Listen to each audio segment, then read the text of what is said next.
Hello. Hi guys.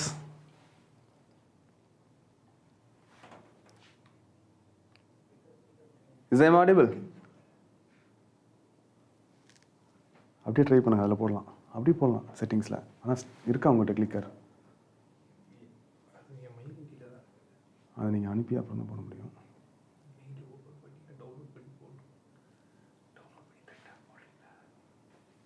நாளைக்கு பார்த்துக்கலாம். இப்போ ஸ்டார்ட் ஆயிடுச்சுல இது. ஹாய், ஆடியோ கிளியராக இருக்காப்பா?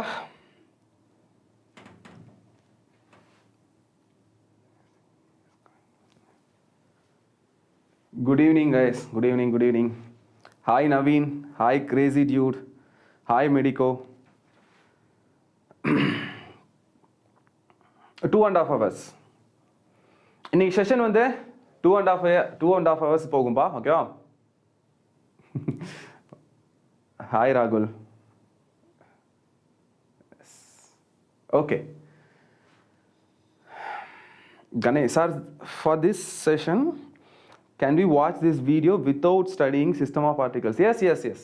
System of particles இது ஒரு இம்பார்ட்டன்ட் கிடையாது. இது ஒரு தனி ஜேர்னல் மாதிரின்னு வச்சுக்கோங்களேன். இது ஒரு டிஃப்ரெண்ட், இது நீங்கள் சிஸ்டம் ஆஃப் பார்ட்டிகல்ஸ் அதெல்லாம் தேவை கிடையாது. லைக் வெக்டார்ஸ் தெரிஞ்சிருந்தா போதும், அப்புறம் சில பேசிக்ஸ் ஆஃப் ஃபிசிக்ஸ் தெரிஞ்சிருந்தா போதும், அவ்வளோதான். ஓகேங்களா? இது ஒரு டிஃப்ரெண்ட் சாப்டர். இதுக்கு வேறு எந்த சாப்டரும் அவசியமாக தெரிஞ்சிருக்கணும் அப்படின்லாம் எதுவும் கிடையாது. We will go with this chapter newly, no problem. Okay, right. Good evening Ganesh. Hi Rohit. எல்லாருக்குமே ஹாய் சொல்லிக்கிறேன். ஓகே, ஸோ எல்லாரோட நேம் நிறைய பார்க்க முடியல, சேட்ஸ் அதிகமாக போகிறதுனால. Anyways, hi. Right.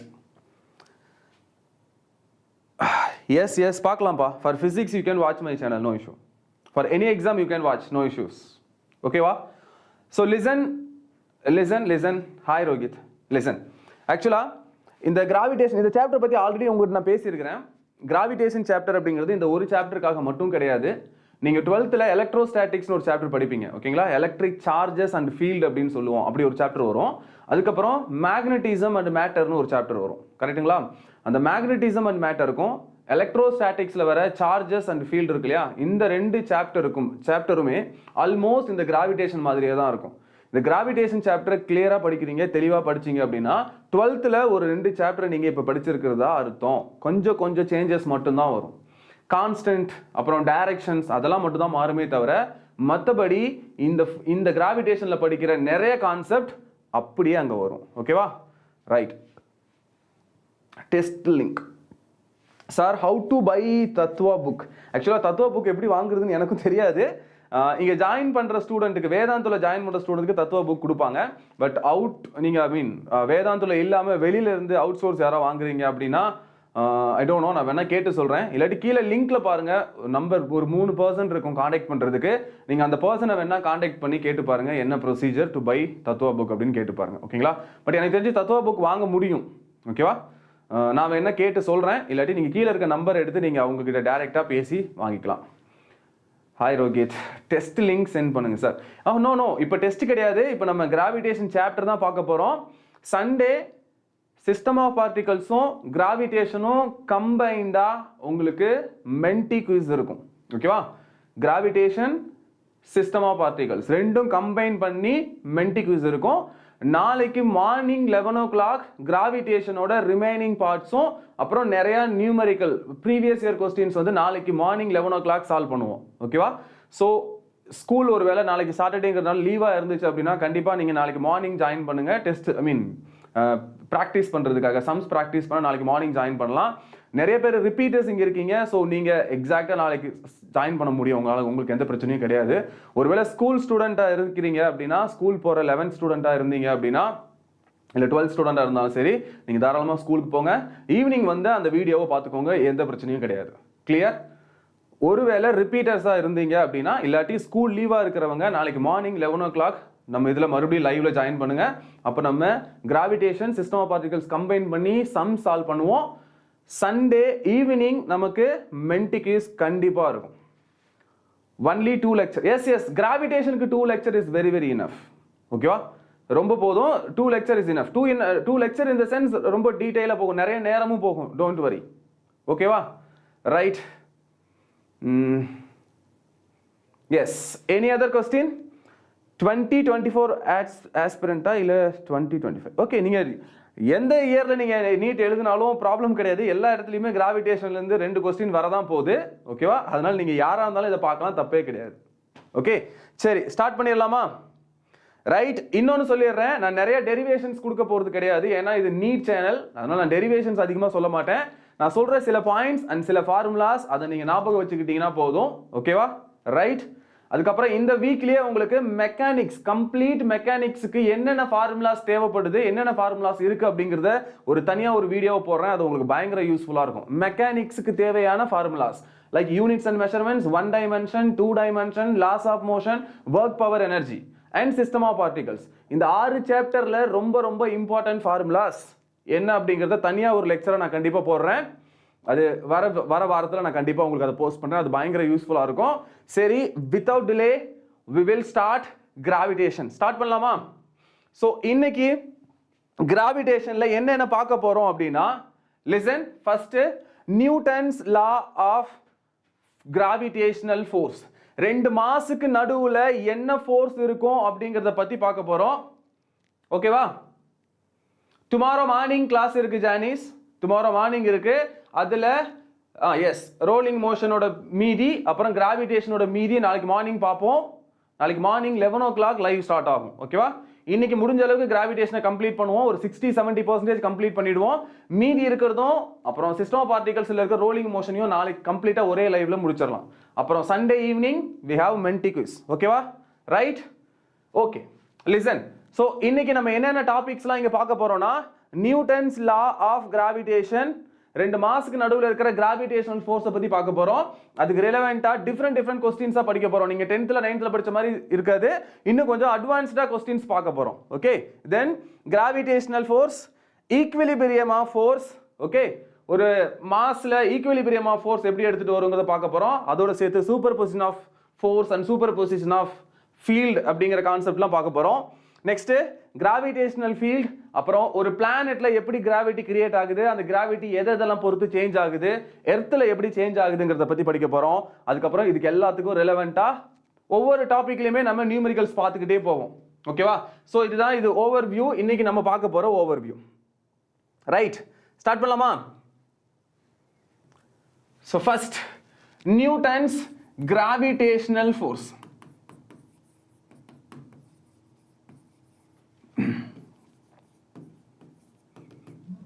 Listen, Newton's gravitational force.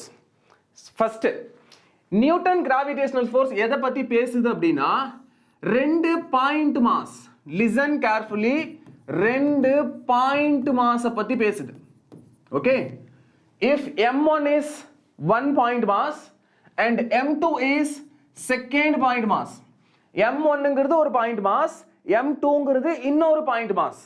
இந்த 2 பாயிண்ட் மாஸும் ஒருவேளை டிங்கிற டிஸ்டன்ஸ்ல செப்பரேட் ஆயிருந்தா, டிங்கிற டிஸ்டன்ஸ்ல இந்த 2 பாயிண்ட் மாஸும் செப்பரேட் ஆயிருந்தா, இந்த 2 மாஸுக்கும் நடுவுலையும் ஒரு அட்ராக்டிவ் ஃபோர்ஸ் இருக்கும். அதாவது இந்த செகண்ட் மாஸ் ஃபர்ஸ்ட் மாஸை எஃப் அப்படிங்கிற ஃபோர்ஸ் கொடுத்து அட்ராக்ட் பண்ணும். இந்த ஃபர்ஸ்ட் மாஸ் செகண்ட் மாஸை அதே எஃப்ங்கிற ஃபோர்ஸ் கொடுத்து அட்ராக்ட் பண்ணும். ஸோ இந்த 2 மாஸுக்கு நடுவுலையும் ஒரு அட்ராக்டிவ் ஃபோர்ஸ் இருக்கும். இப்போ ஃபர்ஸ்ட் மாஸ் மேல ஆக்ட் ஆகிற ஃபோர்ஸ் எஃப்னா, செகண்ட் மாஸ் மேல ஆக்ட் ஆகிற ஃபோர்ஸும் எஃப் தான் இருக்கும். Only the change is direction. இவர் ரைட் சைடு இருந்தார்னா இவர் லெஃப்ட் சைடு, பாசிட்டிவ் எக்ஸ் ஆக்சிஸ்னா இவர் நெகட்டிவ் எக்ஸ் ஆக்சிஸ். ஸோ 2 மாஸுக்கு நடுவில் இருக்கிற ஃபோர்ஸோட ரேஷியோ என்னன்னு கேட்டாங்கன்னா, it is always 1:1. Okay, but the thing is the direction of the force will change. First mass மேல ஆக்ட் ஆகிற ஃபோர்ஸோட டைரக்ஷனும் செகண்ட் மாஸ் மேல ஆக்ட் ஆகிற ஃபோர்ஸோட டைரக்ஷனும் மட்டும் தான் சேஞ்ச் ஆகும். ஞாபகம் வச்சுக்கோங்க. சரியா? இப்போ இந்த ஃபோர்ஸை எப்படி கால்குலேட் பண்ணலாம் அப்படின்னா, ஒருவேளை இவங்க 2 பேரும் பாயிண்ட் மாஸா இருந்தா, பாயிண்ட் மாஸ் அப்படின்னு என்ன அர்த்தம்? Very small mass. ஓகேவா? அதுக்கு ஒரு டிசைட் ஷேப், பெரிய ஷேப்லாம் கிடையாது. ஒரு சின்ன பாயிண்ட் மாஸா இருந்துச்சு அப்படின்னா, ரெண்டுமே ஒரு பாயிண்ட் மாஸா இருக்கும்போது the force of attraction between the mass is always equals to capital G இதுக்கு பேரு universal gravitational constant. Universal gravitational constant into mass of the first body and mass of the second body divided by distance between the masses square. இதுதான் Newton's gravitational force for any two point mass. எந்த ரெண்டு point mass நடுவுல இருக்கிற gravitational ஃபோர்ஸும் இவ்வளவு தான் இருக்கும். G m1 m2 divided by d ஸ்கொயரா தான் இருக்கும். இங்க d ங்கிறது distance between the mass, m1 m2 ங்கிறது இன்வால்வ் ஆயிருக்கிற ரெண்டு மாஸோட வேல்யூஸ். G ங்கிறது கிராவிடேஷனல் கான்ஸ்டன்ட். இந்த கிராவிடேஷனல் கான்ஸ்டன்ட்டோட value 6.67 into 10 to the power minus 11 newton metre square per kilogram square அப்படிங்கிறது இதோட யூனிட். அண்ட் இந்த G ஓட value 6.67 into 10 to the power minus 11. clear? now listen, இந்த மாஸ்ல இப்போ என்னென்ன கேஸ் சொல்றேன் பாருங்க. ஃபர்ஸ்ட் கேஸ் அதே m1 m2 மாஸ் தான் இருக்கு, சேம் m1 and m2ங்கற மாஸ் தான் இருக்கு. பட் இப்போ இந்த ரெண்டு மாஸுக்கு நடுவுல நான் ஏதோ ஒரு மீடியம் வச்சிருக்கேன். நடுவுல ஏதோ ஒரு மீடியம், ஓகேவா? லைக் வாட்டர், பெட்ரோல், ஏதோ ஒரு மீடியம். ஃபர்ஸ்ட் இந்த ரெண்டு மாஸும் ஏருக்கோ இல்ல வேக்யூம்க்கோ நடுவுல இருக்குன்னு வச்சுக்கோங்க. வேக்யூம்லயோ இல்ல ஏருக்கு நடுவுலயோ இந்த ரெண்டு மாஸும் இருந்திருக்கு. அப்போ இந்த ரெண்டு மாஸுக்கு நடுவுல இருக்கிற force G m1 m2 by d square. Okay, இப்போ நடுவுல இருக்க மீடியம் நான் மாத்திட்டேன். நடுவுல ஏதாச்சும் ஒரு சாண்ட் ஏதோ கொட்டி வைக்கிறேன், இல்லாட்டி இங்க இருந்த கேஸுக்கு பதிலா வேற ஒரு கேஸை மட்டும் ஃபில் பண்றேன், இல்ல வாட்டரா இருக்கு, இல்ல ஏதாவது ஒரு லிக்விட். இந்த மாதிரி ரெண்டு மாஸுக்கு நடுவுல இருக்க மீடியமை சேஞ்ச் பண்ணா இப்பவும் the force is G into m1 m2 divided by d square தான். if the distance between the mass is again d. இந்த ரெண்டு மாஸுக்கு நடுவுல இருக்க டிஸ்டன்ஸ் இப்பவும் d ஆ இருந்துச்சுன்னா நீ நடுவுல மீடியமை சேஞ்ச் பண்ணாலும் the gravitational force between the two masses will not change. Okay, so அப்ப இதுல என்ன பாயிண்ட் புரிஞ்சுக்கணும் அப்படின்னா, ரெண்டு மாஸ் m1 m2 ஆ இருந்து அவங்களுக்கு நடுவுல இருக்க டிஸ்டன்ஸ் d ஆ இருந்துச்சுன்னா இவங்க ரெண்டு பேருக்கு நடுவுல ஆக்ட் ஆகிற attractive force is always constant. Unless இந்த மாஸை சேஞ்ச் பண்ணாத வரைக்கும், டிஸ்டன்ஸை சேஞ்ச் பண்ணாத வரைக்கும் இவங்க ரெண்டு பேருக்கு நடுவுல இருக்கிற ஃபோர்ஸ் உங்களால சேஞ்ச் பண்ணவே முடியாது. நடுவுல நீங்க எந்த மாஸை வச்சாலும் சரி, எந்த மீடியமை நீங்க நடுவுல இன்சர்ட் பண்ணாலும் சரி, இந்த ரெண்டு மாஸுக்கு நடுவுல இருக்க force will not change. But இதுவே கிராவிடேஷன்ல படிக்கும்போது, ஐ மீன் எலக்ட்ரோஸ்டாட்டிக்ஸ்ல படிக்கும்போது இது சார்ஜ் 1 ஆ இருக்கும், இது சார்ஜ் 2 ஆ இருக்கும், q1 q2 ஆ இருக்கும். இப்போ நீங்க நடுவுல மீடியமை சேஞ்ச் பண்ணீங்கன்னா the force will change. எலக்ட்ரோஸ்டாட்டிக்ஸ்ல இதுதான் சேஞ்ச் ஆகும். அங்க ஃபோர்ஸ் சேஞ்ச் ஆகும். It depends medium. ஏன்னா மீடியமுக்கு ஒரு பெர்மிட்டிவிட்டி இருக்கு. இதே மேக்னெட்டிசம்ல போகும்போது மீடியமுக்கு ஒரு பெர்மியபிலிட்டி இருக்கு. அது மேக்னெட்டிக் ஃபோர்ஸை சேஞ்ச் பண்ணும். எலக்ட்ரோஸ்டாட்டிக்ஸ்ல அந்த மீடியத்தோட பெர்மிட்டிவிட்டி எலக்ட்ரோஸ்டாட்டிக் ஃபோர்ஸ் கூலும் ஃபோர்ஸை சேஞ்ச் பண்ணும். ஆனா கிராவிடேஷனல் ஃபோர்ஸ்ல நடுவுல இருக்க medium will not give any effect.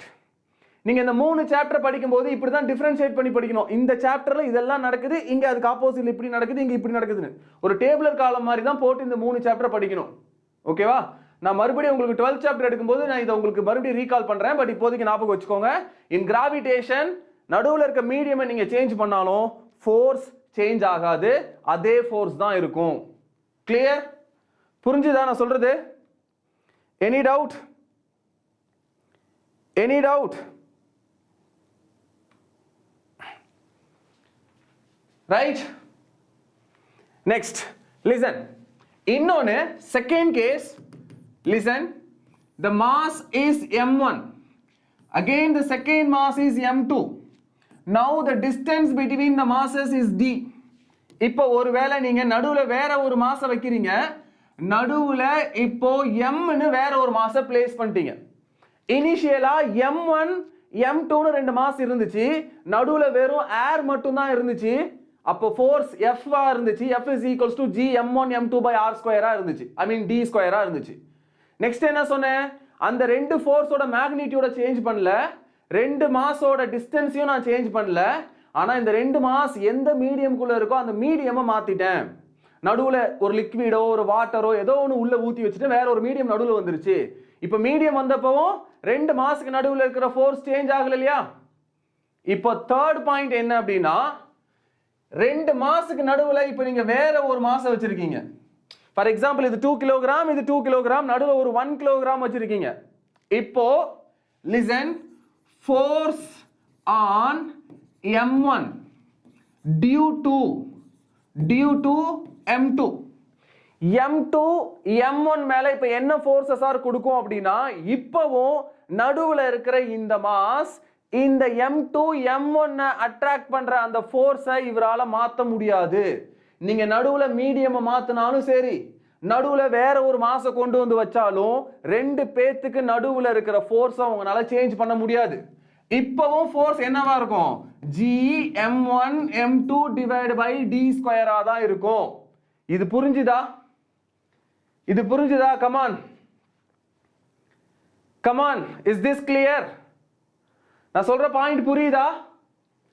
நடுவுல மீடியம் சேஞ்ச் பண்ணாலும் சரி, நீங்க நடுவுல வேற ஒரு மாச இன்சர்ட் பண்ணாலும் சரி, m2 m1 மேல கொடுக்கிற ஃபோர்ஸோ இல்ல m1 m2 மேல கொடுக்கிற ஃபோர்ஸையோ இவங்க நடுவுல இருக்கிறவங்க யாராலையும் சேஞ்ச் பண்ண முடியாது. that force is always constant. force on m1 due to m2 same தான். force on m2 due to m1 அதுவும் சேம் தான். F is equals to g m1 m2 divided by d square. இது புரிஞ்சுதா? Any doubt? Do you have any doubt? Come on, ஏதாவது doubt இருந்தா கேளுங்க, நான் சொல்றேன் இதுல. Any doubt? No. Next point போலாமா? Next point. Next point.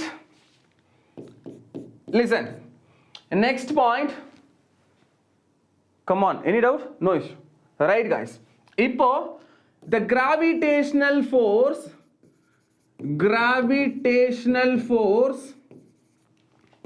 is always attractive. There is no repulsive force. Gravitational force எப்படி சார் ஆக்ட் ஆகும்னா always attractive force. repulsive force கிடையாது. ஆனா எலக்ட்ரோஸ்டாட்டிக்ஸ்ல நீங்க படிக்கும்போது attractive forceம் வரலாம், repulsive forceம் வரலாம். it depends on nature of the charge. நீங்க யூஸ் பண்ற அந்த ரெண்டு சார்ஜோட நேச்சரை பொறுத்து அட்ராக்டிவாவும் இருக்கலாம், ரிப்பல்சிவாவும் இருக்கலாம். ரெண்டுமே பாசிட்டிவா இருந்தா ரிப்பல்சிவ், ஒருத்தங்க பாசிட்டிவ் இன்னொருத்தங்க நெகட்டிவா இருந்தா அட்ராக்டிவ் ஃபோர்ஸ் வரும் இல்லையா? சோ கிராவிடேஷன் சாப்டர்ல வரும்போது ரெண்டு டைப் ஆஃப் ஃபோர்ஸ் பாசிபிள். ஒன்னு வந்து அட்ராக்டிவாவும் இருக்க முடியும், ரிப்பல்சிவாவும் இருக்க முடியும். ஆனா கிராவிடேஷன்ல the force is always attractive. There is no repulsive force in gravitation. கிராவிடேஷன்ல ரிப்பல்சிவ் ஃபோர்ஸ் கிடையாது. கிளியர்? இது next point.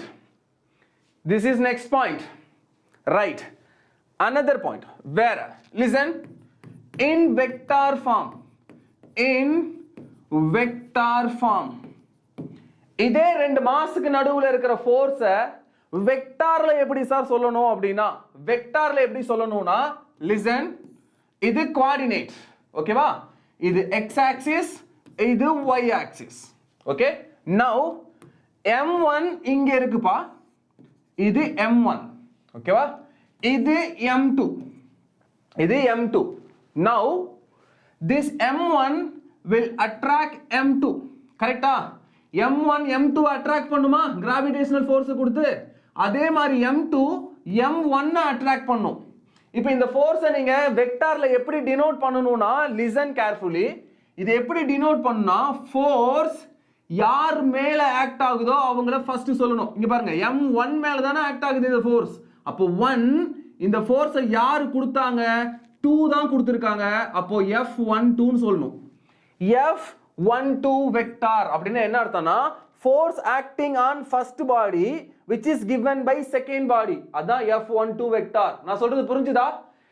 F12 வெக்டார் அப்படினா என்ன அர்த்தம்னா, force acting on first body, the force is given by the second body ன்னு அர்த்தம். அதான் F12 vector. Next, அப்ப இதை எப்படி சொல்லுவீங்க? F force acting on the second body. அப்போ force acting on the second body, இந்த ஃபோர்ஸ் யார் கொடுக்கறா? ஃபர்ஸ்ட் மாஸ் தான் இந்த ஃபோர்ஸ் கொடுக்குது. அப்போ F21 vector. Is this clear? F12 வெக்டார்னா என்ன அர்த்தம்? Force acting on the first body which is given by second body. F21 vector அப்படினா force acting on the second body which is given by first body. Is this clear? சரி, இது எப்படி நம்ம calculate பண்றது? இதை எப்படி நம்ம கால்குலேட் பண்றது? Listen. Now இந்த first mass ஓட position கொடுத்திருப்பாங்களா? Like இவர் x ல எவ்வளவு தூரம் இருக்காருங்கறத x1 ன்னு கொடுத்திருப்பாங்க. y ல எவ்வளவு தூரத்துல இருக்காருங்கறத y1 ன்னு கொடுத்திருப்பாங்க. அப்படி இல்லனா r1 வெக்டார்னு கொடுத்திருப்பாங்களா? இந்த r1 வெக்டார் எப்படி இருக்கும்? r1 வெக்டார் இந்த ஃபர்ஸ்ட் பார்ட்டிகிளோட பொசிஷனை வச்சு சொல்லணும். x1 i cap plus y1 j cap. இது புரியலனா நான் வேற மாதிரி சொல்றேன், கவனிங்க. இப்போ m1 ஓட லொகேஷனை நான் 2,4 ன்னு கொடுத்திருக்கேன். அப்ப 2 னா என்ன அர்த்தம்? x ல 2 யூனிட்ஸ், 4 னா y ல 4 யூனிட்ஸ். இத வெக்டாரை சொன்னா எப்படி சொல்லுவீங்க? 2 யூனிட்ஸ் x ல இருக்கு, அப்ப 2i cap, 4 யூனிட்ஸ் y ல இருக்கு, அப்ப 4j cap. ஒருவேளை z லயே இருந்துச்சு அப்படினா எவ்வளவு வேல்யூ இருக்கோ அது z க்கு பதிலா k cap போட்டுப்போமா? சோ இந்த மாதிரி வெக்டார்ல क्वेश्चन கொடுக்கலாம், இல்லாட்டி மாஸோட பொசிஷனை क्वेश्चनல கொடுக்கலாம். listen carefully. ஓகே, வெக்டார்ல பார்க்கறோம் நம்ம இப்போ. ஓகே, இதல மிஸ்டேக் பண்ணீங்கனா ஆன்சர் ராங் ஆயிடும். Okay, listen. ஃபர்ஸ்ட் பார்ட்டிகிளோட பொசிஷனை क्वेश्चनல கொடுத்திருப்பாங்க 1, 2, 3 அப்படினு. அப்ப 1 னா என்ன அர்த்தம்? 1i cap, 2 னா 2j cap, 3 3k cap. கரெக்ட்டா? சோ அத வச்சு நீங்க r1 வெக்டாரை வச்சு எடுத்துக்கலாமா? சோ டைரக்ட்டா r1 வெக்டார் क्वेश्चनல கொடுக்கலாம், இல்லாட்டி r1 வெக்டாரை உங்களை கண்டுபிடிக்க வைக்கலாம், லைக் பொசிஷனை கொடுத்துட்டு. அதே மாதிரி செகண்ட் பார்ட்டிகிளுக்கு ஒரு பொசிஷன் இருக்குல, இதோட பொசிஷன் என்னது? x2, y2, z2. ஒருவேளை z2 இருந்துச்சு அப்படினா z2 அங்க வரும், z2 இல்ல அப்படினா x2, y2 மட்டும் தான் இருக்கும். இப்போ from coordinate இந்த m2 வை கனெக்ட் பண்ணீங்க அப்படினா இது r2 வெக்டார். இப்போ r2 வெக்டார் எப்படி எழுதணும்? r2 வெக்டார் எப்படி எழுதணும்? x2i cap plus y2j cap, x2i cap plus y2j cap. கரெக்ட்டா? இதுதான r2 வெக்டார். இப்போ r1 வெக்டார் தெரியும், r2 வெக்டார் தெரியும், m1 தெரியும், m2 தெரியும். f12 வெக்டாரோ இல்ல f21 வெக்டாரோ எனக்கு தேவைனா நான் என்ன பண்ணனும்? The formula is f12 vector is equals to g into m1 into m2 divided by modulus of r21 vector square, r21 vector square. இப்படி பண்ணலாம். இல்லனா இது एक्चुअली உங்களுக்கு மேக்னிட்யூடே கொடுத்துரும். மாடுலஸ் ஆஃப் r21 வெக்டார் இருக்குலையா? yes displacement vector. Correct Naveen. no r1 and r2 are position vector. r1 ம் r2 ம் position vector. இதுல இருந்து displacement vectorனா இத கண்டுபிடிக்கணும். இதுதான் r21 vector. இந்த r21 vector எப்படி கண்டுபிடிக்கணும்? r21 vector is nothing but r2 vector minus r1 vector. நம்ம வெக்டார்ல படிச்சோம் இல்லையா? displacement vector. a vector b vector ரெண்டு கொடுத்து displacement vector கேட்டாங்கன்னா என்ன பண்ணுவீங்க? a vector minus b vector. அதான் displacement a to b. Right? இங்க a ங்கிறது r1, b ங்கிறது r2 அப்படி எடுத்துக்கோங்க. இப்போ b to a கேக்குறீங்க, அப்ப b vector minus a vector போடிங்கனா ஒரு வெக்டார் கிடைக்குமா? அந்த வெக்டாருக்கு மாடுலஸ் போடிங்கனா நியூமெரிக்கல் கிடைக்குமா? அந்த நியூமெரிக்கலை கொண்டாந்து டிவைட் பண்ணீங்கனா போதும். இல்லனா உங்களுக்கு வெக்டார்ல தான் எனக்கு வேணும் சார், எனக்கு மேக்னிட்யூட் வேணா வெக்டார்ல வேணும் அப்படினா அது ரொம்ப simple. f12 vector is equals to g m1 m2 divided by r21 vector cube into r21 vector ஓட modulus. r21 vector cube into r21 vector ஓட மாடுலஸ். ஓகேவா? இந்த ஃபார்முலா யூஸ் பண்ணீங்கன்னா கரெக்ட்டா உங்களுக்கு வெக்டாரே கிடைக்கும். ஓகே, வெக்டார் தேவையில்லை, மோஸ்ட்லி நியூமெரிக்கல் மட்டும் தான் வரும்.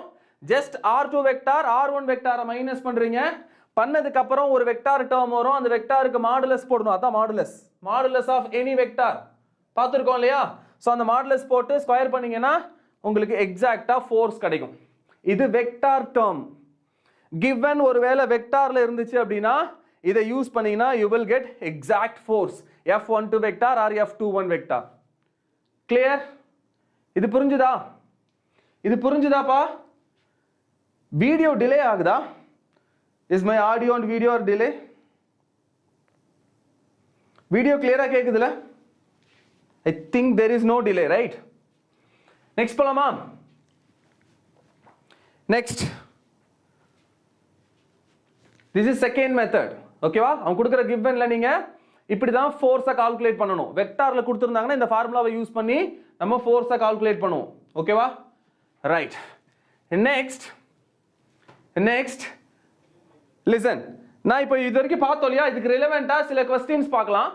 இது வரைக்கும் நம்ம பார்த்தோம்ல, இதுக்கு ரிலவெண்டா சில கொஸ்டின்ஸ் பார்க்க போறோம். நான் கொஸ்டினை டிக்டேட் தான் பண்ணுவேன், நீங்க நோட் பண்ணிக்கோங்க, அதுதான் பெட்டர்.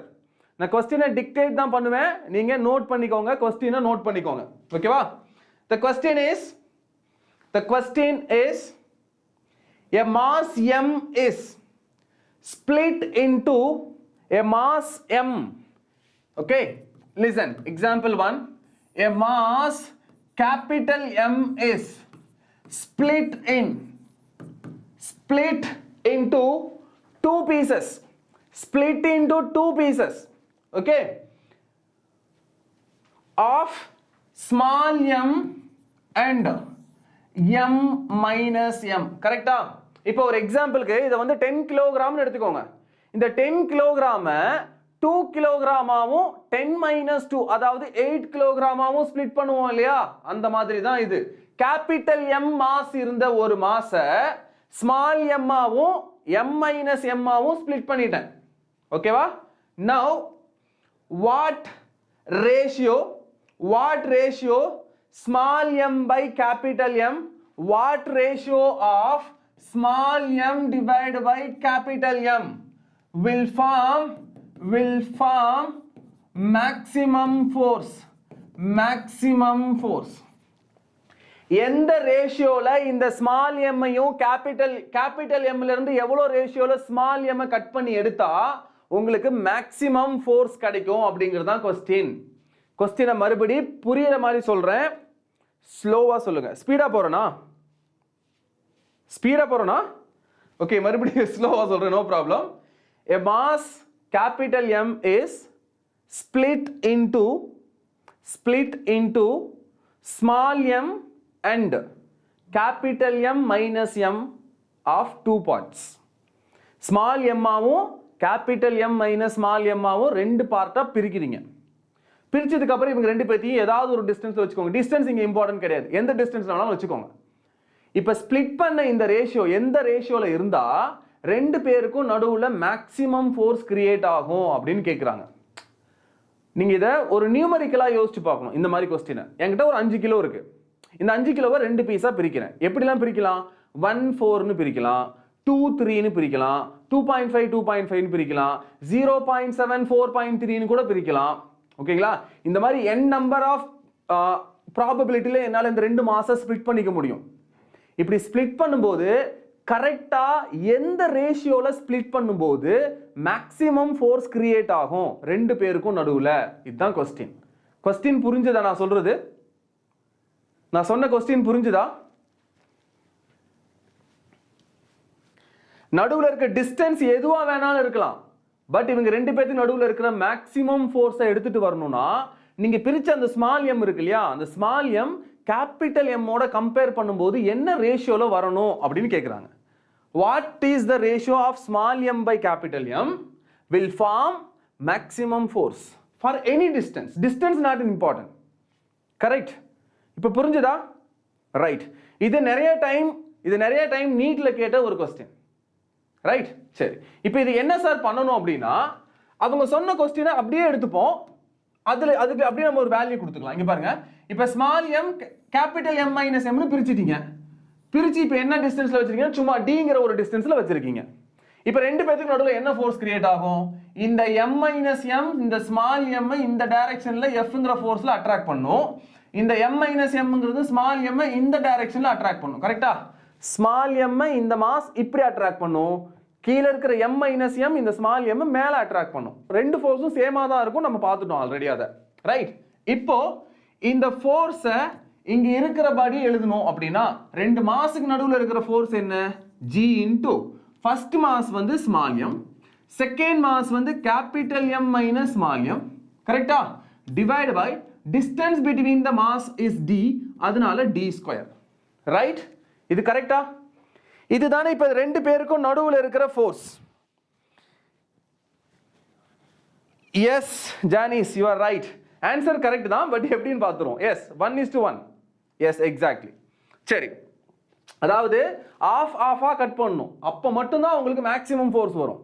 இவர் 5 கிலோனா 2.5 கிலோவா பிரிச்சு வைக்கும் போது மட்டும்தான் மேக்ஸிமம் ஃபோர்ஸ் வரும். நீங்க 2 கிலோகிராம் 3 கிலோகிராமா பிரிச்சாலும் சரி, 1 கிலோகிராம் 4 கிலோகிராமா பிரிச்சாலும் சரி, உங்களுக்கு மேக்ஸிமம் ஃபோர்ஸ் கிடைக்காது. எக்ஸாக்டா ஆஃபா ஸ்ப்ளிட் பண்ணா மட்டும்தான் மேக்ஸிமம் ஃபோர்ஸ் கிடைக்கும். சரி, அது எப்படி சார் வந்துச்சு அப்படின்னு பார்ப்போம். இப்போ ஸ்மால் m m-mனு 2 மாஸ் இருக்கு. இந்த 2 மாஸுக்கு நடுவுல இருக்கிற ஃபோர்ஸ் என்னது? g இன்டு இங்க ஃபர்ஸ்ட் மாஸ் வந்து ஸ்மால் m, செகண்ட் மாஸ் வந்து m minus m. So second mass m minus m. G m1 m2 divided by d square. Distance between the mass square போட்டுட்டீங்க. Now இந்த function எனக்கு 0வா ஆகணும்னா, இந்த function எனக்கு 0வா ஆகணும்னா, இந்த ஃபங்க்ஷனை dm பொறுத்து டிஃபரன்ஷியேட் பண்ணும்போது எப்போ 0 கிடைக்குமோ அப்போ இவரு மேக்ஸிமம் ஆவாரு. ஓகேவா? ஒரு ஃபங்க்ஷனை ஒரு டெரிவேட்டிவை பொறுத்து டிஃபரன்ஷியேட் பண்ணும்போது உங்களுக்கு 0 ரிசல்ட் வந்துச்சுன்னா அந்த ஃபங்க்ஷன் இந்த காம்பனன்ட் ரிசல்ட் இந்த 0 பண்ணும்போது உங்களுக்கு கிடைக்கும். அந்த ரிசல்ட்டுக்கு இந்த ஃபங்க்ஷன் மேக்ஸிமம் ரிசல்ட்டை கொடுக்கும். ஓகே, now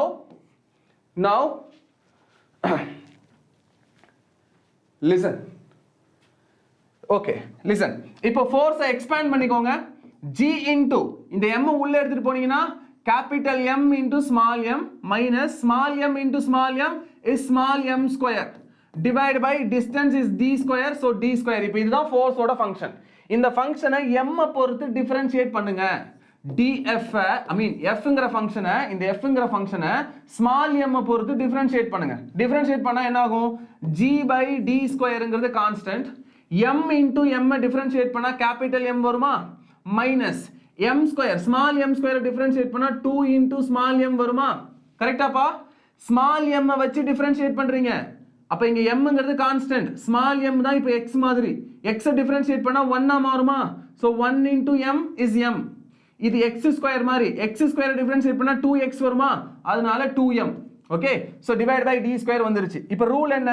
ஃபங்க்ஷனை டெரிவேட்டிவை பொறுத்து டிஃபரன்ஷியேட் பண்ணும்போது ஈக்குவல் டு 0 ஆச்சுனா இந்த ஃபங்க்ஷன் இந்த டெரிவேட்டிவ்க்கு மேக்ஸிமம் ரிசல்ட்டை கொடுப்பாரு. இப்போ இதை ஈக்குவல்ஸ் டு 0 பண்ணீங்கன்னா d square into 0 will be 0. 0 by g is also 0. So m minus 2m is equals to 0, which means m is equals to 2m. So the small m is equals to capital M divided by 2. அப்ப நீங்க split பண்ணி வச்ச இந்த small m யாரா இருக்கணும்? கரெக்டா இந்த பெரிய மாஸ்ல பாதியா இருக்கணும். கரெக்டா பாதியா இருக்கணும். இவர் பாதியா இருந்தாருன்னா அப்ப இவரும் பாதியா தானே இருக்க முடியும். இப்போ இது 5 கிலோன்னு வச்சுக்கோங்க. இந்த 5 கிலோல இருந்து பாதி எனக்கு இங்க வேணும்னு நான் சொல்றேன். அப்ப 2.5 கிலோகிராம். அப்ப இவர் யாரு? இவரும் 2.5 கிலோகிராம் தானே. கிளியர்? Any doubt? நவீன் புரியலையா? நவீன் புரியலையா? இந்த இடம் புரியலையா? Naveen, do you have any doubt? இது புரியலன்னா சொல்லுங்க. இந்த ஃபங்க்ஷன் நான் வேற ஒன்னு சொல்றேன். இதே மாதிரி நீங்க 1 டைமென்ஷன்லயே படிச்சிருப்பீங்க. லிசன், இங்க பாருங்கப்பா. இப்போ உங்ககிட்ட ஒரு ஆக்சிலரேஷன் ஃபங்க்ஷன் இருக்கு. For example acceleration is 4t square minus 3t. இப்படி ஒரு ஃபங்க்ஷன் இருக்குன்னு வச்சுக்கோங்க. இப்போ இந்த ஆக்சிலரேஷனோட ஃபங்க்ஷனை டைமை பொறுத்து டிஃபரன்ஷியேட் பண்ணுங்க. என்ன கிடைக்கும்? ஆக்சிலரேஷனோட ஃபங்க்ஷனை டைமை பொறுத்து டிஃபரன்ஷியேட் பண்ணா என்ன கிடைக்கும் பாரு? 8 into t minus 3 வருதா? இப்போ இது 3 வேணா நான் இதை 4 வச்சுக்கிறேன். ஏன்னா ஈஸியா கேன்சல் ஆகிறதுக்காக நான் 4ன்னு மாத்திக்கிறேன். ஏன்னா பாயிண்ட்ஸ்ல வரும் நம்ம வேல்யூ, அதனால. ஓகேவா? So 4 8 minus t 8 into t minus 4. இப்போ dA வை டைமை பொறுத்து டிஃபரன்ஷியேட் பண்ணிருக்கீங்க இல்லையா? அந்த ஃபங்க்ஷனை இந்த ஃபங்க்ஷனை ஈக்குவல்ஸ் டு 0 பண்ணீங்கன்னா என்ன கிடைக்கும்? 8t is equals to 4 ன்னு கிடைக்குமா?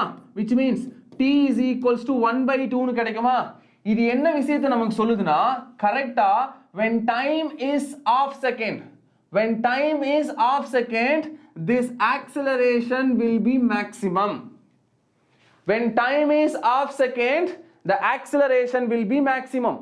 சார் எந்த ஃபங்க்ஷனா இருந்தாலும் சரி உங்ககிட்ட y ன்னு ஒரு ஃபங்க்ஷன் இருக்கு இன் டர்ம்ஸ் ஆஃப் x ல இருக்கு இந்த y ஃபங்க்ஷனை x பொறுத்து டிஃபரன்ஷியேட் பண்ணா ஒரு டேர்ம் வருமா இந்த டேர்மை ஈக்குவல்ஸ் டு 0 பண்ணீங்கன்னா x க்கு ஒரு வேல்யூ வரும்ல இந்த வேல்யூவுக்கு தான் இந்த y மேக்ஸிமம் காமிப்பாரு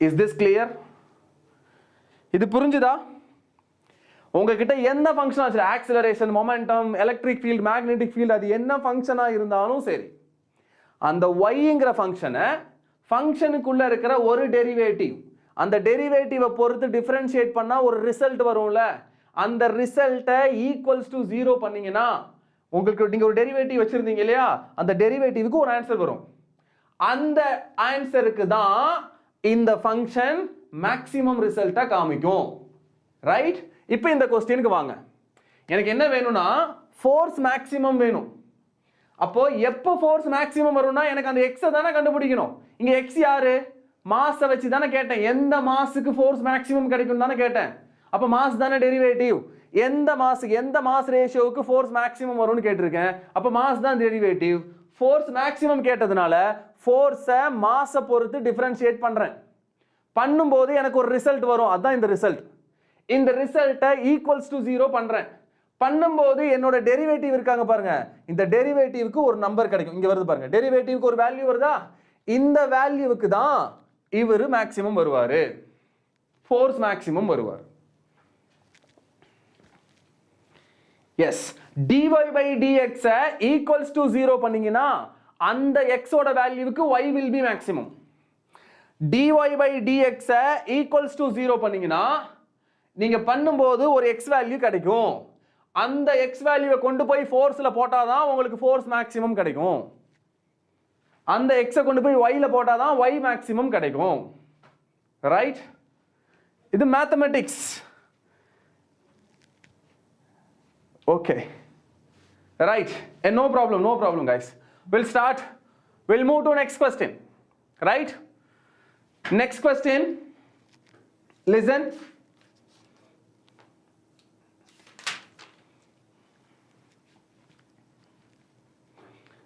next போலாமா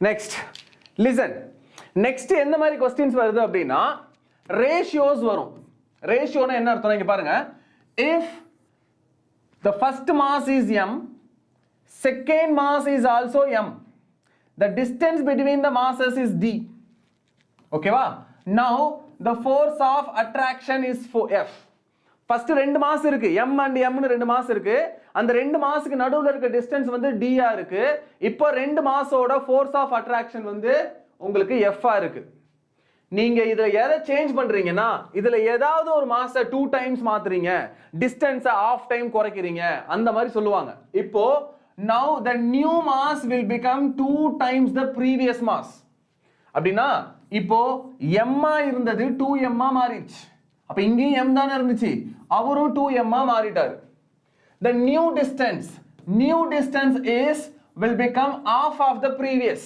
first இருந்த மாதிரி பாதி டிஸ்டன்ஸா குறைஞ்சிருச்சு first d டிஸ்டன்ஸ்ல இருந்துச்சு இப்போ d by 2 ல தான் இருக்கு இப்போ ரெண்டு பேத்துக்கும் நடுவுல இருக்கிற ஃபோர்ஸ் என்னன்னு கேட்பாங்க the new force என்னன்னு கேட்பாங்க புரியுதா initially m and m is the two masses distance between the masses is d இப்போ புதுசா என்ன பண்றேன்னா m ஆ இருந்த மாஸ twice ரெண்டு டைம் இன்க்ரீஸ் பண்ணிட்டேன் 2 கிலோவா இருந்தவங்கள 4 and 4 கிலோகிராமா மாத்திட்டேன் நடுவுல இருந்த டிஸ்டன்ஸ் 10 சென்டிமீட்டர் தான் ஃபர்ஸ்ட் இருந்துச்சு இப்போ 10 சென்டிமீட்டர் பாதியா குறைச்சிக்கிட்டேன் 5 சென்டிமீட்டரா குறைச்சிக்கிட்டேன் ஃபர்ஸ்ட் எனக்கு 50 நியூட்டன் ஃபோர்ஸ் இருந்துச்சு இப்போ எவ்வளவு நியூட்டன் ஃபோர்ஸ் இருக்கு அப்படினு கேட்பாங்க this is what ratio ஓகேவா இந்த மாதிரி மாஸ இன்க்ரீஸ் பண்றதா சொல்லுவாங்க சில டைம் மாஸ டிக்ரீஸ் பண்ணேன்னு சொல்லுவாங்க மாஸ் ரேஷியோ எந்த ரேஷியோல இன்க்ரீஸ் ஆயிருக்கு இல்ல டிக்ரீஸ் ஆயிருக்குங்கற क्वेश्चनல சொல்லுவாங்க அப்புறம் distance between the masses increase ஆகுற மாதிரி இல்ல டிக்ரீஸ் ஆகுற மாதிரி சொல்லுவாங்க இதுக்கெல்லாம் நீங்க யூஸ் பண்ண வேண்டியது சிம்பிள் மெத்தட் ரேஷியோ மெத்தட் அவ்வளவுதான் சரியா ஃபர்ஸ்ட் கேஸ்ல அவங்க சொன்னபடி f is equals to g into m1 is m m2 is also m divided by distance between the masses is d அதனால d square செகண்ட் கேஸ்ல the new force is f dash அப்புறம் g ங்கிறது universal gravitational constant அது மாற போறதே கிடையாது g will be g Okay, then the first mass is 2m, second mass is also 2m, divided by distance d by 2 the whole square. Correct? So 2 into 2 is 4, 4 into gm, 4 into gm into m divided by d square by 4. In the 1 by 4 மேல போச்சுனா 4 into 4 is 16 gm into m divided by d square. Now gm into m divided by d square na f க்கு ஈக்குவலா? அப்போ gn to m into m divided by d square ங்கிறது எதுக்கு equal? f க்கு ஈக்குவல்னா அப்போ f dash will be 16 times the previous force. 16 times the previous force. இது புரிஞ்சுதா? So சில சம்ல இந்த மாதிரி மாசை இல்ல நான் 2 மாசம் இன்க்ரீஸ் பண்ணலையா, ஒரு சில டைம் ஒரு மாசம் மட்டும் இன்க்ரீஸ் ஆகிற மாதிரி சொல்லுவாங்க. அப்ப நீங்க என்ன பண்ணிக்கணும், ஒருத்தருக்கு மட்டும் இன்க்ரீஸ் ஆகுதோ இல்ல டிக்ரீஸ் ஆகுதோ அந்த வேல்யூவை போட்டுக்கணும், இன்னொருத்தங்களுக்கு இன்க்ரீஸ் ஆகுதோ இல்ல டிக்ரீஸ் ஆகுதோ அந்த வேல்யூவை போட்டுக்கணும். ஒருவேளை ஒருத்தருக்கு மட்டும் தான் மாஸ் சேஞ்ச் ஆகுது, இன்னொருத்தருக்கு மாஸ் கான்ஸ்டன்டா இருந்துச்சுன்னா அது என்ன மாஸோ அந்த மாசம் மட்டும் ரெண்டாவது பர்சனுக்கு போட்டீங்கன்னா போதும். டிவைட் பை டிஸ்டன்ஸ்ல சேஞ்சஸ் இருந்துச்சுன்னா டிஸ்டன்ஸ் ஸ்கொயர் போட்டுக்கிறீங்க. கிளியர்? இது புரிஞ்சுதா? நெக்ஸ்ட் போலாமா? Next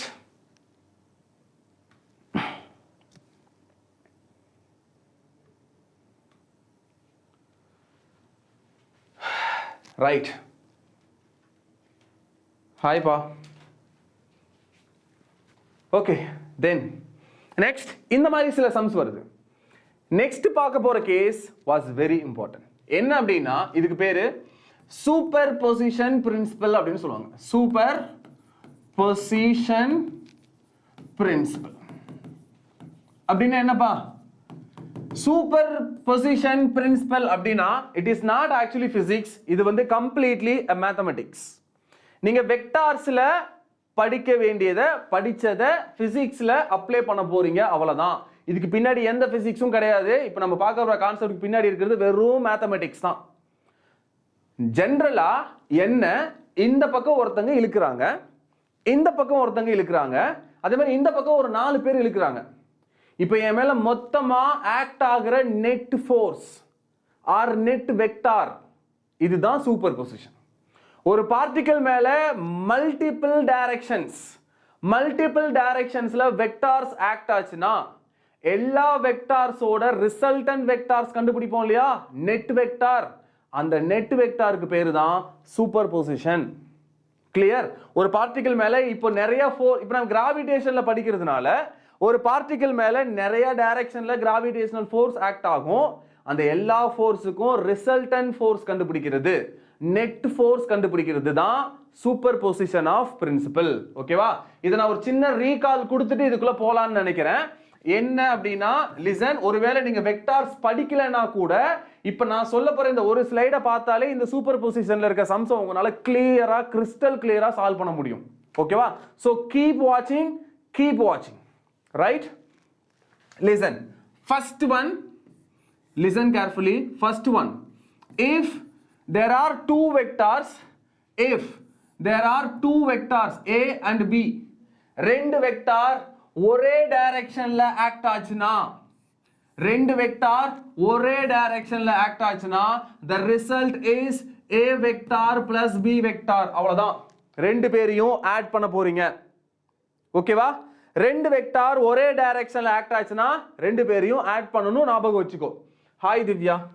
The second rule, if two vectors is acting opposite direction, A and B ரெண்டும் ஆப்போசிட்ல ஆக்ட் ஆகுது. இப்போ நீங்க ரிசல்ட்க்கு என்ன சார் பண்ணனும் அப்படினா, for result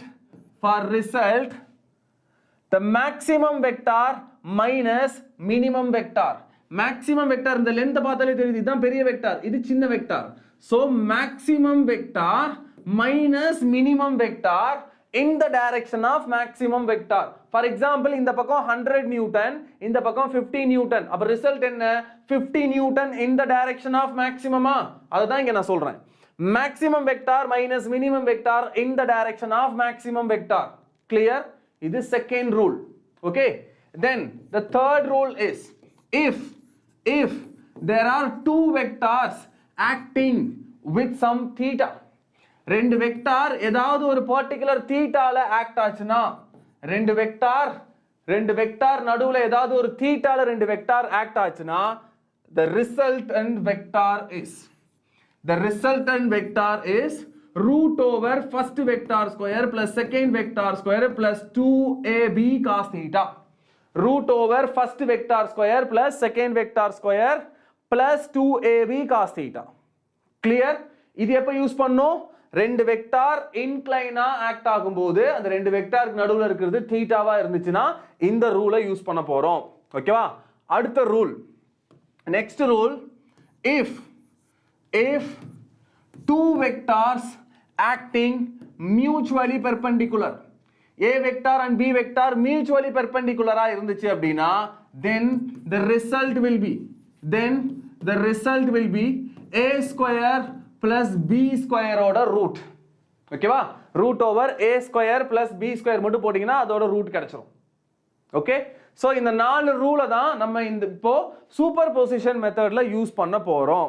கிளியரா? பார்க்கலாமா எப்படி யூஸ் பண்றதுன்னு? listen. Now superposition principle. Listen carefully. If this is mass m1, if this is mass m2 and this one is mass m3 and this one is mass m4. இப்போ மொத்தமா we had 4 number of masses. உங்களுக்கு வர சம்ல 3 mass இருக்கலாம், 10 mass கூட இருக்கலாம். ஓகேவா? But நான் கொடுத்திருக்க எக்ஸாம்பிள்ல we had only 3 number of masses. Now first, இப்போ क्वेश्चन என்னன்னா, what is the net force at m1? இத क्वेश्चनல சொல்லுவாங்க. எந்த மாஸ் மேல இருக்கிற நெட் ஃபோர்ஸ்ங்கறத क्वेश्चनல கேட்பாங்க. நீங்க அந்த பர்టిక్యులர் மாஸ் மேல இருக்கிற நெட் ஃபோர்ஸை தான் கண்டுபிடிக்கணும். ஓகேவா? இப்போ m1 மேல இருக்கிற நெட் ஃபோர்ஸை கேட்டாங்கன்னா இந்த m3 m1 இந்த பக்கம் அட்ராக்ட் பண்ணுமா? நம்ம ஃபர்ஸ்டே பார்த்தோம்ல, நியூட்டன் கிராவிடேஷனல் லா என்ன சொல்லுது? m1 m2 னு ரெண்டு மாஸ் இருந்துச்சுனா m1 m2 வை இந்த பக்கம் அட்ராக்ட் பண்ணும். இவர் மேல இருக்க ஃபோர்ஸை கண்டுபிடிக்கும் போது இவரை இந்த பக்கம் அட்ராக்ட் பண்ணுவார். அப்ப அதே தான் இங்கேயும் பண்றோம். அவன் கேக்குறது நெட் ஃபோர்ஸ் ஆன் m1 மேல இருக்கிற நெட் ஃபோர்ஸை கேக்குறாங்க. அப்ப இவர் மேல யாரெல்லாம் ஃபோர்ஸ் கொடுக்குறாங்களோ அவங்க எல்லாத்தையும் நம்ம கால்குலேட் பண்ணணும். இவர் மேல இப்ப m3 ஃபோர்ஸ் கொடுக்குமா? அந்த ஃபோர்ஸ் இந்த டைரக்ஷன்ல ஆக்ட் ஆகுமா? அத நீங்க f3 ன்னு வெச்சுக்கணும். நெக்ஸ்ட் m4 என்ன பண்ணும்? ரெண்டையும் இப்படி ஸ்ட்ரைட் லைன்ல கனெக்ட் பண்ணீங்கன்னா இந்த லைன் மேல தான் ஃபோர்ஸ் ஆக்ட் ஆகும். இதோட பேரை f4 ன்னு வெச்சுக்கோங்க. ஏன்னா இது m4 னால நான் f4 ன்னு வெச்சுக்கிறேன். நெக்ஸ்ட் m1 ஐயும் m2 ஐயும் கனெக்ட் பண்ணீங்கன்னா இப்போ இந்த டைரக்ஷன்ல ஒரு ஃபோர்ஸ் வருமா? இந்த ஃபோர்ஸை f2 ன்னு வெச்சுக்கணும். ஓகே? நவ ஃபோர்ஸ் ஆன் m1 மேல என்னென்ன ஃபோர்சஸ் இருக்கு? இந்த டைரக்ஷன்ல ஒரு ஃபோர்ஸ் இருக்கு. அந்த ஃபோர்ஸ் ஓட வேல்யூ f3. அப்புறம் இந்த பக்கம் ஒரு ஃபோர்ஸ் இருக்கு, அதோட மேக்னிட்யூட் f4. நெக்ஸ்ட் இந்த பக்கம் ஒரு ஃபோர்ஸ் இருக்கு, அதோட மேக்னிட்யூட் f2. ஓகேவா?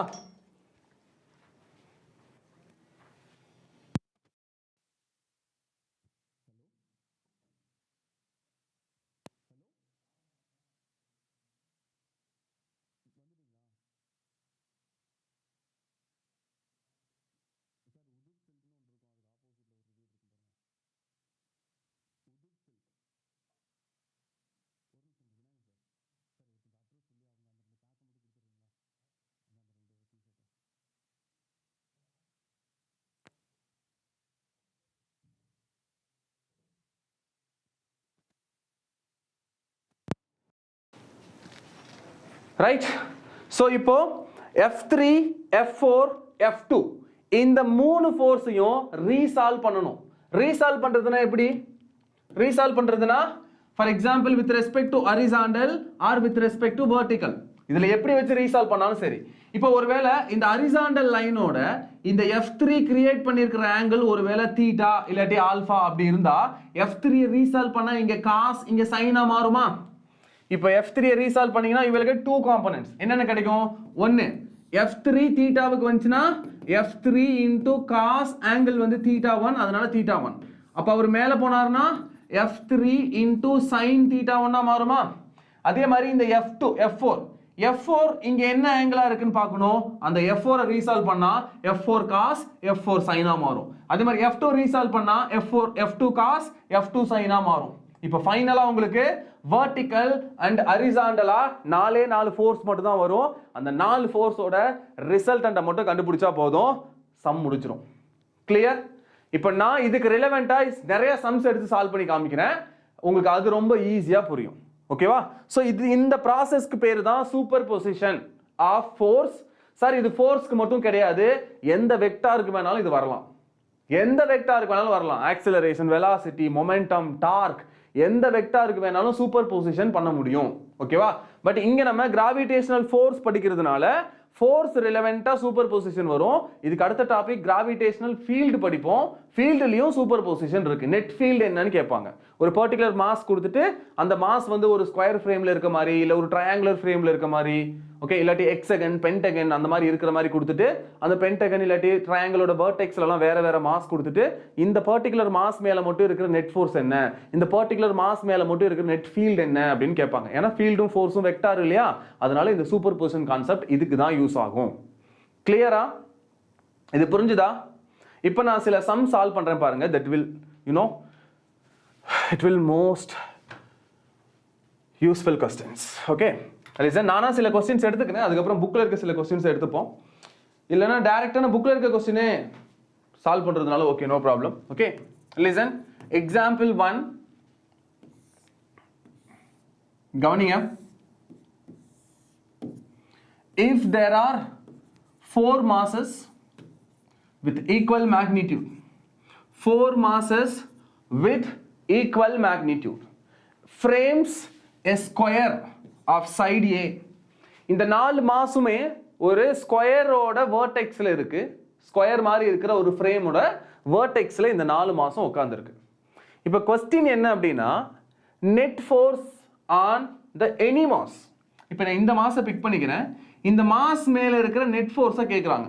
இப்போ என்னென்ன ஃபோர்ஸ், யாரெல்லாம் இவர் மேல ஃபோர்ஸை கொடுப்பாங்கன்னு பார்க்கணும். ஃபர்ஸ்ட் இந்த m இருக்கு இல்லையா, இந்த m இந்த பக்கம் அட்ராக்ட் பண்ணுமா வித் ஃபோர்ஸ் ஆஃப் 1. ஏன்னா இத ஃபர்ஸ்ட் பார்ட்டிகல்னு வெச்சுக்கோங்க, இத செகண்ட் பார்ட்டிகல்னு வெச்சுக்கோங்க, இத தேர்ட் பார்ட்டிகல்னு வெச்சுக்கோங்க.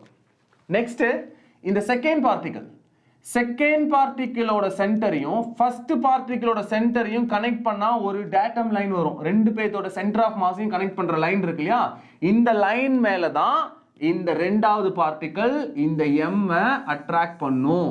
அந்த ஃபோர்ஸை F2 னு வெச்சுக்கோங்க. ஓகேவா?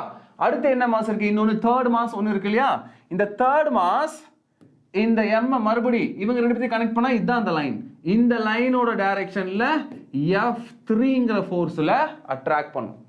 அப்போ இந்த m மேல நமக்கு மொத்தமா 3 ஃபோர்ஸ் இருக்கு. ஒன்னு F1, இன்னொன்னு F2 due to the second mass, இன்னொன்னு F3 due to the third mass. இதுக்கு அப்புறம் இந்த சம்மை நீங்க எப்படி பார்க்கணும்னா இந்த m மேல இந்த பக்கம் ஒரு ஃபோர்ஸ், இந்த பக்கம் ஒரு ஃபோர்ஸ், இந்த பக்கம் ஒரு ஃபோர்ஸ், மொத்தமா இந்த 3 ஃபோர்ஸ் இருக்குறதா தான் பார்க்கணும்.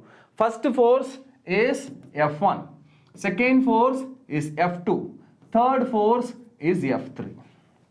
கரெக்ட்டா? இப்போ F1 என்ன, F2 என்ன, F3 என்ன, அதை கண்டுபிடிங்க. First F1. F1 னா யாரு? இவருக்கும் நடுவுல இருக்கிற ஃபோர்ஸ். இப்போ ஃபோர்ஸ் எப்படி கண்டுபிடிக்கணும்? By Newton's gravitational law.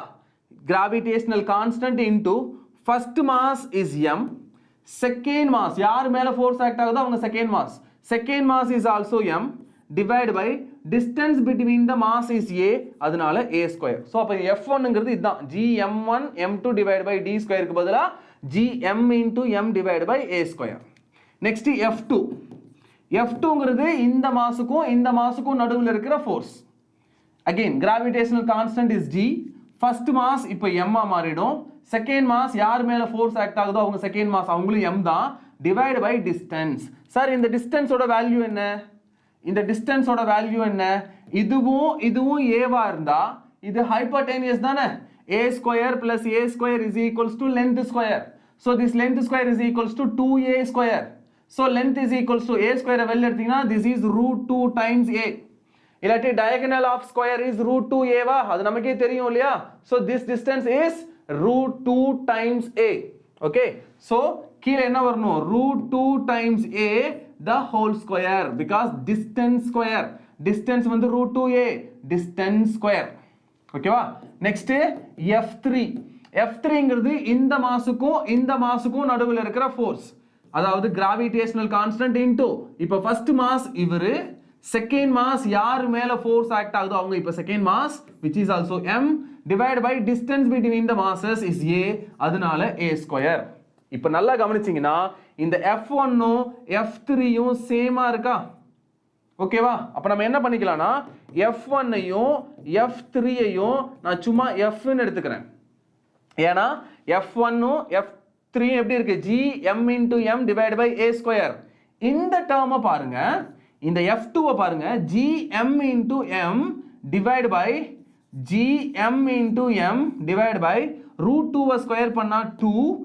a square will be a square gmm by a square னா f தானே gmm by a square னா f தானே ஏனா இவரையும் f ன்னு தானே எடுத்துறோம் அப்ப gmm by a square f ன்னு எடுத்துட்டா f divided by 2 ன்னு மாறிடுமா சோ f2 ங்கிறது f by 2 f1 னும் f3 யும் f இப்போ இந்த சம்மை நீங்க எப்படி பார்க்கணும்னா மாஸ் மேல இந்த டைரக்ஷன்ல f by 2 ஆக்ட் ஆகுது இந்த டைரக்ஷன்ல f ஆக்ட் ஆகுது இந்த டைரக்ஷன்ல f ஆக்ட் ஆகுது இப்போ இப்படி தான் பார்க்கணும் இந்த சம்மை ஓகேவா இது f இதுவும் f இது f by 2 now next இந்த சம்மை எப்படி ட்ரீட் பண்ணனும் அப்படினா listen நான் இப்போ இந்த f ஐயும் இந்த f ஐயும் மட்டும் பார்க்கறேன் நடுவுல இருக்க f by 2 அப்படியே இருக்கட்டும் அதை விட்டுருங்க இது f இது f ரெண்டு வெக்டார் மியூச்சுவலி பெர்பெண்டிகுலரா இருந்துச்சுனா ரெண்டு வெக்டார் மியூச்சுவலி பெர்பெண்டிகுலரா இருந்தா இந்த ரெண்டு வெக்டாரோட ரிசல்ட் எப்படி இருக்கும் √2 டைம்ஸ் f ஆ இருக்குமா ரெண்டு வெக்டார் இது a வெக்டார் இது a வெக்டார் அந்த ரிசல்ட் என்னது √2 டைம்ஸ் a அப்ப இது f இது f இது f இதுவும் f அப்ப இவங்களோட ரிசல்ட் எதுக்கு ஈக்குவல் √2 டைம்ஸ் f ஆ இருக்கும் இப்போ √2 times f um f by 2 உம் ஒரே டைரக்ஷன்ல இருக்கா அப்ப இவங்க ரெண்டு பேத்தையும் ஆட் பண்ணீங்கனா the result is √2 times f plus f by 2 so இதுதான் net force on the mass இப்போ √2 times f um f by 2 உம் ஒரே டைரக்ஷன்ல ஆக்ட் ஆகுது √2f யாரு இவரும் சேர்ந்து கொடுக்கிற ரிசல்ட் தான் √2 டைம்ஸ் f ஆல்ரெடி அதே டைரக்ஷன்ல f by 2ங்கற f2 ஃபோர்ஸ் இருந்துச்சு இல்லையா அந்த f by 2 உம் இப்போ √2 டைம்ஸ் f உம் ஒரே டைரக்ஷன்ல இருக்கு அப்ப அது என்ன பண்ணிப்போம் நம்ம ரெண்டு பேத்தையும் ஆட் பண்ணிப்போமா சோ இவங்க ரெண்டு பேத்தையும் ஆட் பண்ணீங்கனா √2f plus f by 2 is net force listen இப்போ ஆக்ட் ஆகுற net force √2 times f plus f by 2 இதுதான் net force on the mass இப்போ இந்த நெட் ஃபோர்ஸை இன்னும் சிம்பிளிஃபை பண்ணனும் எப்படி பண்ணலாம்னா இதுலயும் f காமன் இதுலயும் f காமன் சோ f வெளிய எடுத்துக்கலாமா வெளிய எடுத்துட்டீங்கன்னா என்ன இருக்கும் √2 plus 1 by 2 எனக்கு ஆல்ரெடி f னா என்னன்னு பார்த்தோம் f is nothing but gmm by a square f na gmm by a square தானே அப்ப இந்த f க்கு பதிலா gm into m divide by a square into √2 plus 1 by 2 இதுதான் இந்த மாதிரி ஸ்கொயர் ஃப்ரேம்ல ஈக்குவல் மாஸ் இருந்தா ஒரு மாஸ் மேல ஆக்ட் ஆகுற நெட் ஃபோர்ஸ் புரிஞ்சுதா நவீன் டெரிவேஷன் புரியலையா டேய் இது டெரிவேஷனே கிடையாதுடா இது ஒரு நார்மல் சம் எந்த பாயிண்ட் எந்த இடத்துல புரியலன்னு சொல்லுங்க எந்த பாயிண்ட்ல புரியலன்னு சொல்லுங்க நான் உங்களுக்கு எக்ஸ்பிளைன் பண்றேன் நவீன் எந்த பாயிண்ட் உங்களுக்கு புரியல எனக்கு தெரிஞ்ச உங்களுக்கு எங்க கன்ஃபியூஸ் ஆயிருக்கும் அப்படினா லேசர் நான் சொல்றேன் கண்டிப்பா உங்களுக்கு இங்க தான் கன்ஃபியூஸ் ஆயிருக்கும் இங்க பாருங்க ஒரு மாஸ் மேல இங்க f ஆக்ட் ஆகுது இங்க f ஆக்ட் ஆகுது இன்னொன்னு இந்த டைரக்ஷன்ல f by 2 ஆக்ட் ஆகுது கரெக்ட்டா அதானே previous ஸ்டெப் இந்த ஸ்டெப் பாருங்க f1 f2 f3 f1 யாரு f1 னும் f3 யும் f அதனால f1 க்கும் f3 க்கும் f ன்னு போட்டுக்கிட்டேன் f2 யாரு f2 ஆக்சுவலா f by 2 அதனால f2 க்கு பதிலா f by 2 போட்டுக்கிட்டேன் இப்போ நீங்க யாரை மட்டும் பார்க்கணும்னா யாரை மட்டும் பார்க்கணும்னா f-ஐயும் மட்டும் பாருங்க. நடுவுல இருக்க f/2 இப்ப மறந்துருங்க, அது இல்லைன்னு நினைச்சுக்கோங்க. f/2 மறந்துருங்க. ரெண்டு ஈக்குவல் வெக்டார்ஸ் மியூச்சுவலி பெர்பெண்டிகுலரா இருந்தா, ரெண்டு ஈக்குவல் வெக்டார்ஸ் மியூச்சுவலி பெர்பெண்டிகுலரா இருந்தா அவங்களோட ரிசல்ட் என்னப்பா? ரெண்டு ஈக்குவல் வெக்டார்ஸ் மியூச்சுவலி பெர்பெண்டிகுலரா இருந்தா ரிசல்ட் என்ன? √2 டைம்ஸ் f தானே. ஏன் ரெண்டு வெக்டார் பெர்பெண்டிகுலரா இருந்தா ஃபார்முலா என்ன? First vector square plus second vector ஸ்கொயரோட ரூட். இதானே ரெண்டு வெக்டார் பெர்பெண்டிகுலரா இருந்தா formula. So f² plus f² னா √2 டைம்ஸ் f². இதுல f² ரூட் அவுட் வெளிய எடுத்தீங்கன்னா f into √2. இப்போ ரெண்டு வெக்டார் பெர்பெண்டிகுலரா இருந்தா அவங்களோட ரிசல்ட் √2 டைம்ஸ் f. இப்போ ஒருத்தரை மறந்துடுங்கன்னு சொன்னேன் இல்லையா, இப்போ அவரை ஞாபகப்படுத்திக்கோங்க. அவர் எங்க இருந்தாரு? இதே டைரக்ஷன்ல தான் இருந்தாரு. அவரோட வேல்யூ என்ன? f/2. இப்போ இந்த எல்லோவும் சேர்ந்து தானே √f மாறுச்சு.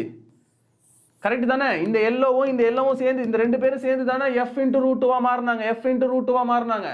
அப்புறம் அதே டைரக்ஷன்ல ஆல்ரெடி ஒருத்தர் இருந்தார் இல்லையா, f/2. இவங்க ரெண்டு பேரும் இப்போ ஒரே டைரக்ஷன். இவங்க ரெண்டு பேரும் தான் இவங்களா மாறினாங்க. அப்ப நீங்க யாரை மறந்துடணும்? இப்போ இவங்க ரெண்டு பேத்தையும் விட்டுறணும். ஏன்னா இவங்க ரெண்டு பேர் தான் இப்போ இப்படி மாறி இருக்காங்க, √2 டைம்ஸ் f மாறி இருக்காங்க.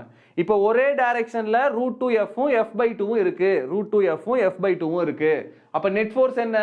ரெண்டு வெக்டார் ஒரே டைரக்ஷன்ல ஆக்ட் ஆயிடுச்சுன்னா நம்ம என்ன பண்ணுவோம்? அந்த வெக்டார்ஸ் ஆட் பண்ணுவோமா? அதனால ரெண்டு வெக்டாரை ஆட் பண்ணேன். √2f-ஐயும் f/2யும் ஆட் பண்ணிக்கிட்டேன். இதுல f-ங்கிறத நானா எடுத்துக்கிட்டது. கரெக்ட் தானே? f-ங்கிற டேர்ம் நானா எடுத்துக்கிட்டேன். f-ங்கிறது யாரு? 𝐺𝑚𝑚/a². நான் f-ன்னு எடுத்துக்கிட்டேன். அப்போ மறுபடியும் அந்த f-ஐ ரீப்ளேஸ் பண்ணணும்ல, அதனால f-க்கு பதிலா 𝐺𝑚𝑚/a². கிளியர்? புரிஞ்சுதா? ஹலோ பிரியங்கா, இது புரிஞ்சுதாப்பா? கிளியர்? இப்போ நம்ம இதுல வேற ஒரு சம் போட்டீங்கன்னா உங்களுக்கு இன்னும் கிளியரா புரியும். பார்க்கலாமா வேற ஒரு some?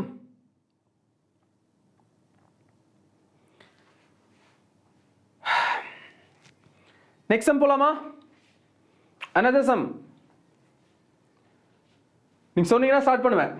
another sum will start. Right. The next question is, listen. இப்போ ஒரு ட்ரையாங்கிள் எடுத்துக்கோங்க, ஈக்குலேட்டரல் ட்ரையாங்கிள். ஓகேவா? ட்ரையாங்கிளோட சைடு வந்து L. இது வந்து ஒரு ஈக்குலேட்டரல் ட்ரையாங்கிள். இப்போ இந்த ட்ரையாங்கிள் மேல இருக்கிற mass m, 2m, m/2. Mass வந்து டிஃபரண்ட்.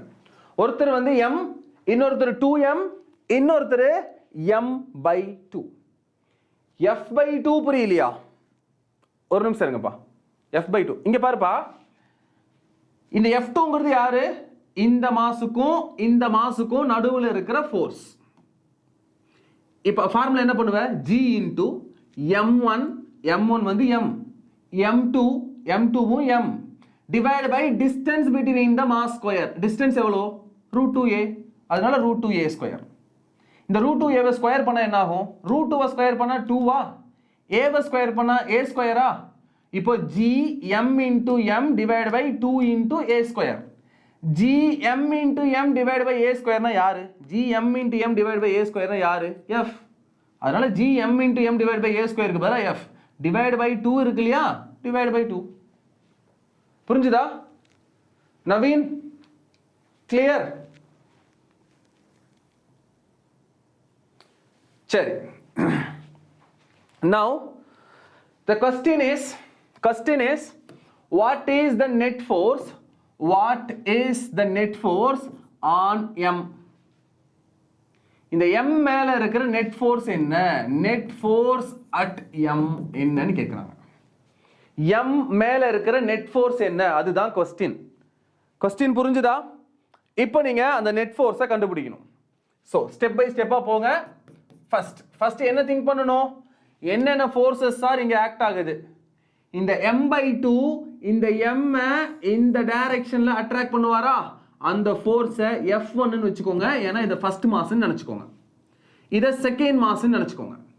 இப்போ இந்த செகண்ட் மாஸோ இந்த m இந்த டைரக்ஷன்ல அட்ராக்ட் பண்ணுவாரா? அத F2 ன்னு நினைச்சுக்கோங்க. ஓகேவா? அத F2 ன்னு நினைச்சுக்கோங்க. இப்போ நெக்ஸ்ட் ஸ்டெப்ல m மேல ரெண்டு ஃபோர்ஸ் தான் இருக்கு. ஒன்னு F1ங்கற ஃபோர்ஸ், இன்னொன்னு F2ங்கற ஃபோர்ஸ். இப்போ F1 யாரு, F2 யாரு அப்படிங்கறத சொல்லுங்க. F1ங்கிறது யார் ஆக்சுவலா? F1ங்கிறது force between m and m/2. m and m/2. இப்போ மத்ததெல்லாம் மறந்துறணும். இது ஒரு பாயிண்ட் மாஸ், இது ஒரு பாயிண்ட் மாஸ். இந்த ரெண்டு மாஸ்க்கு நடுவுல இருக்க ஃபோர்ஸ் சொல்லணும். என்ன எப்படி சொல்லுவீங்க? ரெண்டு பாயிண்ட் மாஸ்க்கு நடுவுல இருக்கிற ஃபோர்ஸ் எதுக்கு equal? G into first mass into second mass which is m/2 divided by distance between the mass is L, அதனால L square. அப்ப இந்த ஃபார்முலா எப்படி மாறுது? G into m into m divided by 2 into L square வருதா? ஏனா m/2 இங்க வந்துருமா, divide by 2 ஆயிடும். so G mm/2L squareங்கிறது F1. Next F2 யாருன்னு கண்டுபிடிக்கணும். F2 யார் ஆக்சுவலா? F2ங்கிறது 2m க்கும் m க்கும் நடுவுல இருக்கிற ஃபோர்ஸ். இவங்க ரெண்டு பேருக்கு நடுவுல இருக்கிற ஃபோர்ஸ் தான் F2. இப்போ இவங்க ரெண்டு பேருக்கு நடுவுல இருக்க ஃபோர்ஸை கண்டுபிடிக்கும்போது இவரை மறந்துறணும், இவரை விட்டுருங்க. இப்போ இவங்க ரெண்டு பேருக்கு நடுவுல இருக்க ஃபோர்ஸை கண்டுபிடிக்கிறீங்க. now G into first mass is m, second mass is 2m divided by distance between the mass is L, so L square. இப்போ என்ன ஆன்சர் வருது? 2 into gm into m divided by L square. இப்போ நான் என்ன பண்றேன்னா என்னோட கன்வீனியன்ட்காக gmm by L square x ன்னு எடுத்துக்கிறேன். அப்போ இது x/2 வா? நான் அஸ்யூம் பண்ணிக்கிறேன் gmm divided by L square x ன்னு நினைச்சுக்கிறேன். அப்போ இது x/2. அப்போ இவர் யாரு? 2 into x. gmm by L square இவருக்கும் காமனா வருது இல்லையா? அப்போ இந்த டேர்மை x ன்னு நினைச்சுக்கிட்டீங்கன்னா இவர் 2 into x. ரைட்? இது புரிஞ்சுதா? எஸ் கரிஸ்மா. நான் மட்டும் நடத்துறத படிச்சா 160 வாங்க முடியுமான்னு சொல்ல மாட்டேன். நான் நடத்துறத நீங்க தெளிவாகவும் படிக்கணும். நெக்ஸ்ட் அதுக்கு ரிலவெண்டா இருக்கிற சம்ஸை நீங்க பிராக்டிஸ் பண்ணணும். நீங்க எவ்வளவு சம் அதிகமா பிராக்டிஸ் பண்றீங்களோ அந்த அளவுக்கு உங்க ஸ்கோர் ரொம்ப சூப்பரா வரும். நீங்க பிராக்டிஸ் பண்ணாம கண்டிப்பா ஸ்கோர் வரவே வராது. ஒருவேளை யாராவது அப்படி சொன்னாங்க அப்படின்னா அது கண்டிப்பா போய் தான். நான் நடத்துறத மட்டும் படிச்சா போதும் அப்படின்னு சொன்னாங்கன்னா அது கண்டிப்பா போய் தான். யார் ஒருத்தங்க நடத்தினாலும் அது மட்டுமே நீங்க ஸ்கோர் எடுக்க ஹெல்ப் ஆகவே ஆகாது. நான் சில டெக்னிக்ஸ் சொல்லி தருவேன். இதுனா என்ன, இந்த கான்செப்ட் என்னங்கிறத உங்களுக்கு எக்ஸ்பிளைன் தான் பண்ணுவேன். நீங்க அதுக்கு ரிலவெண்டா இருக்க கான்செப்டை நீங்க நிறைய சம்ஸ் போட்டா மட்டும் தான் உங்களால புரிஞ்சிக்க முடியும். ஒரு சம்மை டீல் பண்ற கேரக்டர் உங்களுக்கு கிடைக்கும். ஓகேங்களா? அந்த கேப்பபிலிட்டி உங்களுக்கு வரும். ஓகே, ஸோ அதனால கண்டிப்பா நான் நடத்துறதை மட்டும் படிச்சீங்கன்னா 160 வாங்க முடியும். நான் கண்டிப்பா போய் சொல்லவே மாட்டேன். நான் நடத்துறதை நீங்க படிச்சு புரிஞ்சிக்கலாம். பட் அதை புரிஞ்சுக்கிட்டு நீங்க எவ்வளோ அதிகமாக சம் ப்ராக்டிஸ் பண்றீங்களோ அதுதான் உங்களோட ஸ்கோரை எடுத்துட்டு வரும். ஓகேவா? ஸோ நிறைய ப்ராக்டிஸ் பண்ணுங்க, கண்டிப்பா நிறைய நல்ல ஸ்கோருக்கு வரலாம். ரைட்? சரி, இது வரைக்கும் புரிஞ்சுதாப்பா? இப்போ F1ங்கிறது x/2, F2ங்கிறது 2x. அப்போ F1னா x/2ன்னு எடுத்துக்கலாமா? இவரை 2 into x ன்னு எடுத்துக்கலாமா? நெக்ஸ்ட், இது ஒரு ஈக்குவலேட்டரல் ட்ரையாங்கிள். ஈக்குவலேட்டரல் ட்ரையாங்கிள்ல இந்த இடத்துல என்ன தீட்டா இருக்கும்? 60 டிகிரி தானே இருக்கும். அப்போ இந்த இடத்துல என்ன ஆங்கிள் இருக்குன்னு அர்த்தம்? 60 டிகிரி. இப்பதான் சொன்னேன் இல்லையா, ரெண்டு வெக்டார் தீட்டாங்கிற ஆங்கிள் இருந்துச்சுன்னா, ரெண்டு வெக்டார் தீட்டாங்கிற ஆங்கிள் இருக்கும்போது the result is root over first vector square plus second vector square plus 2 into first vector into second vector into cos theta. Correct? So the resultant or net force is equals to root over first vector square, inga first vector x/2, so x/2 the whole square plus second vector square, second vector is 2x, adanal 2x square plus 2 into first vector into second vector into cos 60 degree. Clear? Sir, first vector அப்படிங்கிறது x/2, second vectorங்கிறது 2x, அதனால first vector square plus second vector square plus 2 into first vector into second vector into cos theta. Here theta is 60, அதனால 60 டிகிரியை போட்டுக்கிட்டேன். இது புரிஞ்சுதா? Clear? Thank you UK. Thank you so much. Listen, now x/2 square பண்ணீங்கன்னா x square by 4 plus 2x square பண்ணீங்கன்னா 4x square plus 2 will cancel. x into x is x square into 2 இருக்கிறதுனால இது 2x square into cos 60 is 1/2, so அதனால 1/2 ஓட root. Now 2 will cancel. இது x square by 4, இது 4x square, இது வெறும் x square. இப்போ இந்த டேர்ம் எப்படி மாறுது பாருங்க. x ஸ்கொயர் காமன் எல்லாத்துக்குமே. So x square is 5. So 5 4s are 20. 20 plus 1 is 21. 21 by 4. So x into root over 21 by 4. Correct? R. The net force is equals to x into root 21 by 4 divided by 4 it is x by 2. So x by 2 into root 21. Root 21 கூட நீங்க என்ன பண்ணலாம்? 9 into புரியல, any doubt? No, 21, let it be 21. So x by 2 into root 21 அப்படியே இதை விட்டுறலாம். ஓகேவா? Now மறுபடியும் இப்ப சேஞ்ச் பண்ணும். என்ன சார் சேஞ்ச் பண்ணனும்னா, நீங்க x யாரை நினைச்சுக்கிட்டீங்க? x யாரை எடுத்துக்கிட்டீங்க? gmm divided by l square தானே x எடுத்துக்கிட்டீங்க. அப்ப இது x க்கு பதிலா நீங்க என்ன பண்ணனும்? gm into m divided by l square, already இங்க ஒரு 2 இருக்கு, into root 21. இதுதான் ஆன்சர். ஓகேவா? சார் ஏன் நம்ம x எடுத்துக்கிட்டோம் இந்த டேர்ம் அப்படினா, நீங்க ஒருவேளை இந்த டேர்மை x மாதிரி கன்சிடர் பண்ணலனா இந்த ரூட்டுக்குள்ள இவங்க வந்துகிட்டே இருப்பாங்க. இங்க பாருங்க, இந்த இடத்துல gmm by l square வந்திருக்கும், the whole square. மறுபடி gmm by l square the whole square, gmm by l square by 2, அப்புறம் 2 into gmm by l square வந்திருக்கும். இந்த ரூட்டுக்குள்ள எல்லா இடத்துலயுமே gmm by l square வந்துகிட்டே இருக்கும். கரெக்ட்டா? அதை நீங்க சால்வ் பண்ணி கொண்டு போறதுக்கு ரொம்ப கன்ஃபியூஸ் ஆகும், எங்கயாவது ஒரு பாயிண்ட மிஸ்டேக்கும் பண்ணிடுவீங்க. அதனால சம் சால்வ் பண்ணும்போது ரெண்டு காம்போனன்ட்ஸ் இங்க இல்ல, எந்த இடத்துல வந்தாலும் ஒரே மாதிரி டேர்ம் வந்துச்சுன்னா நீங்க அதை x மாதிரி நினைச்சுக்கணும், ஃபைனல் ஆன்சர்ல ரீப்ளேஸ் பண்ணிக்கலாம். ஓகேவா? ஒரே மாதிரி டேர்ம் क्वेश्चनல வரும்போது நீங்க அந்த டேர்மை x ஆ நினைச்சுக்கணும். இந்த சம்முக்கோ இந்த சாப்டருக்கோ கிடையாது, எங்க போனாலும் அப்படிதான். ஒரே மாதிரி டேர்ம் வந்துச்சு அப்படின்னா நீங்க அதை சும்மா x மாதிரி நினைச்சுக்கிட்டு சிம்பிளிஃபை பண்ணிக்கிட்டு கடைசியில் ஆன்சர்ல திருப்பி ரீப்ளேஸ் பண்ணிக்கலாம். அதை புரிஞ்சுதா? அது சம்ம ஈஸியா சால்வ் பண்றதுக்கு யூஸ் ஆகும். Okay,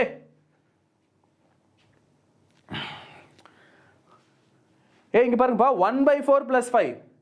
So 4 into 5 20. 20 plus 1 is 21. 21 by 4 தானே? 21 by 4ல 1 by 4 வெளில எடுத்தா 1 by 2. அப்ப உள்ள root 21 இருக்கும்ல, உள்ள root 21 அப்படியே தானே இருக்கும் medico. So x by 2 into root 21. இப்போ x ஓட வேல்யூ, x யாரா நினைச்சுக்கிட்டீங்க? x is gmm divided by l square. Karishma, இப்பதானே நீங்க கேட்டதுக்கு நான் ஆன்சர் பண்ணேன். No problem. இங்க பாருங்க, நான் சீரியஸா சொல்றேன், நான் டீச் பண்றதை மட்டும் நீங்க படிச்சீங்கன்னா 150 எடுக்கலாம், 180 எடுக்கலாம், 130 எடுக்கலாம் அப்படிங்கிறது கண்டிப்பா கிடையாது. நான் அப்படி சொல்லவே மாட்டேன், அது பாசிபிளும் கிடையாது. நல்லா புரிஞ்சுக்கோங்க. நான் டீச் பண்ணாம, நான் டீச் பண்றதை சும்மா ஓட்டி பாடுறதுக்கு தான் உங்களால 180 எடுக்க முடியும். என்னோட கிளாஸை ரெகுலரா வாட்ச் பண்ணி கூட உங்களால 150 தான் எடுக்க முடியும்னு கூட நடக்கலாம். இதுக்கு பின்னாடி இருக்கிறது நான் டீச் பண்றது மட்டும் கிடையாது. நான் என்னதான் டீச் பண்ணாலும், நான் என்னதான் கஷ்டப்பட்டு டீச் பண்ணாலும், நீங்க எவ்வளவுதான் கஷ்டப்பட்டு அந்த கிளாஸை கவனிச்சாலும், கிளாஸ் முடிஞ்சதுக்கு அப்புறம் நீங்க மறுபடி சம்ஸ் பிராக்டிஸ் பண்றீங்களா இல்லையாங்கிறது தான் விஷயம். ஓகேவா? நான் எவ்வளவு டீச் பண்ணாலும் கிளாஸ் முடிஞ்சதுக்கு அப்புறம் நீங்க எவ்வளவு சம் பிராக்டிஸ் பண்ணிருக்கீங்க, நான் டீச் பண்ண சம்ல எவ்வளவு சம் உங்களுக்கு புரிஞ்சிருக்கு, அது ரொம்ப ரொம்ப இம்பார்ட்டன்ட். ஓகேவா? ஸோ அல்டிமேட்டா ஒரு ஃபேக்கல்டி எவ்வளோ எஃபெக்ட் போட்டாலும் it's like 20 to 25% of your score, அவ்வளோதான். The remaining 80 or 75% it's up to you, it's up to your hard work. நீங்கள் படிக்கிறத பொறுத்து தான் இருக்கு. ஓகேவா? நான் டீச் பண்ணுறது it's just a thing to helps you. இன்னும் ஒரு கான்செப்டை உங்களுக்கு புரிய வைக்கிறேன், இதுதான் நடக்குதுன்னு புரிய வைக்கிறேன். அதை இமேஜின் பண்ணி அதே மாதிரி ஒரு சம் வரும்போது நான் சொன்ன கான்செப்டை உள்ள அப்ளை பண்றது, அதெல்லாம் உங்ககிட்ட இருக்கிற திறமை. கரெக்டா? எஸ், கண்டிப்பா ஜேஇ மெயின்ஸுக்கும் இருக்கும் என்னோட கிளாஸ். சேம் என்னோட லெக்சர் பார்த்தீங்கன்னா நீட் லெவலில் மட்டும் இருக்காது, ஜேஇ மெயின்ஸ் லெவலில் தான் நான் டீச் பண்ணுவேன். நீங்கள் நீட் படிக்கிறவங்களும் தாராளமாக ஜேஇ மெயின்ஸ் லெவலில் ப்ரிப்பேர் ஆகிறது தான் பெஸ்ட். ஏன்னா ஒரு கரெக்டாக 2 years முன்னாடி ஒரு கொஸ்டின் பேப்பர் ஃபிசிக்ஸில் வந்துச்சு, நீட் கொஸ்டின் பேப்பர். அந்த மாதிரி ஒரு டஃப்பான கொஸ்டின் பேப்பர் ஜேஇல கூட வந்ததில்லை. அவ்வளோ டஃப்பான ஒரு கொஸ்டின் பேப்பர் வந்துச்சு. 130 120 பெரிய ஸ்கோராக இருந்துச்சு அப்போ. ஓகேங்களா? ஏன்னா அது ரொம்ப டஃப்பான கொஸ்டின் பேப்பர். ஸோ அதனால ஒருவேளை டஃப் பண்ணணும் எக்ஸாமு அப்படின்னு நினச்சாங்கன்னா கண்டிப்பா அவங்க பிசிக்ஸை தான் பிடிப்பாங்க. ஏன்னா இவர் மூலியமா தான் டஃப் பண்ண முடியும். ஓகே, அதனால நீங்க மெயின்ஸ் லெவல்ல படிக்கிறது கண்டிப்பா உங்களுக்கு பயங்கர ஹெல்ப்ஃபுல்லா இருக்கும். நீங்க உங்க லெவலை வந்து நான் நீட் லெவல்ல படிச்சா போதும், என்சிஆர்டியை மட்டும் கிளியர் பண்ணிக்கிட்டா போதும், அதை மட்டும் தெளிவா படிச்சா போதும் அப்படின்னு லைக் பயாலஜியோ இல்லை கெமிஸ்ட்ரியோ படிக்கிற மாதிரி பிசிக்ஸை படிக்காதீங்க. பிசிக்ஸை பொறுத்த வரைக்கும் நீங்க ஒரு கான்செப்டை எவ்வளோ அழகா புரிஞ்சுக்கிறீங்க, அந்த கான்செப்டை வச்சு நீங்க எவ்வளோ சம்ஸ் ப்ராக்டிஸ் பண்றீங்க, அந்த கான்செப்டை வச்சு உங்களால் எவ்வளோ சம்ஸ் கிளியர் பண்ண முடியும் அப்படிங்கிறது தான் இங்கே விஷயம். ஓகேவா? ஸோ ஃபிசிக்ஸில் கான்செப்ட் அதுதான் இம்பார்ட்டன்ட். ஒரு கான்செப்டை எவ்வளோ அழகாக புரிஞ்சுக்கிறோங்கிறது தான் முக்கியம். அது தெளிவாக புரிஞ்சிச்சுன்னா அதுக்கு ரெலவெண்ட்டாக இருக்கிற சம்ஸை உங்களால் ரொம்ப ஈஸியாக கிராக் பண்ண முடியும். நான் சொல்றது புரியுதுன்னு நினைக்கிறேன் உங்களுக்கு. ஸோ என்சிஆர்டி மட்டும் படித்தா போதும், என்சிஆர்டியில் இருக்கிற சம்ஸை மட்டும் கிளியர் பண்ணால் போதும் அப்படிங்கிறதுலாம் கண்டிப்பாக இங்கே ஆகவே ஆகாது. புரிஞ்சுதா? ரைட் கரீஸ்மா, புரிஞ்சுதா?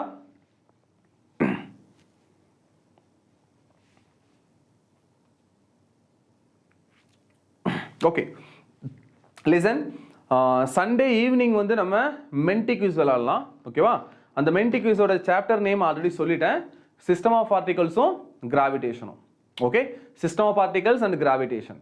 சிஸ்டம் ஆஃப் பார்ட்டிகல்ஸ் நான் 2 நாள் பகல் எடுத்து முடிச்சிட்டேன், நீங்கள் அதை பார்த்துருப்பீங்கன்னு நினைக்கிறேன். அதில் ரோலிங் மோஷன் மட்டும் இருக்குது. அந்த ரோலிங் மோஷனும் இப்போ கிராவிடேஷனில் இப்போ மீதி கொஞ்சம் பார்ட் கண்டிப்பாக மிச்சம், நம்மளால் இன்றைக்கி ஃபுல்லாக முடிக்க முடியாது.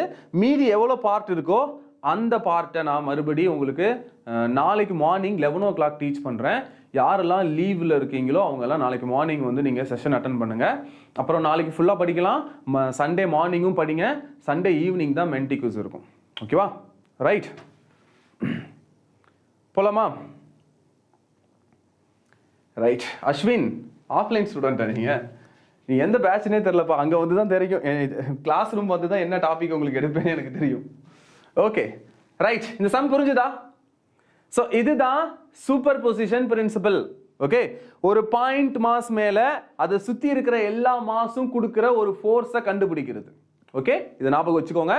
இப்படி தான் ப்ரொசீஜர், இதை வச்சு தான் நீங்கள் கண்டுபிடிக்கணும், சால்வ் பண்ணணும். இன்னொரு பாயிண்ட் இருக்கு இதில், ஈஸியஸ்ட் மெத்தட். ஈஸியஸ்ட் மெத்தட்னா இது ஒரு சிலதுக்கு மட்டும் தான் அப்ளிகேபிள், ஒரு சில பாயிண்ட்ஸ்க்கு மட்டும் இது அப்ளிகேபிள். லிசன், இதை ஞாபகம் வச்சுக்கோங்க. இந்த மாதிரி கொஸ்டின் வந்துச்சுன்னா நீங்க சால்வ் பண்ண தேவையில்லை, பார்த்த உடனே ஆன்சர் சொல்லலாம், அதுக்காக மட்டும் தான் இது. ஓகேவா? இந்த கண்டிஷன் என்னென்ன கண்டிஷன் சார் அப்படின்னா, ஃபர்ஸ்ட் ஒரு ரெகுலர் ஷேப்பா இருக்கணும். ஓகேவா? நான் சொல்றேன் இந்த ரூலை நீங்க அப்ளை பண்ணணும்னா அவங்க ஒரு ரெகுலர் ஷேப்பா இருக்கணும். ரெகுலர் ஷேப்னா ஒரு ட்ரையாங்கிளா இருக்கணும் இல்லையா, இல்லனா ஒரு ஸ்கொயரா இருக்கணும், இல்லாட்டி rectangular, okay, or pentagon, hexagon. ஓகேங்களா? இந்த மாதிரி ஒரு ரெகுலர் ஷேப்பா இருந்துச்சு அப்படின்னா நான் சொல்ற ரூல் ஒபே பண்ணும், நீங்க சால்வ் பண்ணாம ஆன்சரை சொல்ல முடியும், ரெகுலர் ஷேப்பா இருந்துச்சுன்னா. சரி, ஃபர்ஸ்ட் பாயிண்ட். செகண்ட் பாயிண்ட் என்னவா இருக்கணும்னா, வெர்டெக்ஸ் எல்லாமே, வெர்டெக்ஸ் ஆர் சேம் மாஸ், வெர்டெக்ஸ்ல எல்லாம் சேம் மாஸ் இருக்கணும். இப்போ ஒரு எக்ஸாம்பிள் பாருங்க, இது ஒரு ஈக்குவலேட்டரல் ட்ரையாங்கிள். இந்த ட்ரையாங்கிளோட வெர்டெக்ஸ்ல m m mங்கிற மாஸ் இருக்கு. இப்போ இந்த ட்ரையாங்கிளோட சென்டர்ல, ஜியோமெட்ரிக் சென்டர்னு சொல்லுவோம் இல்லையா, இந்த ஜியோமெட்ரிக் சென்டர்ல ஏதோ ஒரு அன்னோன் மாஸ் இருக்கு. இவர் யாரா இருந்தாலும் சரி, இந்த மாஸ் எனி மாஸ் இது எனக்கு தேவையே கிடையாது, இதோட மாஸ் முக்கியமே இல்லை. இது 2 கிலோகிராமா இருந்தாலும் சரி, 2000 கிலோகிராமா இருந்தாலும் சரி, இதோட மாஸ் எனக்கு முக்கியம் கிடையாது. ஆனா இது ஒரு ரெகுலர் ஷேப். இந்த ரெகுலர் ஷேப்போட வெர்டெக்ஸ்ல ஈக்குவல் மாஸ் இருக்கு. ஈக்குவல் மாஸ் இருந்துச்சுன்னா இந்த மாஸ் மேல ஆக்ட் ஆகுற நெட் ஃபோர்ஸ் இல்லாட்டி நெட் ஃபீல்ட் என்னன்னு கேட்டா 0 தான், நீ கால்குலேட் பண்ண வேணாம். புரிஞ்சுதா? நீ சால்வ் பண்ணாலும் 0 தான் வந்து நிற்கும். ஓகே, ஒரு ரெகுலர் ஷேப்பா இருந்து அந்த ரெகுலர் ஷேப்போட வெர்டெக்ஸ் எல்லாம் சேம் மாஸா இருந்து அந்த ரெகுலர் ஷேப்போட சென்டர் ஆஃப் மாஸ்ல ஆக்ட் ஆகுற net fours are net field கேட்டாங்கன்னா கால்குலேட் பண்ணாத, அது கண்டிப்பா 0 தான். நீ கால்குலேட் பண்ணாலும் 0 தான் வரும், கால்குலேட் பண்ண வேண்டாம். But condition important.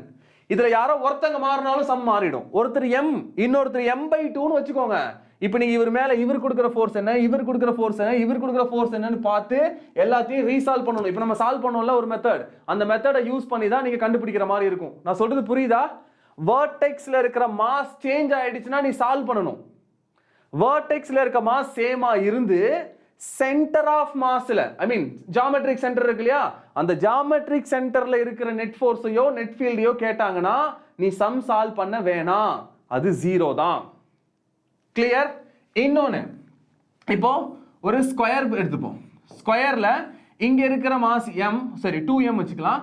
இங்க இருக்கிற மாஸும் 2m, இங்க இருக்கிற மாஸும் 2m, இங்க இருக்கிற மாஸும் 2m. இப்போ இந்த சென்டர்ல இங்க என்ன மாஸ் வேணாலும் இருக்கலாம், எனக்கு அந்த மாஸ் தேவையே கிடையாது. எனி மாஸ், இது என்ன மேக்னிடியூட் இருந்தாலும் எனக்கு பிரச்சனை இல்லை. இவர் மேல இருக்கிற நெட் ஃபோர்ஸோ இல்ல நெட் ஃபீல்டோ கேட்டாங்கன்னா அகைன் 0. ஏன்னா square is a regular shape. Pentagon, hexagon இருக்கு இல்லையா, நானோகன், இவங்க எல்லாமே ரெகுலர் ஷேப். அதனால இவரோட சென்டர் மேல இருக்கிற ஃபோர்ஸும் ஃபீல்டும் எப்படி இருக்கும்? 0வா தான் இருக்கும். இவரோட மாஸ் எனக்கு தேவை கிடையாது. இது எவ்வளவு மாஸ்ங்கிறது எனக்கு முக்கியமே கிடையாது. இவர் மேல இருக்கிற ஃபோர்ஸும் ஃபீல்டும் is always 0. Okay, but listen, இதுல ஏதாவது ஒரு மாசம் மாத்திட்டாங்கன்னா நெட் ஃபோர்ஸ் 0 ஆகாது. இன்னொன்னு, அவங்க சென்டர் ஆஃப் மாஸுக்கு பதிலா இப்ப இங்க கேக்குறாங்கன்னு வச்சுக்கலாம், இந்த இடத்துல நெட் ஃபோர்ஸோ இல்ல நெட் ஃபீல்டோ கேட்டாங்கன்னா இது நாட் ஈக்குவல் டு 0. நீ ஃபைண்ட் பண்ணணும் இந்த மாதிரி. ஏன்னா சென்டர் ஆஃப் மாஸ் கிடையாது இல்ல, இதுதானே சென்டர் ஆஃப் மாஸ். இந்த centre of mass or geometric centre இருக்கு இல்லையா, இந்த ஜியோமெட்ரிக் சென்டர் மேல இந்த 4 வெர்டெக்ஸ்ல இருக்கிற மாஸும் ஈக்குவலா இருந்து இவர் மேல என்ன ஃபோர்ஸ்னு கேட்டாங்கன்னா 0. நீ சால்வ் பண்ண தேவையில்லை. ஆனா ஜியோமெட்ரிக் சென்டரா இல்லாம ஒருவேளை இங்கேயோ இல்ல இங்கேயோ இல்ல இங்கேயோ இல்ல இங்கேயோ கேக்குறாங்க, ஜியோமெட்ரிக் சென்டரா இல்லாம வேற எங்க கேட்டாலும் நீ நம்ம இப்ப சால்வ் பண்ண ப்ரொசீஜர் எடுத்து, லைக் அவர் மேல ஃபர்ஸ்ட் மாஸ் கொடுக்கிறது, செகண்ட் மாஸ் கொடுக்கிறது, தேர்ட் மாஸ் கொடுக்கிறது, ஃபோர்த் மாஸ், எல்லா மாஸ் கொடுக்குற ஃபோர்ஸையும் கால்குலேட் பண்ணி எல்லா ஃபோர்ஸையும் ரீசால்வ் பண்ணி கடைசியா நீங்க நெட் ஃபோர்ஸ்க்கு போகணும். இது புரிஞ்சுதா? Is this clear? இது புரிஞ்சுதா? இந்த ட்ரிக்கை ஞாபகம் வச்சுக்கோங்க. It is only applicable for regular shape like triangular frame, rectangular frame or square frame or pentagon, hexagon, அந்த மாதிரி ரெகுலர் ஷேப்ல இருந்து வெர்டெக்ஸ் எல்லாம் சேம் மாஸா இருந்து, சார் சேம் மாஸ்னா எல்லாரும் m இருக்கணும்னு அவசியம் இல்லை. m/2 m/2 m/2 ஆவும் இருக்கலாம், 3m 3m 3m ஆவும் இருக்கலாம், 1.5m 1.5m 1.5m கூட இருக்கலாம். பட் சேம் மாஸா இருக்கணும். Right? Clear? CR7 sir replay sir. என்ன கொஸ்டின் கேட்டீங்க தெரியலையே sir. I am practising 150 questions in single chapter but still getting 100 out of 180 in a single chapter. Okay, நீங்க சால்வ் பண்றது எவ்வளோ? சால்வ் பண்றது ஒவ்வொரு சாப்டர்லயும் 150 கொஸ்டின் சால்வ் பண்றீங்களா? ஓகே, இன்னும் அதிகப்படுத்துங்க. 150க்கு பதிலாக 200 சால்வ் ட்ரை பண்ணி பாருங்க. கண்டிப்பா ஸ்கோர் 130 பக்கம் போயிடும்.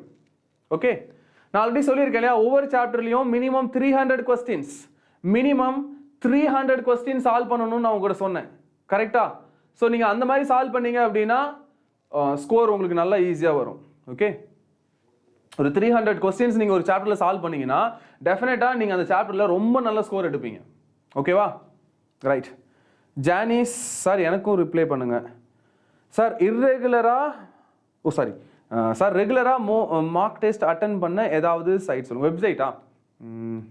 Okay, website in the sense NEET preparation, NEET prep அப்படின்னு சொல்லிட்டு ஒரு கிரீன் கலர்ல ஒன்று வரும். ஓகேங்களா? அதுல நீங்க அட்டன் பண்ணலாம்.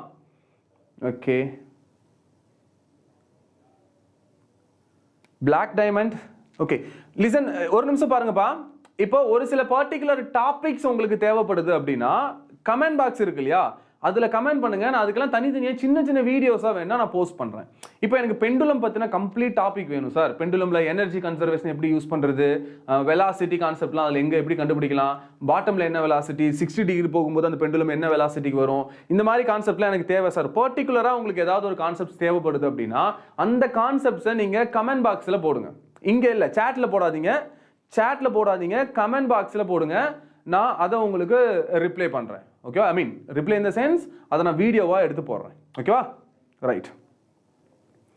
சார் எவ்வளோ மார்க் டெஸ்ட் அட்டன் பண்ணணும் அப்படிலாம் இல்லைப்பா, ஒரு கணக்கு கிடையாது. நீங்கள் 5 அட்டன் பண்ணணும் இல்லை 10 அட்டன் பண்ணணும், அந்த மாதிரி மார்க் டெஸ்ட் இவ்வளோ தான் அட்டன் பண்ணணுங்கிற கவுண்ட்டோ இல்லை கணக்கோ கிடையாது. உங்களால் எவ்வளோ முடியுதோ அவ்வளோ அட்டன் பண்ணுங்க. உங்கள் ஸ்கோர் நிறைய வர்ற வரைக்கும் நீங்கள் அட்டன் பண்ணிக்கிட்டே இருங்க.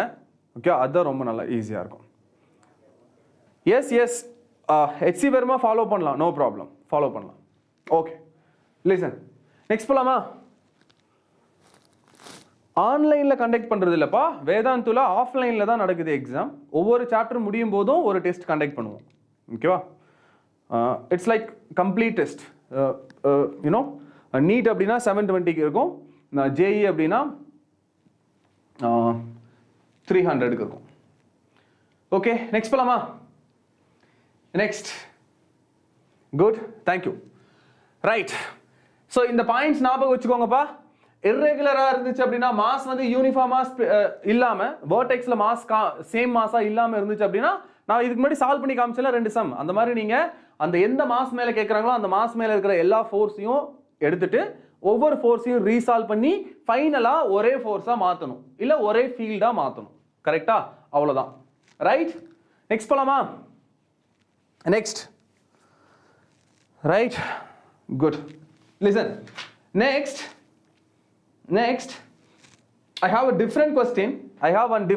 Listen, நான் சொல்ற क्वेश्चन நோட் பண்ணிக்கோங்க. அது பயங்கரமா கொஞ்சம் வித்தியாசமான क्वेश्चन அது. ஓகேவா? அது உங்களுக்கு பயங்கர யூஸ்ஃபுல்லா இருக்கும். Listen, 4 particles of equal mass m is moves along a circle. 4 particles of equal mass, which is m, is moves along a circle of radius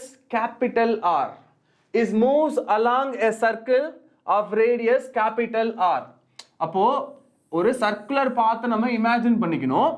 இந்த சர்க்குலர் பாத்ல உங்களுக்கு 4 மாஸ் இருக்கு. இப்போ இங்க ஒரு மாஸ் m இருக்கு, இங்க ஒரு மாஸ் m இருக்கு. ஓகேவா?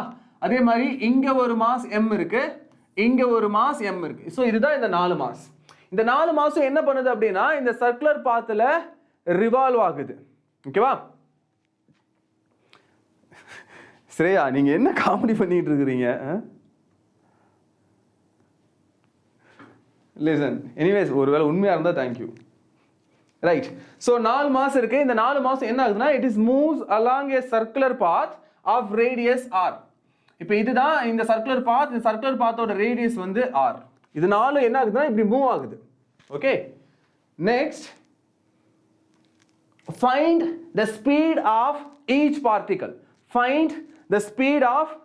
particle. இந்த ஒவ்வொரு பார்ட்டிகளோட ஸ்பீடையும் கால்குலேட் பண்ண சொல்றாங்க. இப்போ இந்த m என்ன பண்ணும்? ஒரு பர்టిక్యులர் வெலாசிட்டில ரொட்டேட் ஆகும், டேஞ்சென்ஷியல் வெலாசிட்டில. அதே மாதிரி இந்த m ஒரு vங்கிற வெலாசிட்டில ரொட்டேட் ஆகும். இவரும் ஒரு v வெலாசிட்டில ரொட்டேட் ஆவாரு, இவரும் ஒரு vங்கிற வெலாசிட்டில ரொட்டேட் ஆகும். சோ இப்போ இந்த 4 மாஸுமே vங்கிற வெலாசிட்டில ரொட்டேட் ஆகுது இல்லையா? இந்த v என்னன்னு கேக்குறாங்க. Now the question is, ஏன் இந்த 4 மாஸும் ரொட்டேட் ஆகணும்? ஃபர்ஸ்ட் ஆஃப் ஆல், ஏன் இந்த 4 மாஸும் ரொட்டேட் ஆகணும்? ரீசன் ஏன் ரொட்டேட் ஆகணும் சார் அப்படின்னா, யாரோ ஒரு மாசம் மட்டும் எடுத்துக்கோங்க. இப்போ இந்த ஒரு மாசம் மட்டும் எடுத்துக்கோங்க. இந்த மாஸ இந்த m என்ன பண்ணும்? இந்த டைரக்ஷன்ல ஒரு ஃபோர்ஸ் கொடுத்து அட்ராக்ட் பண்ணுமா? அதே மாதிரி இந்த மாஸ் என்ன பண்ணும்? இந்த மாஸ இந்த டைரக்ஷன்ல ஒரு ஃபோர்ஸ் கொடுத்து அட்ராக்ட் பண்ணுமா? நெக்ஸ்ட், இந்த மாஸ் இந்த டைரக்ஷன்ல ஒரு ஃபோர்ஸ் கொடுத்து அட்ராக்ட் பண்ணும். நவ் இந்த ஃபோர்ஸ் F1 ன்னு வெச்சுக்கோங்க, இந்த ஃபோர்ஸை F2 ன்னு வெச்சுக்கோங்க, இவங்க ரெண்டு பேருக்கு நடுவுல இருக்கிற ஃபோர்ஸை F3 ன்னு வெச்சுக்கோங்க. ஓகேவா? Now on the one mass we had, இங்க பாருங்க, லிசன். இப்போ இந்த டிஸ்டன்ஸ், இந்த டிஸ்டன்ஸ், இந்த டிஸ்டன்ஸ், இதெல்லாம் தான் உங்களுக்கு தெரியணும். கரெக்ட்டா? இந்த டிஸ்டன்ஸ்ல எப்படி கால்குலேட் பண்ணலாம்? இந்த டிஸ்டன்ஸ் எப்படி கால்குலேட் பண்ண முடியும்? இது டயாமீட்டரா? இது டயாமீட்டரா? இங்க பாருங்க, இது 2 into r. அப்போ இது 2r, இதுவும் என்ன டிஸ்டன்ஸ்ல இருக்கும்? சார் இந்த டிஸ்டன்ஸும் சேம் டிஸ்டன்ஸ். ஏன்னா இது ஃப்ரேம்ஸ் a ஸ்கொயர், ஒரு ஸ்கொயரை ஃப்ரேம் பண்ணுது. அப்போ இது d, இது 2r அப்படின்னா as per rule the d square, opposite side square plus adjacent side square, it should be equals to hypotenuse square. Here hypotenuse is diameter, apna 2r square. D square plus d square is 2d square is equals to 2r square na 4r square. Now 2 4 will cancel by 2 times. so the d is equals to root 2 times r. அப்ப இந்த base ஓட distance கண்டுபிடிச்சிட்டீங்களா? root 2 times r னு. கரெக்ட்டா? the base is root 2 times r. Yes, yes, due to centripetal. Now the distance is root 2 times r தெரிஞ்சிருச்சு. இப்போ f1, f2, f3 இதெல்லாம் calculate பண்ணோம். இங்க இந்த டிஸ்டன்ஸும் root 2 times r தான். ஏனா இதுவும் ஸ்கொயர் ஃப்ரேமோட சைடு, இதுவும் ஸ்கொயர் ஃப்ரேமோட சைடு. அப்போ f1 ம் f2 ம் சேம் தானே? சார் f1ங்கிறது யார் ஆக்சுவலா? இந்த மாஸுக்கும் நடுவுல இருக்கிற force. g into first mass is m, second mass is also m, divided by distance square. Distance என்ன? root 2 times r. அப்ப root 2 times r the whole square. கரெக்ட்டா? next f2 என்னது? இந்த மாஸுக்கும் நடுவுல இருக்கிற ஃபோர்ஸ். இந்த மாஸ் m, இந்த மாஸும் m, divided by distance is root 2r. so root 2r the whole square. அப்படினா இந்த டேர்மும் g into m square divided by 2 into r square. இவரும் அதே gm by 2 into r square தான். so f1 யும் f2 யும் நீங்க என்னன்னு சொல்லலாம்? f1 and f2 ரெண்டுமே சேம். அதை f னே வச்சுக்கலாமா? f is nothing but gm square divided by 2 into r square. இதை f னே எடுத்துக்கலாமா? this is f, right? next f3 மட்டும் கண்டுபிடிச்சீங்கன்னா போதும். இப்போ f3 என்ன? f3ங்கிறது இந்த மாஸுக்கும் நடுவுல இருக்கிற force, which is g into first mass is m, second mass is also m, divided by distance square. distance வந்து 2r the whole square. அப்போ g into m square divided by 4r square. நீங்க 2 into 2r square னு சொல்லலாமா? 2 square பண்ணா 4 2 into 2 னு வச்சுக்கலாம் into r square. ஏன் 2 into 2 பண்ணனா? இங்க பாருங்க gm square by 2r square இருக்குலையா? இந்த டேர்மை நான் f னு எடுத்திருக்கேன். அப்ப அதே டேர்ம் தான் இங்கேயும் வருது, gm square by 2r square. அப்ப இந்த டேர்மை f by 2 னு சொல்லலாமா? f by 2 இந்த டேர்ம். இந்த சம் நம்ம இதுக்கு முன்னாடி சால்வ் பண்ண ஒரு சம் மாதிரி தான் வருது பாருங்க. இப்போ இந்த m மேல இந்த பக்கம் f ஆக்ட் ஆகுது. நெக்ஸ்ட் இந்த டைரக்ஷன்ல பெர்பெண்டிகுலரா ஒரு f ஆக்ட் ஆகுது. இந்த டைரக்ஷன்ல f by 2 ஆக்ட் ஆகுது. இதே சம் இதுக்கு முன்னாடி போட்டோமா? மூணு வெக்டார், ஒன்னு வந்து f, இன்னொன்னு பெர்பெண்டிகுலர் f, இன்னொன்னு f by 2 னா இது ரெண்ட மட்டும் ரீசால்வ் பண்ணீங்கன்னா இதே டைரக்ஷன்ல என்ன வரும்? root 2 times f வருமா? root 2 times f um f by 2 உம் இப்போ ஒரே டைரக்ஷன்ல இருக்கு. so the net force in this direction எதுக்கு equal? f into 1 by 2 plus root 2. இதுதான் net force. ஓகேவா? இப்போ நெக்ஸ்ட் ஸ்டெப்ல இத நான் உங்களுக்கு எக்ஸ்பிளைன் பண்றேன். இங்க ஒரு மாஸ் இருந்துச்சு, இங்க ஒரு மாஸ் இருந்துச்சு, இங்க ஒரு மாஸ் இருந்துச்சு. இதுதான் சர்க்குலர் பாத்ல இருந்துச்சு. இப்போ இந்த பக்கம் f இருந்துச்சு, இந்த பக்கம் f இருந்துச்சு. இந்த ரெண்டு f சேர்ந்து என்ன ஃபோர்ஸ் கொடுத்துச்சு? root 2 times f கொடுத்துச்சு. ஆல்ரெடி அதே டைரக்ஷன்ல ஒரு ஃபோர்ஸ் இருந்துச்சு இல்லையா? இவர் கொடுத்த ஃபோர்ஸ் அது எதுக்கு ஈக்குவல்? f by 2 க்கு ஈக்குவல். இது ரெண்டையும் ஆட் பண்ணா என்ன கிடைச்சது? f into 1 by 2 plus root 2 னு கிடைச்சது, which is equals to f க்கு பதிலா என்ன?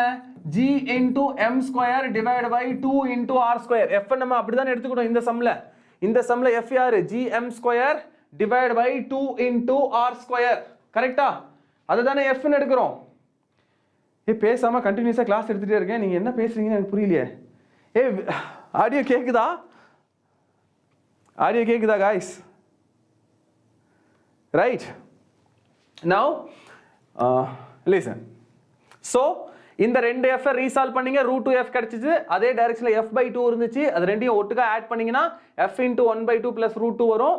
so f னா gm square by 2r square into 1 by 2 plus root 2. இதுதான் net force.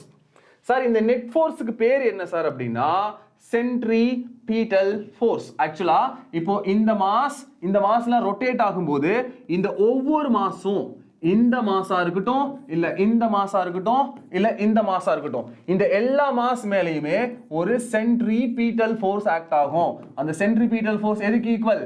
Mass of the object which is rotate ஆகுறார் இல்லையா, அந்த மாஸ் இன்டு இவரோட tangential velocity square divide by this r mv square by r அப்படிங்கிறது தான் centripetal force.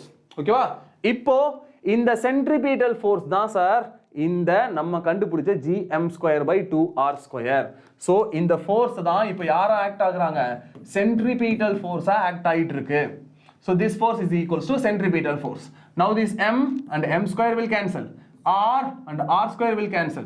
Remaining என்ன இருக்கு, gm divided by 2 into 1/2 plus root 2 is equals to v². அப்போ v is equals to root over gm/2 into 1/2 plus root 2. இதுதான் velocity of the mass which is rotates in this circular path. Clear? இது புரிஞ்சுதா?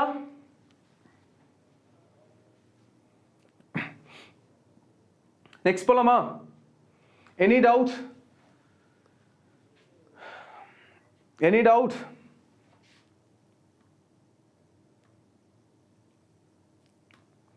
So இந்த மாதிரி அவங்க இப்போ நான் வந்து உங்களுக்கு ஆக்சுவலா ஒரு ஸ்கொயர் ஃப்ரேம் கொடுத்துருக்கேன் இல்லையா, பட் அவங்க ஸ்கொயர் ஃப்ரேமுக்கு பதிலாக ஒரு சர்க்குலர் பாத்தே கொடுக்கலாம். சர்க்குலர் பாத்தில் ட்ரையாங்குலர் மாதிரி ஒரு மாஸ் இருக்கிற மாதிரி 3 மாஸ் மட்டும் தான் இருக்கு அந்த மாதிரி கூட சொல்லுவாங்க. அந்த டைம்ல நீங்க எதை மட்டும் மாத்திக்கணும் அப்படின்னா, இங்க பாருங்க, இப்போ இதுவே ஒருவேளை 3 மாஸ் தான் இருக்குன்னு வச்சுக்குவோம், நம்மக்கிட்ட ஒரே ஒரு நம்மக்கிட்ட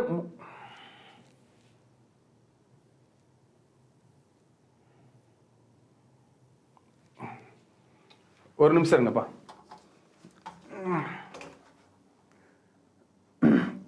எஸ் ஆறு இருக்கு, 6 விட்டு வந்துட்டோமா?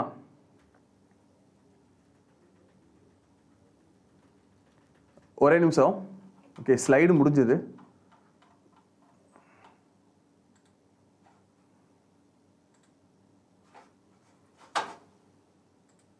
ஓகே,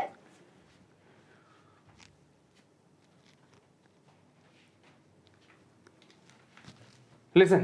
So இங்க you are missing one r. ஐயோ,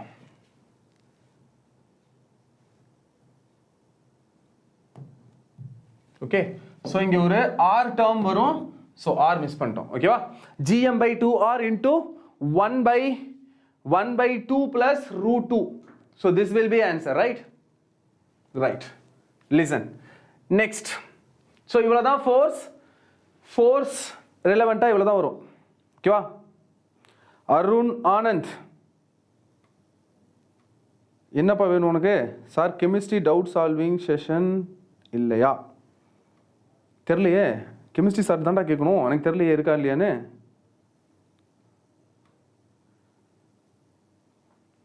okay, the next question. Listen, next topic. So gravitational force முடிஞ்சது. இப்போ நம்ம போறது gravitational field. Okay, gravitational field.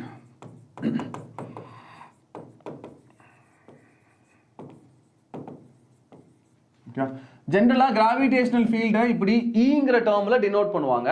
E term is nothing but gravitational field. ஓகேவா? ஆஃப்லைன்லயா இருக்கு? ஓ, நோ அருண், எனக்கு தெரிஞ்சு மேம் இன்னைக்கு இருந்திருக்க மாட்டாங்கன்னு நினைக்கிறேன். பட் நாளைக்கு வருவாங்க, நாளைக்கு ஆஃப்லைன் கிளாஸ்க்கு வருவாங்க அருண், கண்டிப்பா. ஓகே, 3 மாஸ் வச்சு சொல்றதை ஸ்டார்ட் பண்ணேன், அதுக்குள்ள கிராவிடேஷனல் ஃபீல்டுக்கு வந்துட்டோம். சரி, ஓகே, வெயிட் பண்ணுங்க, நான் 3 மாஸ் எக்ஸ்பிளைன் பண்ணிட்டு அப்புறம் கிராவிடேஷனல் ஃபீல்டுக்கு போறேன். ஓகேவா? இங்க பாருங்க, இப்போ இது சர்க்குலர் ஃப்ரேம் தான்.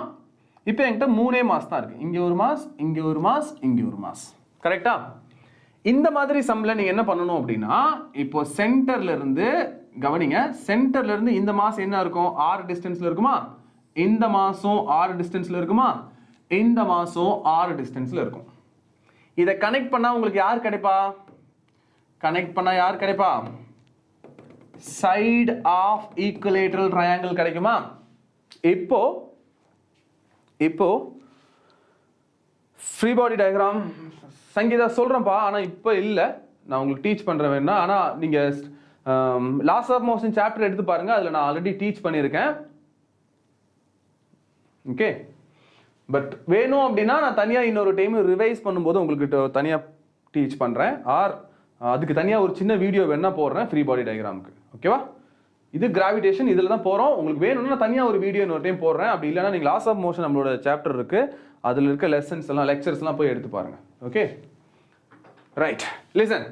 ஸோ இது ரேடியஸ் தான்.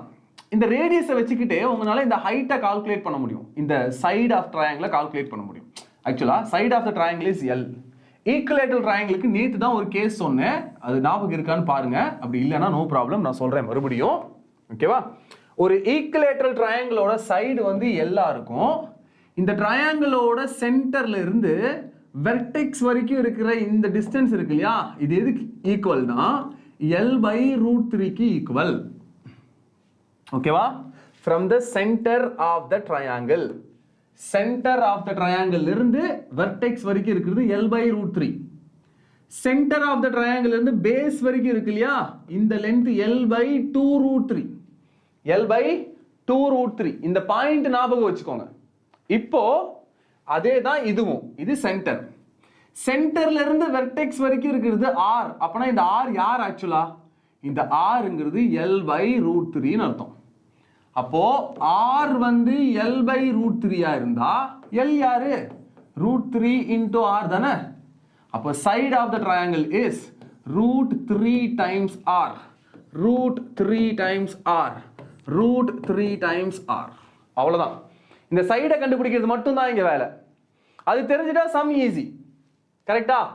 நெக்ஸ்ட் அடுத்து என்ன சார் பண்ணுவோம் அப்படின்னா, இப்போ இந்த மாஸ் மேல இந்த டைரக்ஷன்ல இருக்கிற ஃபோர்ஸ், அப்புறம் இந்த டைரக்ஷன்ல இருக்கிற ஃபோர்ஸ், இந்த இவர் கொடுக்கிற ஃபோர்ஸும் இவர் கொடுக்கிற ஃபோர்ஸும் கண்டிப்பா சேம் தான். ஏன்?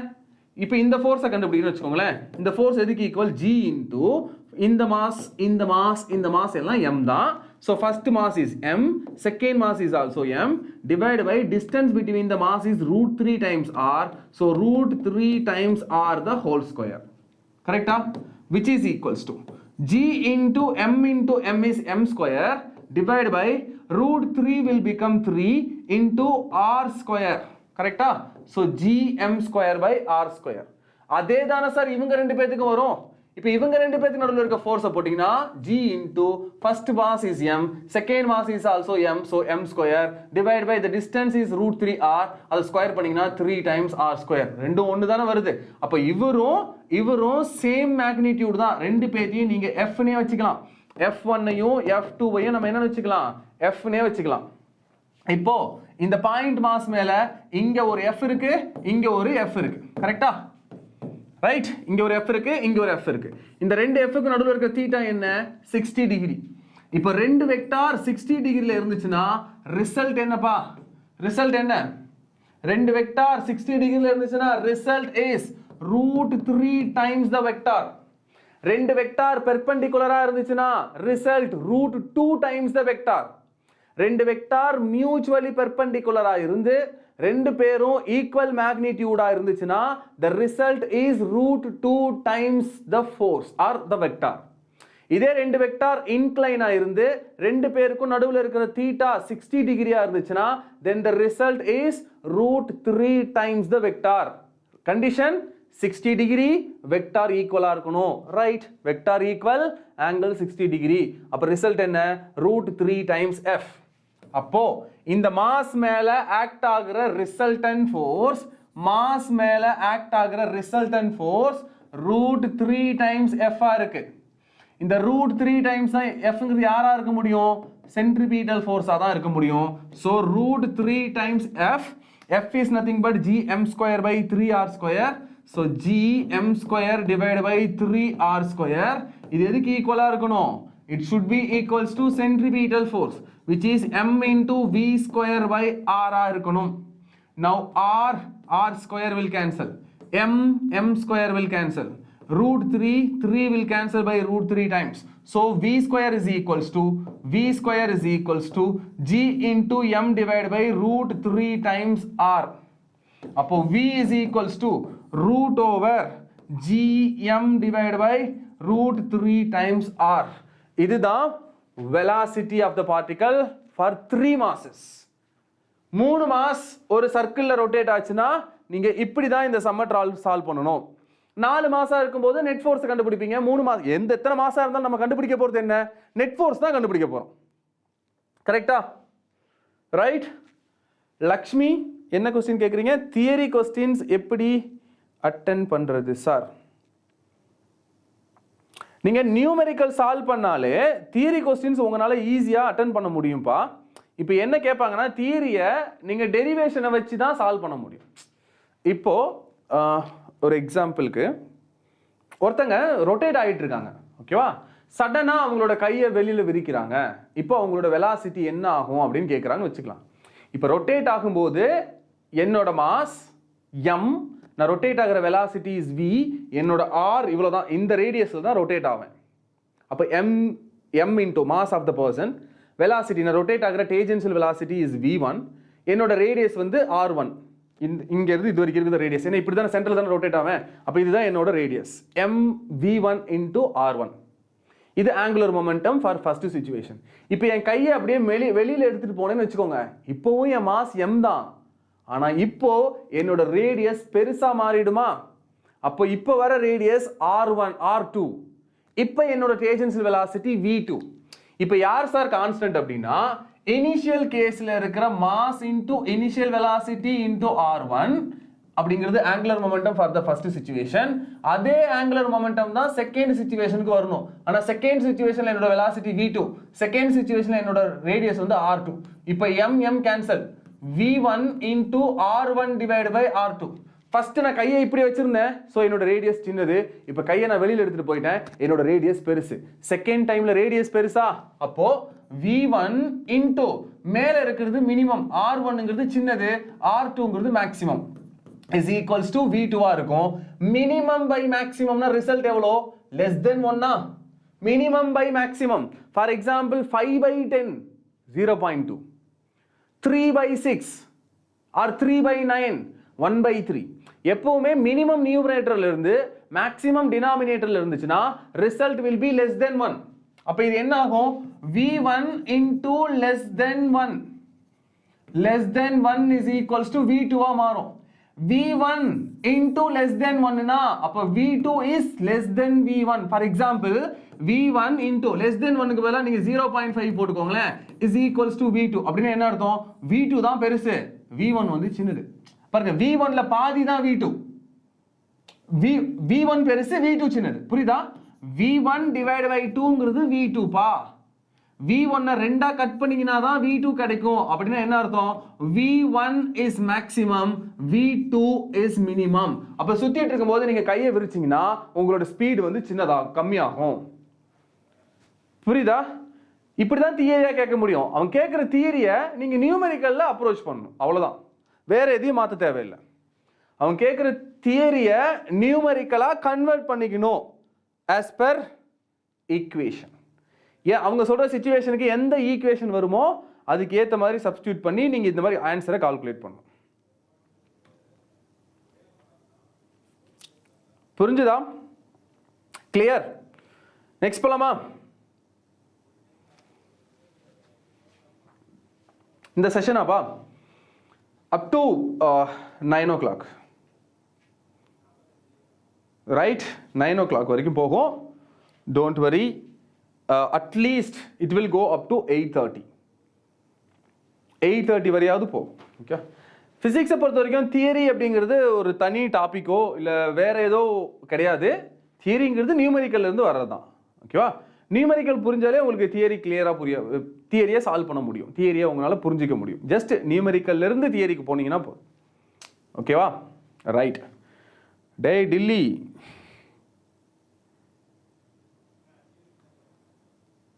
டில்லி ஆக்சுவலாக என்னோட volt student.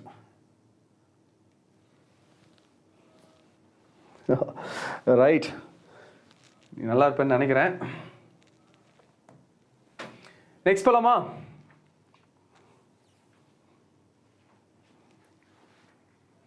Right. Listen. Okay. The next concept is gravitational force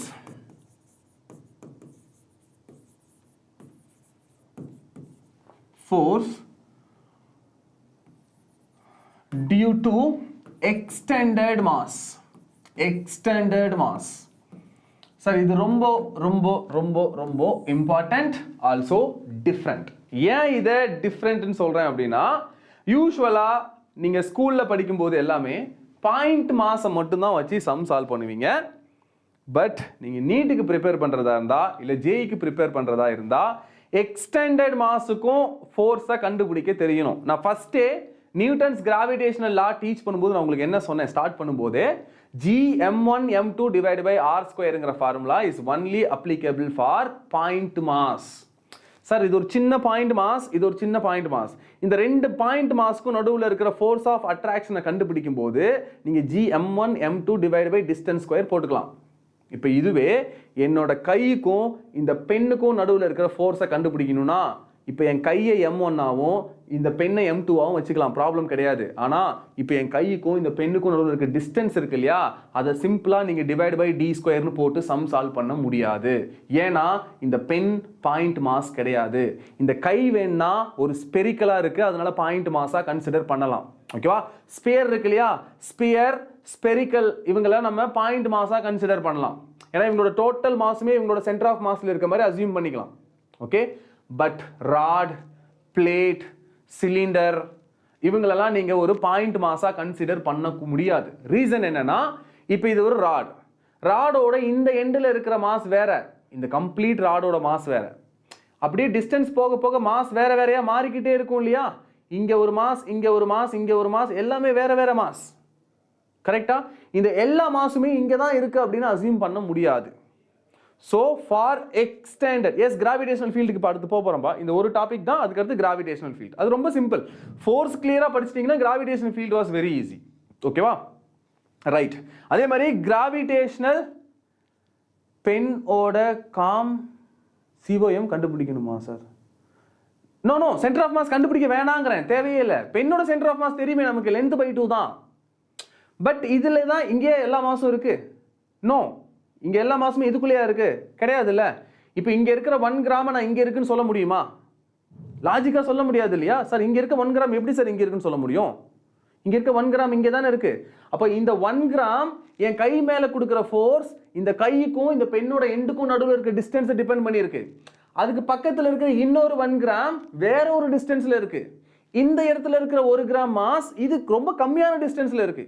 இந்த எல்லா டிஸ்டன்ஸையுமே நான் வெறும் சென்டர் ஆஃப் மாஸை மட்டும் வச்சுக்கிட்டு அந்த டிஸ்டன்ஸை வச்சு என்னால் டிவைட் பண்ணிக்க முடியாது. நான் சொல்றது புரியுதா? ரெண்டு பாயிண்ட் மாஸ் இருக்கும்போது இந்த ரெண்டு பாயிண்ட் மாசம் உள்ள இருக்க டிஸ்டன்ஸ் d தான். அதனால 𝐺𝑚1 m2 divide by d square போடலாம். ஆனால் பெண்ணுக்கும் கைக்கும் போகும்போது பெண்ணோட இந்த எண்டில் இருக்கிற ஒரு சின்ன பார்ட்டிகளோட மாசும் பெண்ணோட இந்த எண்டில் இருக்கிற ஒரு பார்ட்டிகளோட மாசும் டிஸ்டன்ஸ் பாருங்க, இவங்களுக்கு நடுவில் இருக்கிறது இதுதான் டிஸ்டன்ஸ். ஆனால் இவருக்கு நடுவில் டிஸ்டன்ஸ் பாருங்க, பெண்ணோட லென்த் பிளஸ் இந்த டிஸ்டன்ஸ்ல இருக்கு. அப்ப இந்த மாதிரி சிச்சுவேஷன்ல நீங்க என்ன பண்ண முடியாது, டைரக்டா 𝐺𝑚1 m2 by r ஸ்கொயர் போட முடியாது. அதனால தான் இந்த லெக்சர் ஸ்டார்ட் பண்ணும்போது நான் உங்ககிட்ட சொன்னேன், 𝐺𝑚1 m2 divided by r ஸ்கொயர்ங்கிற formula only applicable for point mass, not for extended mass. சரி சார், எக்ஸ்டெண்டட் மாஸ்க்கு என்ன பண்ணணும் அப்படின்னா இப்போ நான் சொல்றேன், இன்டகிரேஷன் தான் பண்ணணும். ஓகேவா? நீட்ல இந்த क्वेश्चंस நீங்க எக்ஸ்பெக்ட் பண்ணலாம், பட் ஜேஇல கண்டிப்பா இந்த மாதிரி தான் வரும். ஓகேவா? அதனால இது ரொம்ப important. Listen carefully. Now the situation is there is a rod of mass m, capital M. ஒரு ராடோட மாஸ் வந்து capital M. Now length of the rod is L. ராடோட லென்த் வந்து L. இப்போ ராடோட ஒரு எண்டில் இருந்து மறுபடியும் அது Lனே வச்சுக்கோங்க, இல்ல ஒருவேளை R என்ன டிஸ்டன்ஸோ அந்த டிஸ்டன்ஸ் எடுத்துக்கோங்க அவங்க கொடுக்கறபடி. நான் இதையும் Lனே வச்சுக்கிறேன். இப்போ ராடோட ஒரு எண்டில் இருந்து L டிஸ்டன்ஸ் போனீங்கன்னா உங்களுக்கு அங்க ஒரு பாயிண்ட் மாஸ் வருது. அந்த பாயிண்ட் மாஸ் வந்து ஸ்மால் m. இப்போ क्वेश्चन என்னன்னா, what is the gravitational force between the rod and the point mass? இப்போ இந்த ராடுக்கும் இந்த பாயிண்ட் மாஸ்க்கும் நடுவுல இருக்க கிராவிடேஷனல் ஃபோர்ஸ் என்னன்னு கேக்குறாங்க. இப்போ நீங்க force equals to g into first mass is small m, second mass is rod which is capital M, divided by distance square போடுவீங்கல்ல. இங்க யார போட முடியும் சார்? இதோட லென்த் பை 2 ன்னு எடுத்துக்கிட்டு இந்த சென்டர் ஆஃப் மாஸ்ல இருந்து இங்க L plus L by 2 square போடலாமா சார் அப்படின்னா நோ. ஏன்னா இங்க இருக்கிற மாஸ் இவர் மேல கொடுக்கிற ஃபோர்ஸும் இங்க இருக்கிற மாஸ் இவர் மேல கொடுக்கிற ஃபோர்ஸும் ரொம்ப டிஃபரெண்டான லென்த்ல இருக்காங்க. ஓகேவா? அதனால நீங்க சென்டர் ஆஃப் மாஸ் கான்செப்டை இங்க அப்ளை பண்ண முடியாது. ஏனா இது எக்ஸ்டெண்டட் பாடி. இது எக்ஸ்டெண்டட் பாடி. இதுக்கு நீங்க இன்டகிரேஷன் தான் பண்ணணும். So listen carefully. இப்போ நான் என்ன பண்ண போறேன் அப்படினா இந்த ராட்ல ஒரு சின்ன ஸ்ட்ரிப், ஒரு சின்ன எலிமெண்ட்டை சூஸ் பண்றேன். இந்த எலிமெண்டோட மாஸ் வந்து dm. ஓகேவா? இப்போ இந்த எலிமெண்ட் எங்க சார் இருக்குன்னா ராடோட ஒரு எண்ட்ல இருந்து xங்கற டிஸ்டன்ஸ்ல இருக்குன்னு வெச்சுக்கலாம். இப்போ இந்த சம நீங்க இப்படி பார்க்கணும். இந்த எலிமெண்ட் dm மாஸ், இந்த இடத்துல அந்த பாயிண்ட் மாஸ் இருக்கு. இப்போ எலிமெண்ட்டுக்கும் பாயிண்ட் மாஸுக்கும் நடுவுல என்ன டிஸ்டன்ஸ் சொல்லுங்க பார்க்கலாம். Now what is the distance between the element and the point mass? Come on, tell me. எலிமெண்ட்டுக்கும் பாயிண்ட் மாஸ்க்கும் நடுவுல இப்போ என்ன டிஸ்டன்ஸ் இருக்கு? ஃபாஸ்ட் சீக்கிரம். எலிமெண்ட்டுக்கும் பாயிண்ட் மாஸுக்கும் நடுவுல என்ன டிஸ்டன்ஸ்? எல்லார்கிட்டயும் நான் ஆன்சர் எக்ஸ்பெக்ட் பண்றேன். சொல்லுங்க. டயகிராம் பார்த்து சொல்லலாம், டக்குன்னு சொல்லலாம். எலிமெண்ட்டுக்கும் பாயிண்ட் மாஸுக்கும் நடுவுல என்ன டிஸ்டன்ஸ் இருக்கு? சீக்கிரம். Distance between element and point mass. Is my audio is clear?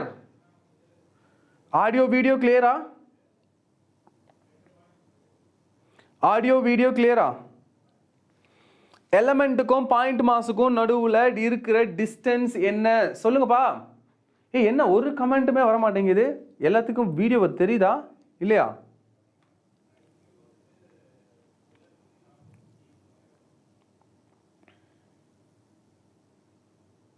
சொல்லுங்கப்பா. இங்க பாருங்க, தெரியுது பாருங்க. எலிமெண்ட் இங்க இருக்கு. இப்போ எலிமெண்ட்டுக்கும் இந்த பாயிண்ட் மாஸ்க்கு நடுவுல இருக்க டிஸ்டன்ஸ் என்ன? L பிளஸ் இந்த டிஸ்டன்ஸ். இந்த டிஸ்டன்ஸ் என்ன சார்? இது L, இது x போயிடுச்சு. அப்ப இது L minus x தானே? So distance between the point mass and the element is L plus L minus x.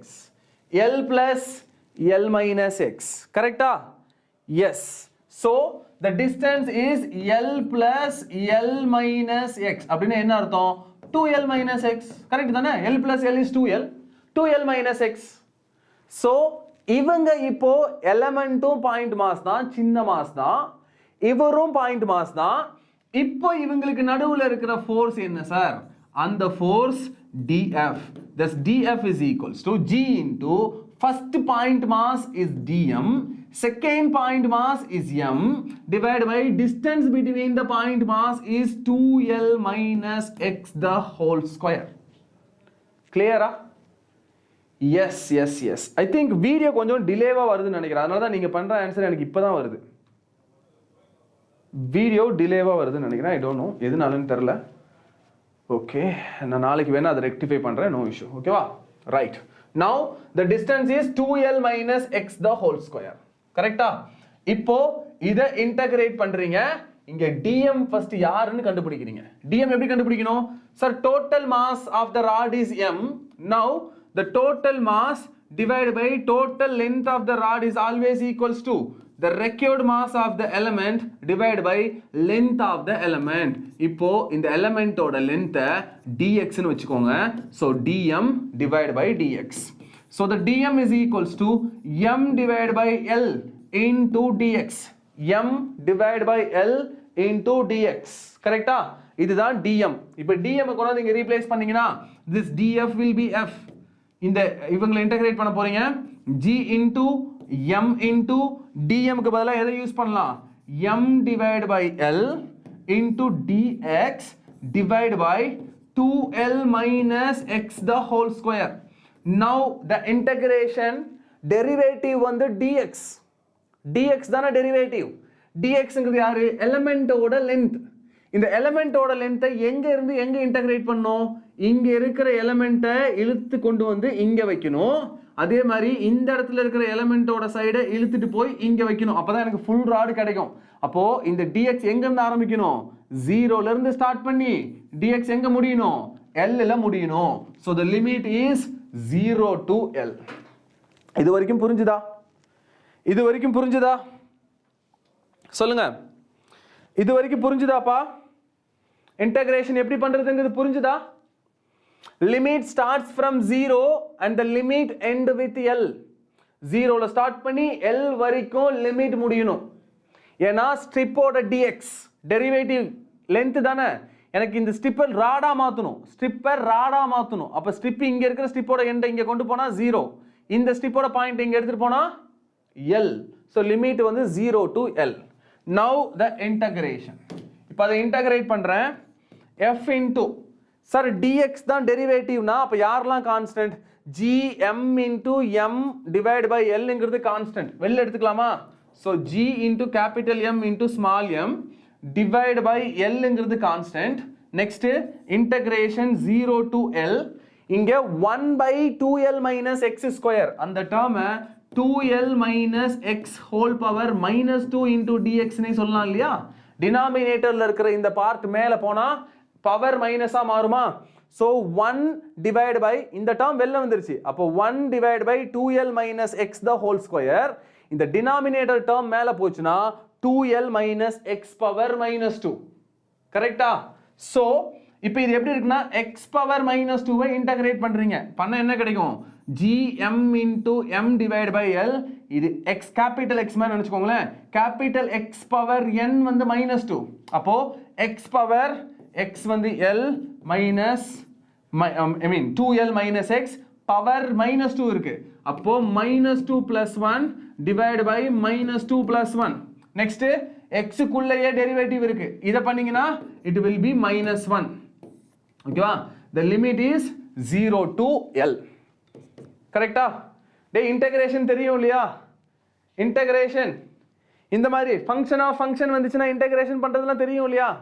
Function of function, இந்த ஃபங்க்ஷனுக்குள்ளேயே டெரிவேட்டிவ் வருவாங்க, அப்போ இது கம்ப்ளீட்டா x மாதிரி நினைச்சுக்கணும். இது x power n, x power n இருந்தா இன்டகிரேட் பண்ண என்ன ஆகும்? x power n plus 1 divide by n plus 1. So x அப்படியே போட்டேன், n plus 1, n வந்து minus 2, so minus 2 plus 1 divide by n plus 1 minus 2 plus 1. Next x குள்ள derivative இருக்கா? ஆமா, x குள்ள இங்க இருக்கு டெரிவேட்டிவ், இங்க டெரிவேட்டிவ் கிடையாது. இவரை பண்ணீங்கன்னா என்ன கிடைக்கும்? 2L பண்ணா 0, ஸோ மைனஸ் x பண்ணா மைனஸ் 1 கிடைக்கும், ஸோ மைனஸ் 1. ஓகேவா? சரி, next gm into m divided by L. 2L minus x power minus 2 plus 1 is 2L minus x power minus 1 ஆ மாறும். இங்க minus 2 plus 1 is minus 1, minus 1 into minus 1 will be plus 1. The power is 0 to L. Next slide ல இதை நான் மறுபடியும் complete பண்றேன். So g capital M into small m divided by L into இங்க power minus 1 கீழே கொண்டு போய்க்கலாமா? டினாமினேட்டருக்கு கொண்டு போதீங்கன்னா என்ன ஆகும்? 1 divide by 2L minus x ஆ மாறும். The limit is 0 to L. Now g into capital M into small m divided by L into இந்த L term first apply பண்ணுங்க, 1 divided by 2L minus L, ஓகேவா? minus of lower limit apply பண்ணீங்கன்னா 1 divided by 2L minus 0. x க்கு பதிலா L போடணும், x 0 போடணும், upper limit minus lower limit. கரெக்டா? next gm into m divided by L. 2L minus L is 1 by L minus of 1 by 2L. 1 by L minus 1 by 2L. Answer என்ன வரும்? 1 by L like x. 1 minus 1 by 2L. 1 by L x நினைச்சுக்கோங்க. அப்போ 1 by 2L ங்கிறது x by 2. x ல x by 2 போச்சுன்னா x by 2 மட்டும் தான் வரும். அப்ப answer will be gm into m divided by L into 2L minus L. 2L minus L will be L divided by 2L into L. So L will cancel. 1 divided by 2L into L. gm into m divided by 2L square is the force acting on the system. Clear? Yes, 1 by 2L. இது புரிஞ்சுதா?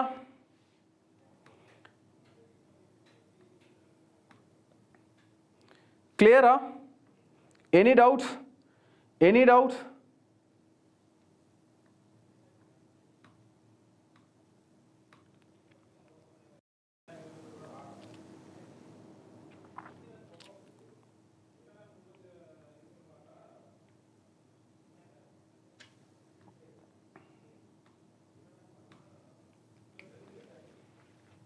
Okay,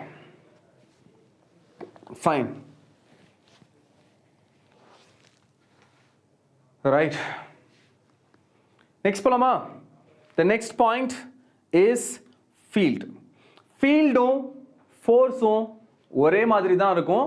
இப்போ ஃபீல்டை நம்ம கொஞ்சமா படிச்சாலே போதும், ஃபோர்ஸோட பாயிண்ட்ஸ்ல இருந்து நீங்க field ரொம்ப ஈஸியா புரிஞ்சுக்கலாம். ஓகேவா? இப்போ ஃபீல்ட் பார்ப்போம். Gravitational field. Okay, listen. Gravitational field இதுவும் ஒரு வெக்டார் குவாண்டிட்டி தான். ஓகேங்களா? கிராவிடேஷனல் ஃபீல்ட்னா என்ன சார் அப்படின்னா, ஃபர்ஸ்ட் ஆஃப் ஆல் இது ஒரு பாயிண்ட் மாஸ், கேபிட்டல் எம்னு ஒரு பாயிண்ட் மாஸ். ஓகேவா? இப்போ இந்த பாயிண்ட் மாஸ்ல இருந்து ஆறுங்கிற டிஸ்டன்ஸ் போனா இங்க வேற ஒரு ஸ்மால் எம்ங்கிற பாயிண்ட் மாஸ் இருக்கு. ஸ்மால் எம்ங்கிற பாயிண்ட் மாஸ் இருக்கு. இப்போ இந்த ஸ்மால் எம் பாயிண்ட் மாஸ் மேல இந்த கேபிட்டல் எம்ங்கிற பாயிண்ட் மாஸ் எவ்வளோ ஆக்சிலரேஷனை கொடுக்குமோ அதுக்கு பேரு தான் ஃபீல்ட். ஓகேவா? கன்சர்வேட்டிவ் ஃபோர்ஸ்ல ஃபீல்ட் தான் ஆக்சிலரேஷன். நான் கன்சர்வேட்டிவ் ஃபோர்ஸ்ல தான் உங்களுக்கு ஆக்சிலரேஷன் ஒரு காம்பனன்ட் வரும். ஓகேவா? இப்போ எப்படி gravitational force, electrostatic force, magnetic force, nuclear ஃபோர்ஸ்லாம் இருக்கு இல்லையா, இதுல ஆக்சிலரேஷன் வராது. அந்த ஆக்சிலரேஷன் நம்ம என்ன சொல்லுவோம் அப்படின்னா ஃபீல்டுன்னு சொல்லுவோம். Electric field, gravitational field, magnetic field, nuclear field அப்படின்னு சொல்லுவோம். ஓகேங்களா? ஃபீல்டுங்கிறது acceleration due to gravitational force, due to conservative force. ஒரு கன்சர்வேட்டிவ் ஃபோர்ஸ்ல வர ஆக்சிலரேஷனை நம்ம ஃபீல்டுன்னு சொல்லுவோம். இதே நான் கன்சர்வேட்டிவ் ஃபோர்ஸா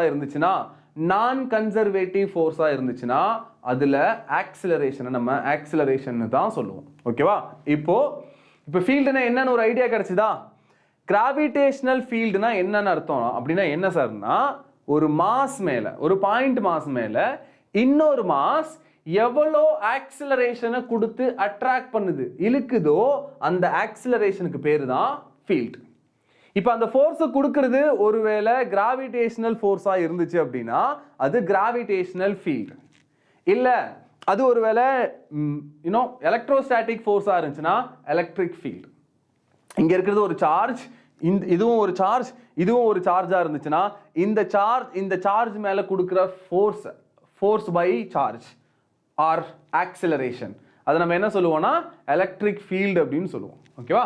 ஸோ நீங்க ஞாபகம் வச்சுக்க வேண்டிய பாயிண்ட் என்ன சார் அப்படின்னா, கன்சர்வேட்டிவ் ஃபோர்ஸ் கொடுக்கிற ஆக்சிலரேஷனோட பேர் தான் ஃபீல்ட்.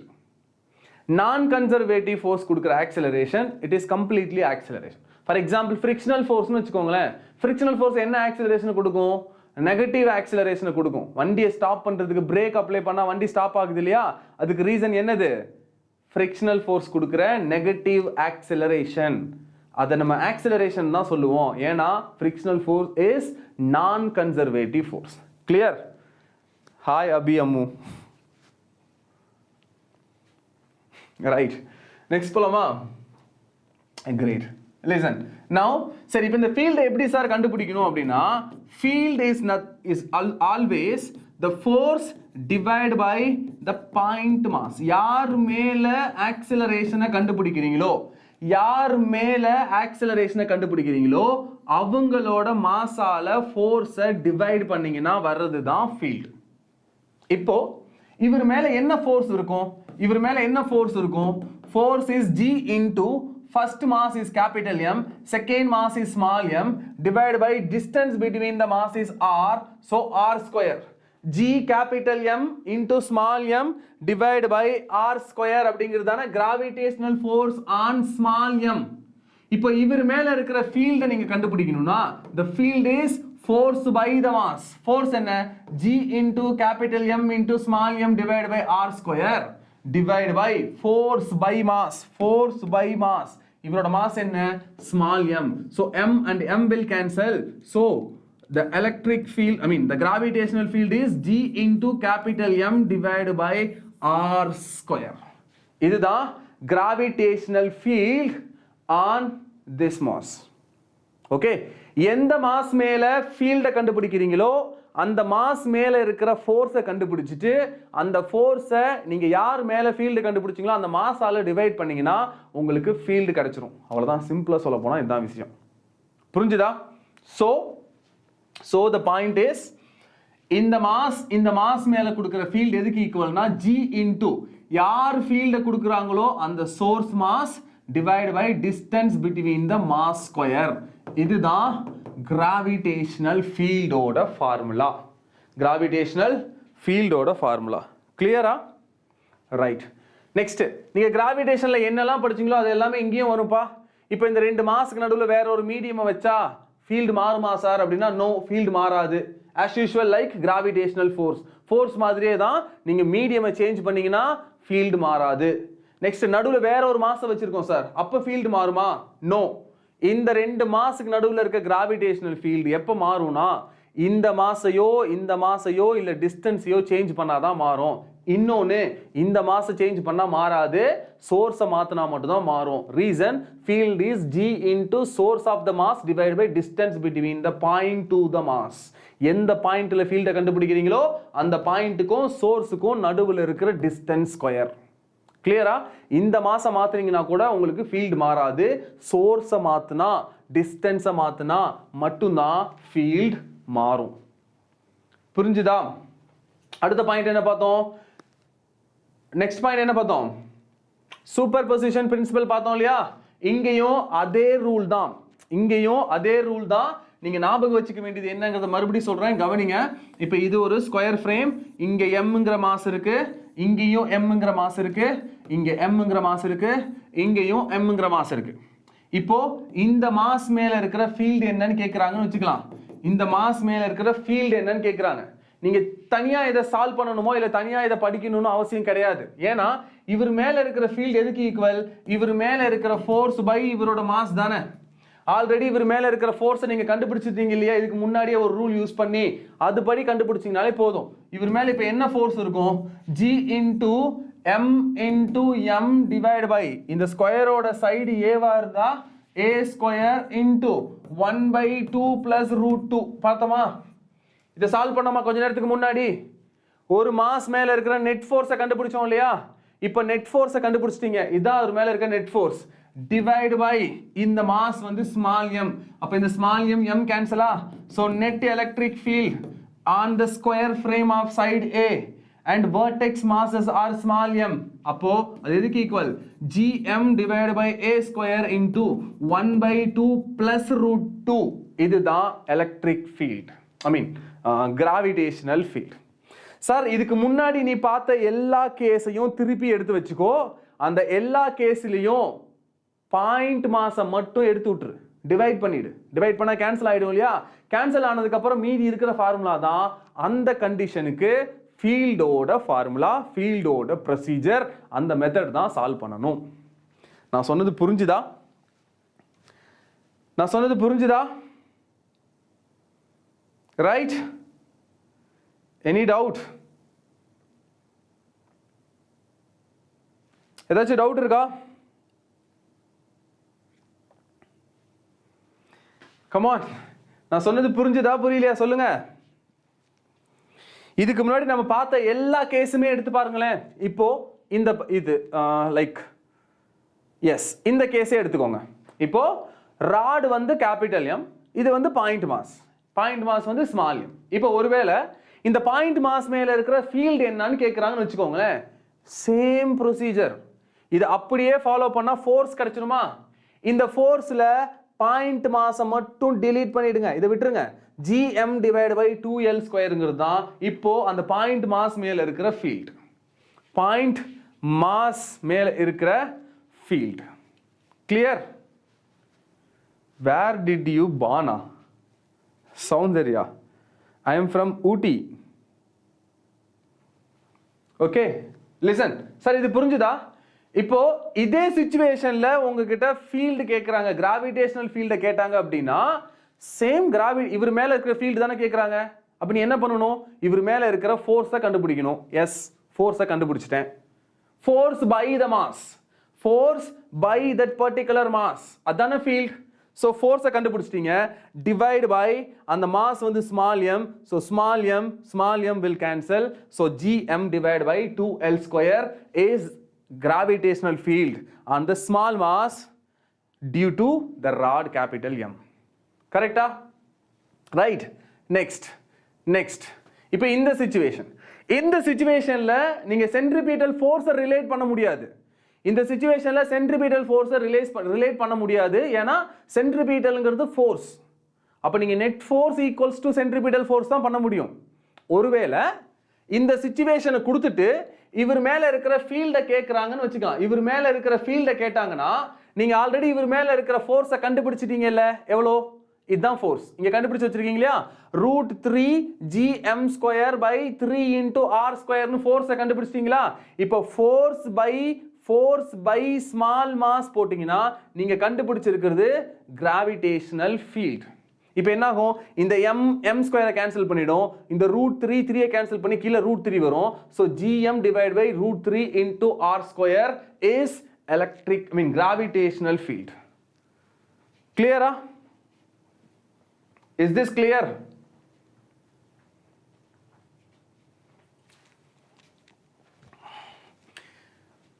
நெக்ஸ்ட் போலாமா?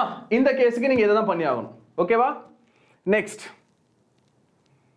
சேம் இந்த சிச்சுவேஷன்ல அப்படிதான். இப்போ இந்த ஸ்கொயர் மாதிரி 4 மாஸ் கொடுத்துட்டு இந்த மாஸ் மேல இருக்கிற கிராவிடேஷனல் ஃபீல்டு என்னன்னு கேட்டாங்கன்னா again the formula is same. ஃபோர்ஸை கண்டுபிடிச்சிட்டீங்க. here the net force, where it is, net force இங்க இருக்கு.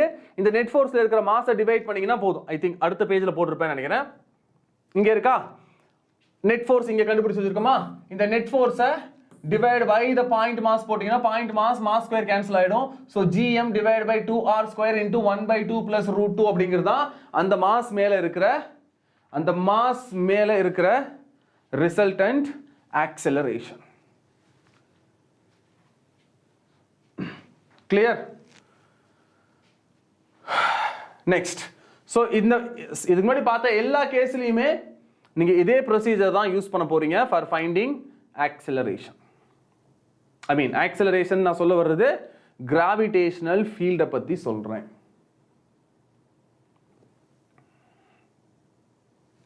ஓகே, நெக்ஸ்ட் போலாமா?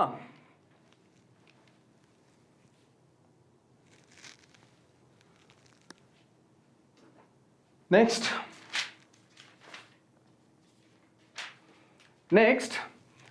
acceleration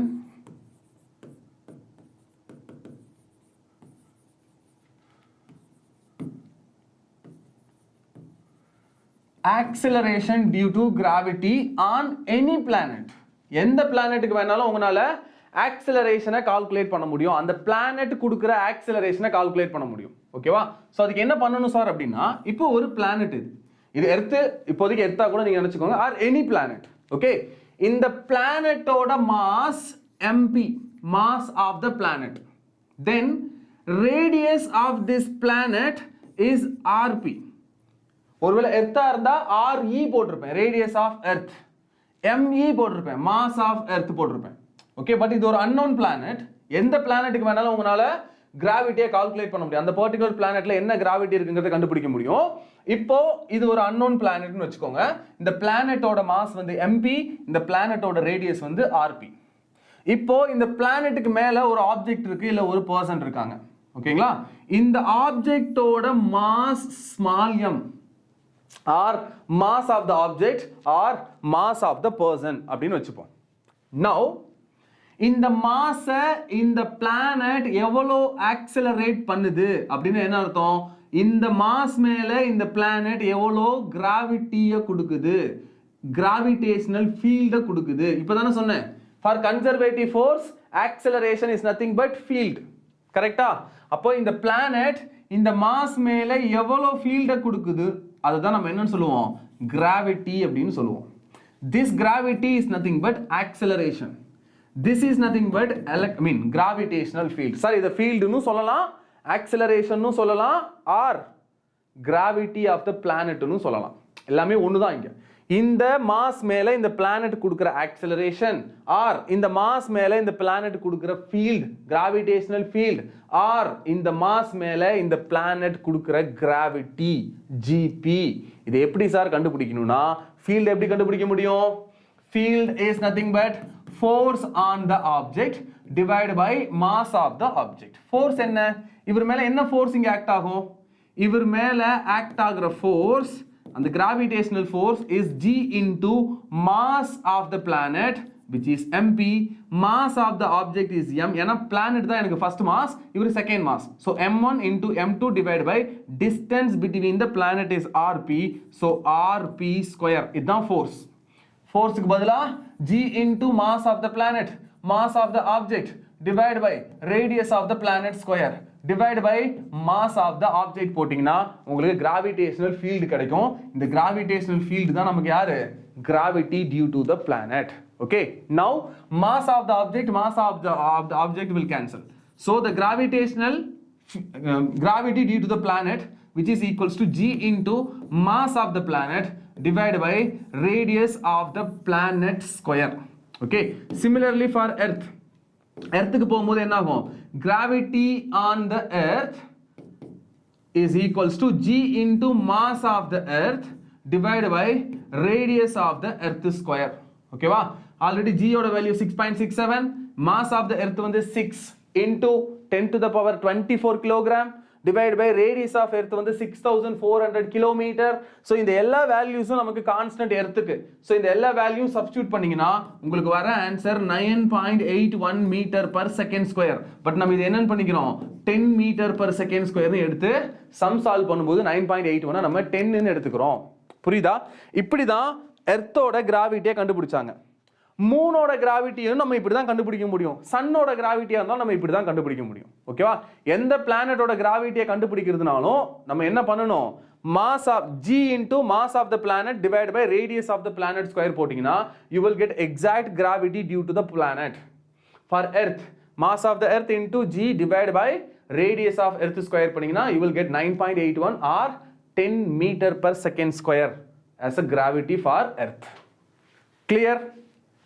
இது புரிஞ்சுதா? இதுதான் acceleration due to gravity on the earth surface for any planet. Mass of the planet divided by radius of the planet square. Clear? So இந்த formula ஞாபகம் வச்சுக்கோ. Next ஒருவேளை gravity of the moon கேட்டாங்க அப்படின்னா gravity on the earth divide by 6 போட்டா gravity on the moon surface கிடைக்கும். மூனோட சர்ஃபேஸ்ல இருக்கிற gravity எதுக்கு ஈக்குவலா இருக்கும் சார் அப்படின்னா எர்த்தில் இருக்கிற கிராவிட்டியை 1/6 கட் பண்ணா, அதாவது 6 பார்ட்டா கட் பண்ணீங்கன்னா ஒரு வேல்யூ வரும்ல 1.67. 10 1.67 6 கட் பண்ணீங்கன்னா you will get 1.67. So gravity on the moon is 1.67, gravity on the earth is 10. So அந்த வேல்யூ ஞாபகம் வச்சுக்கோங்க, இல்லாட்டி இந்த ரேஷியோ ஞாபகம் வச்சுக்கோங்க. It will help to solve many problems. ஓகேவா? ரைட். நெக்ஸ்ட் போட்டா நெக்ஸ்ட் சார் இது ஒரு பிளானட்டோட சர்ஃபேஸ்ல தான். இப்போ நம்ம 3 முக்கியமான ஃபார்முலா பார்க்க போறோம். அந்த 3 ஃபார்முலா இஸ் வெரி இம்பார்ட்டன்ட். நான் தியரி எல்லாம் சொல்ல போறது இல்ல, ஃபார்முலா மட்டும் தான் டீச் பண்றேன். நீ ஃபார்முலா மட்டும் ஞாபகம் வச்சுக்கோ, அதுவே போதும் சம் சால்வ் பண்ண. ஏன்னா ஃபார்முலா தான் இம்பார்ட்டன்ட் இங்க. Okay, listen carefully. அதே மாதிரி ஃபார்முலாவை நோட் பண்ணிக்கோ, மறந்துடாத. First, gravity due to altitude அப்படின்னு என்ன அர்த்தம்? எர்த்தோட சர்ஃபேஸ்ல இருந்து மேல போக போக, இது எர்த்தோட சர்ஃபேஸ், சர்ஃபேஸ்ல இருந்து நீங்க மேல போக போக அதை நம்ம ஆல்டிடியூட்னு சொல்லுவோமா? ஆல்டிடியூட். எர்த்தோட சர்ஃபேஸ்ல எனக்கு கிராவிட்டி என்னன்னு தெரியும் சார். என்னது? எர்த்தோட சர்ஃபேஸ்ல g into mass of earth divided by radius of earth square, அதாவது 10 மீட்டர் per second squareங்கிறது தான் எர்த்தோட சர்ஃபேஸ்ல இருக்கிற கிராவிட்டி. ஓகே, சிவபிரசன்னா சார், ஆவரேஜா 1 இயருக்கு how many questions will come? 2 questions. இந்த சாப்டர்ல நீங்க 2 question எக்ஸ்பெக்ட் பண்ணலாம். பட் ஆக்சுவலா அந்த 2 கொஸ்டின்காக மட்டும் இந்த சாப்டர் வந்து இம்பார்ட்டன்ட் கிடையாது. ஏன்னா இந்த சாப்டர் தெளிவா படிச்சீங்க அப்படின்னா 12th இன்னும் 2 சாப்டர் இருக்கு, எலக்ட்ரோஸ்டாட்டிக்ஸும் மேக்னட்டிசமும். அந்த 2 சாப்டரையும் படிக்கிறதுக்கு இது ரொம்ப ரொம்ப இம்பார்ட்டன்ட். இந்த சாப்டர்ல வர எல்லா கான்செப்டும் உங்களுக்கு அங்கேயே வரும். அப்போ ஆக்சுவலா நீங்க கிராவிடேஷனை தெளிவா படிச்சீங்க அப்படின்னா கிராவிடேஷன்ல 2 क्वेश्चन பண்ணலாமா? எலக்ட்ரோஸ்டாட்டிக்ஸ்ல கண்டிப்பா 2 क्वेश्चन பண்ணலாம். மேக்னட்டிசம் அண்ட் மேட்டர்ல ஒரு क्वेश्चन. அப்ப ஆக்சுவலா நீங்க 5 क्वेश्चन அட்டெண்ட் பண்றதுக்கு இந்த ஒரு கிராவிடேஷன் சாப்டர் வந்து பயங்கர யூஸ்ஃபுல்லா இருக்கும். அது அப்படிதான் நீங்க பார்க்கணும். ரைட்? சம்டைம்ஸ் கிராவிடேஷன்ல ஒரே ஒரு क्वेश्चन தான் வரும். அப்ப மேக்னட்டிசம்ல 2 क्वेश्चन வரலாம். புரியுதா? எப்படி பார்த்தாலும் இந்த சாப்டர் தெளிவா படிச்சீங்க அப்படின்னா உங்களால 5 क्वेश्चन அட்டெண்ட் பண்ண முடியும். பட் தெளிவான இந்த சாப்டர் மட்டும் தெளிவா படிக்கிறது கிடையாது. இந்த சாப்டருக்கும் எலக்ட்ரோஸ்டாட்டிக்ஸ்க்கும் என்ன வித்தியாசம், இந்த சாப்டருக்கும் மேக்னட்டிசம்க்கும் என்ன வித்தியாசம். ஆக்சுவலா இந்த சாப்டருக்கும் எலக்ட்ரோஸ்டாட்டிக்ஸ்க்கும் வித்தியாசம் இருக்கு. ஆனா எலக்ட்ரோஸ்டாட்டிக்ஸ்க்கும் மேக்னட்டிசம் அண்ட் மேட்டருக்கும் நடுவில் வித்தியாசமே கிடையாது. அங்க ரெண்டும் ஒரே மாதிரி கான்செப்ட், எக்ஸாக்டா அப்படியே அச்சடிச்ச மாதிரி வரும். எலக்ட்ரிக் பொட்டன்ஷியல், அங்கே மேக்னெட்டிக் பொட்டன்ஷியல், ஆக்சியல் லைன், இங்கேயும் ஆக்சியல் லைன், டைபோல், இங்கேயும் டைபோல், அப்படியே வரும், டிட்டோவாக இருக்கும். ஓகேங்களா? நான் டீச் பண்ணும்போது உங்களுக்கு நான் சொல்கிறேன் தெளிவாக. பட் இந்த சாப்டருங்கிறது ஒரு பேஸ் மட்டும் கிடையாது. இது ரொம்ப இம்பார்ட்டன்ட் ஃபார் தோஸ் 2 சாப்டர்ஸ். ஓகேவா? ஸோ அதனால இதில் கம்மியாக தான் கொஸ்டின் வரும் சார். மோஸ்ட்லி 1 தான் வருது. ஒரு சில வருஷம் தான் 2 क्वेश्चन வருது. அதுக்கு இந்த கம்ப்ளீட் சாப்டர் நான் படிக்கணுமா அப்படின்னா எஸ், படிச்சு தான் ஆகணும். படிச்சிங்கன்னா தான் உங்களுக்கு அந்த 2 சாப்டர் ஈஸியாக இருக்கும். ஓகேவா? அதுக்காக தான் நான் இதை அப்படி சொல்கிறேன். ரைட்? சரி, இப்போ எர்த்தோட சர்ஃபேஸ்லேருந்து நீங்கள் ஆல்டிடியூட் போக போக, அதாவது ஹைட் மேலே போக போக கிராவிட்டியில் என்ன சேஞ்சஸ் வருது, எப்படி அந்த சேஞ்சஸ் வருது அப்படிங்கிறத இங்கே பார்க்க போகிறோம். ரைட்? சரி, எனக்கு ஒரு 5 minutes கொடுங்க. நான் கொஞ்சம் தண்ணி மட்டும் குடிச்சிட்டு வந்துடுறேன். ஒரு ஜஸ்ட் 5 minutes கூட வேணாம், மேபி 3 or 2 minutes. ஓகே, தண்ணி மட்டும் குடிச்சிட்டு வந்துடுறேன்டா. எனக்கு ரொம்ப ட்ரை ஆயிடுச்சு. போயிடாதீங்க, உடனே வெயிட் பண்ணுங்க. ஓகேவா? ஸ்டார்ட் பண்ணும்போது 30-35 இருந்துச்சு. இப்போ பாருங்க 15 கூட வந்துருச்சு. ஒரு 2-3 minutes மட்டும் வெயிட் பண்ணுங்க. I will come. ஓகே, தண்ணி மட்டும் எடுத்துட்டு வந்துடுறேன். Just 2 minutes.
Okay, thanks.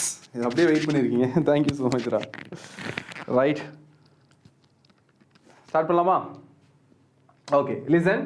So இப்போ எர்த்தோட இல்லை எந்த பிளானட்டாக இருந்தாலும் சரி, ஓகேங்களா, எர்த்தாக தான் இருக்கணும் அவசியம் இல்லை. எந்த பிளானட்டோட சர்ஃபேஸ்லேருந்து நீங்கள் மேலே போனாலும் அதை நம்ம ஆல்டிடியூட் அப்படின்னு சொல்லுவோம். இப்போ ஒரு ஆல்டிடியூடுக்கு அந்த ஒரு பிளானட் இருந்து ஒரு ஆல்டிடியூடுக்கு நீங்க மாஸ் மேல போகுது. இப்போ இந்த இடத்துல என்ன கிராவிட்டி இருக்கும்னா அதை நம்ம GAன்னு சொல்லுவோம். இது எப்படி கண்டுபிடிக்கணும்னா நீங்க எவ்வளவு ஹைட் மேல போயிருக்கீங்க அந்த ஹைட் வந்து h. பிளானட்டோட சர்ஃபேஸ்ல இருந்து எவ்வளவு ஹைட் மேல போயிருக்கீங்களோ அந்த ஹைட்டை நம்ம h அப்படின்னு எடுத்துக்கணும்.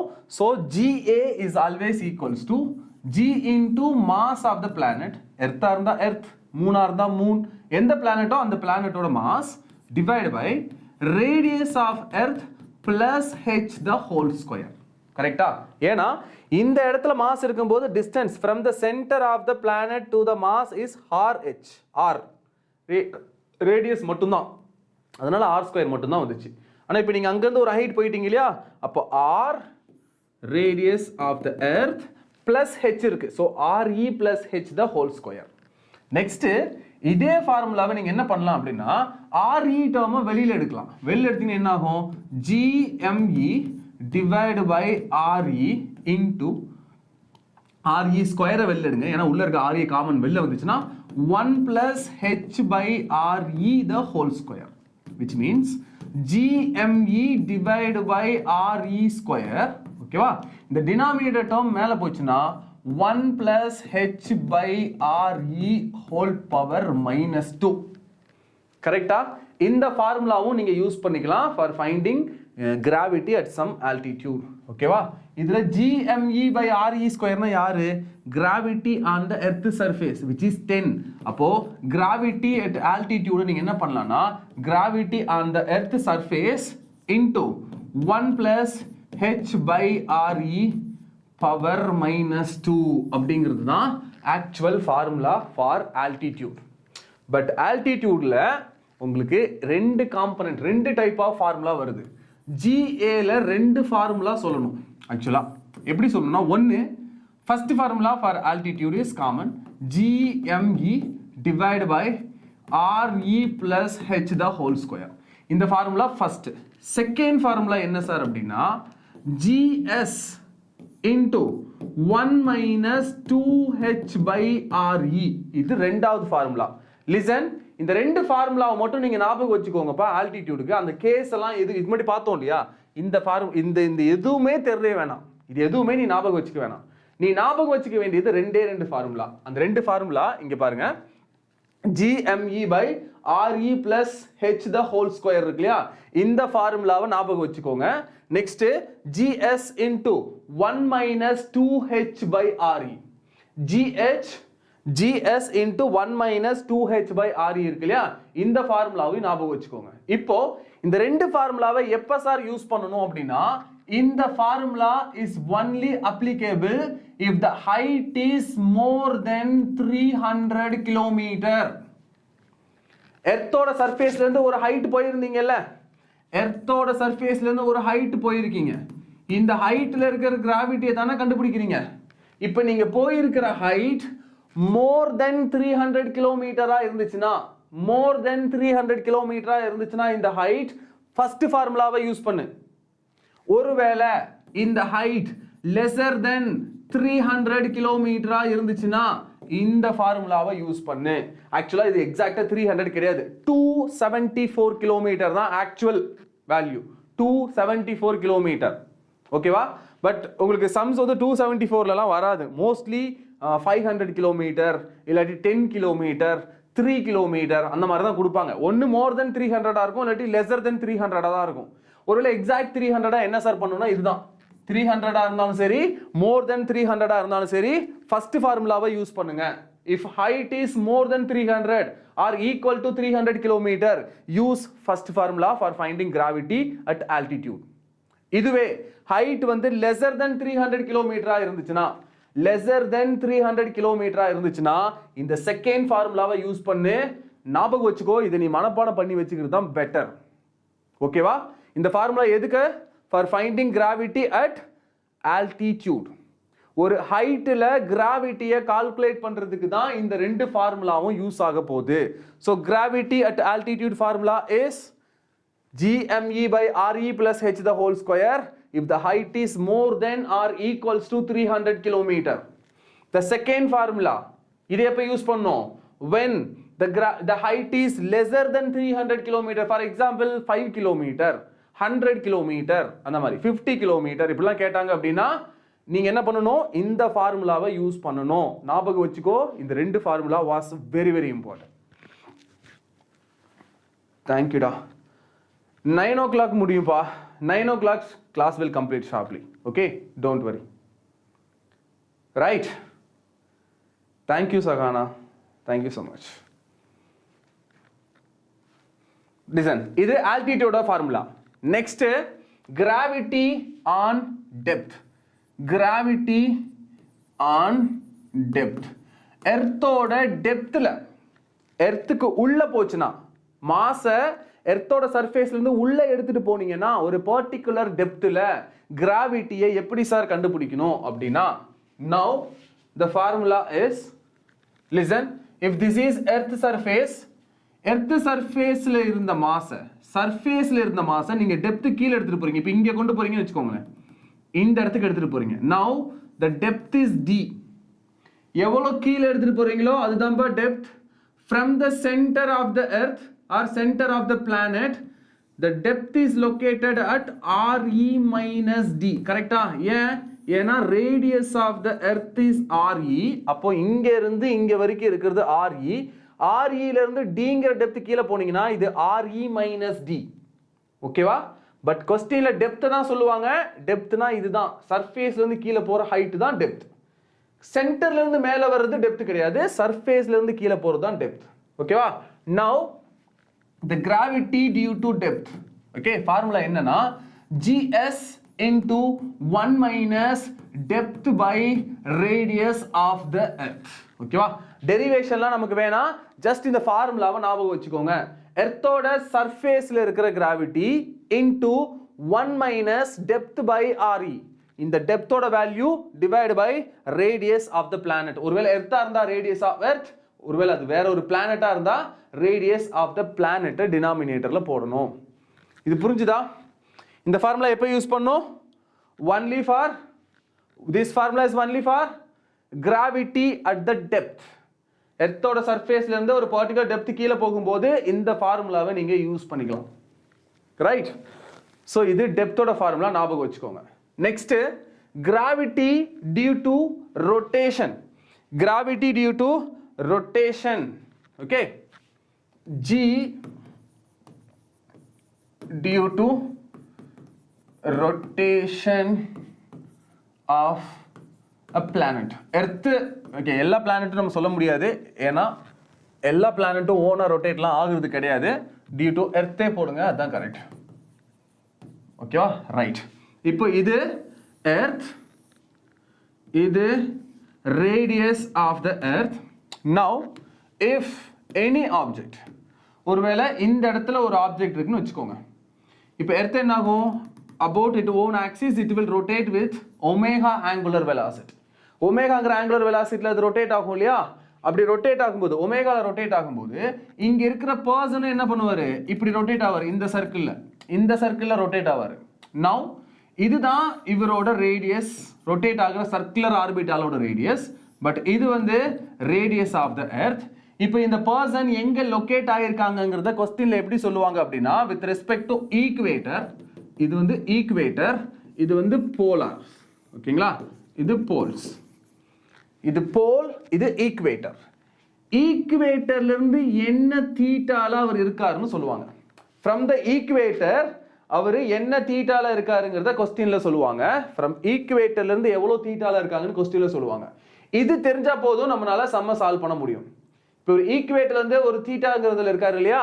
நவ் இந்த இடத்துல இவர் மேல ஆக்ட் ஆகிற gravity due to latitude is gravity on the earth surface. Sir இது எப்பவுமே 10 தான். GSங்கிறது 10 மீட்டர் per second square தான surface.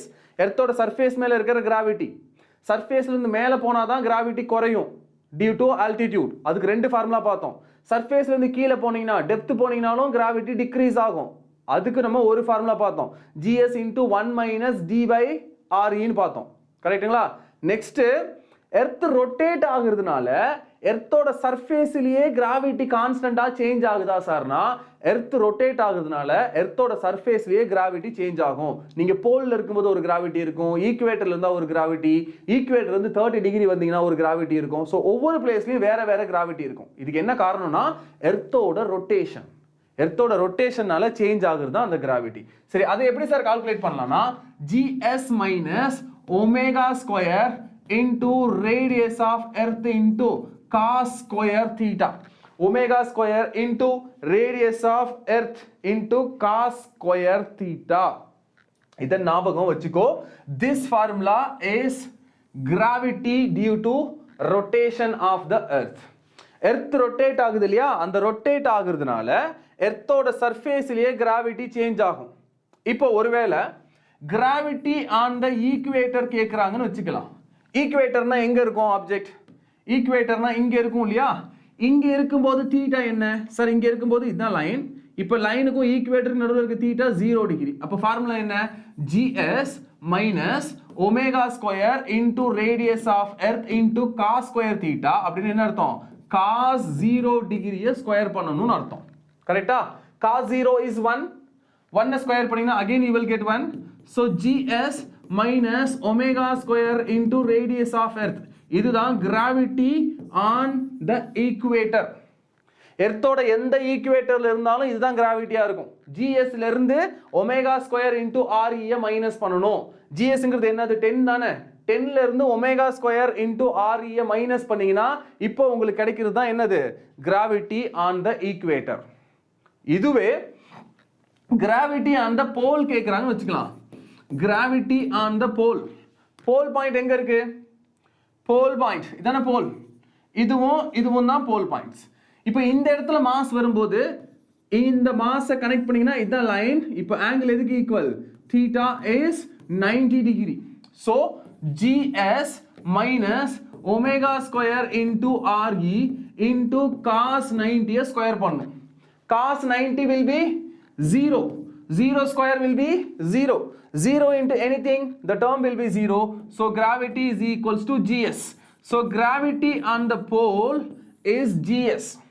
But gravity on the equator is GS minus omega square into RE.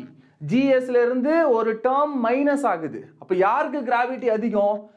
Gravity on the pole is maximum when compared to gravity on the equator. Reason, sir, இது 10. இது 10. 10 ல இருந்து ஏதோ ஒரு term minus ஆகுது தானே?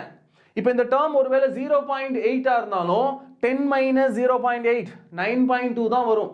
ஆனா இது போல்ல எப்பவுமே 10 தான். ஸோ இங்கேயும் கிராவிட்டி 10 தான், இங்கேயும் கிராவிட்டி 10 தான். ஆனா ஈக்குவேட்டர்ல 10 minus something. அதே மாதிரி இங்க 10 minus something. ஸோ அப்போ இந்த இடத்துலையும் 10 minus, இங்கேயும் ஏதோ ஒரு டேர்ம் மைனஸ் ஆக போகுது. ஸோ அப்போ நம்ம இதுல எதை புரிஞ்சுக்கணும் அப்படின்னா, இதுல கீழ இருந்து மேல போக போக gravity will increase. சார் ஈக்குவேட்டர்ல இருந்து போலுக்கு போனீங்கன்னா gravity will increase. போல்ல இருந்து ஈக்குவேட்டருக்கு போனீங்கன்னா gravity will decrease. கரெக்டா?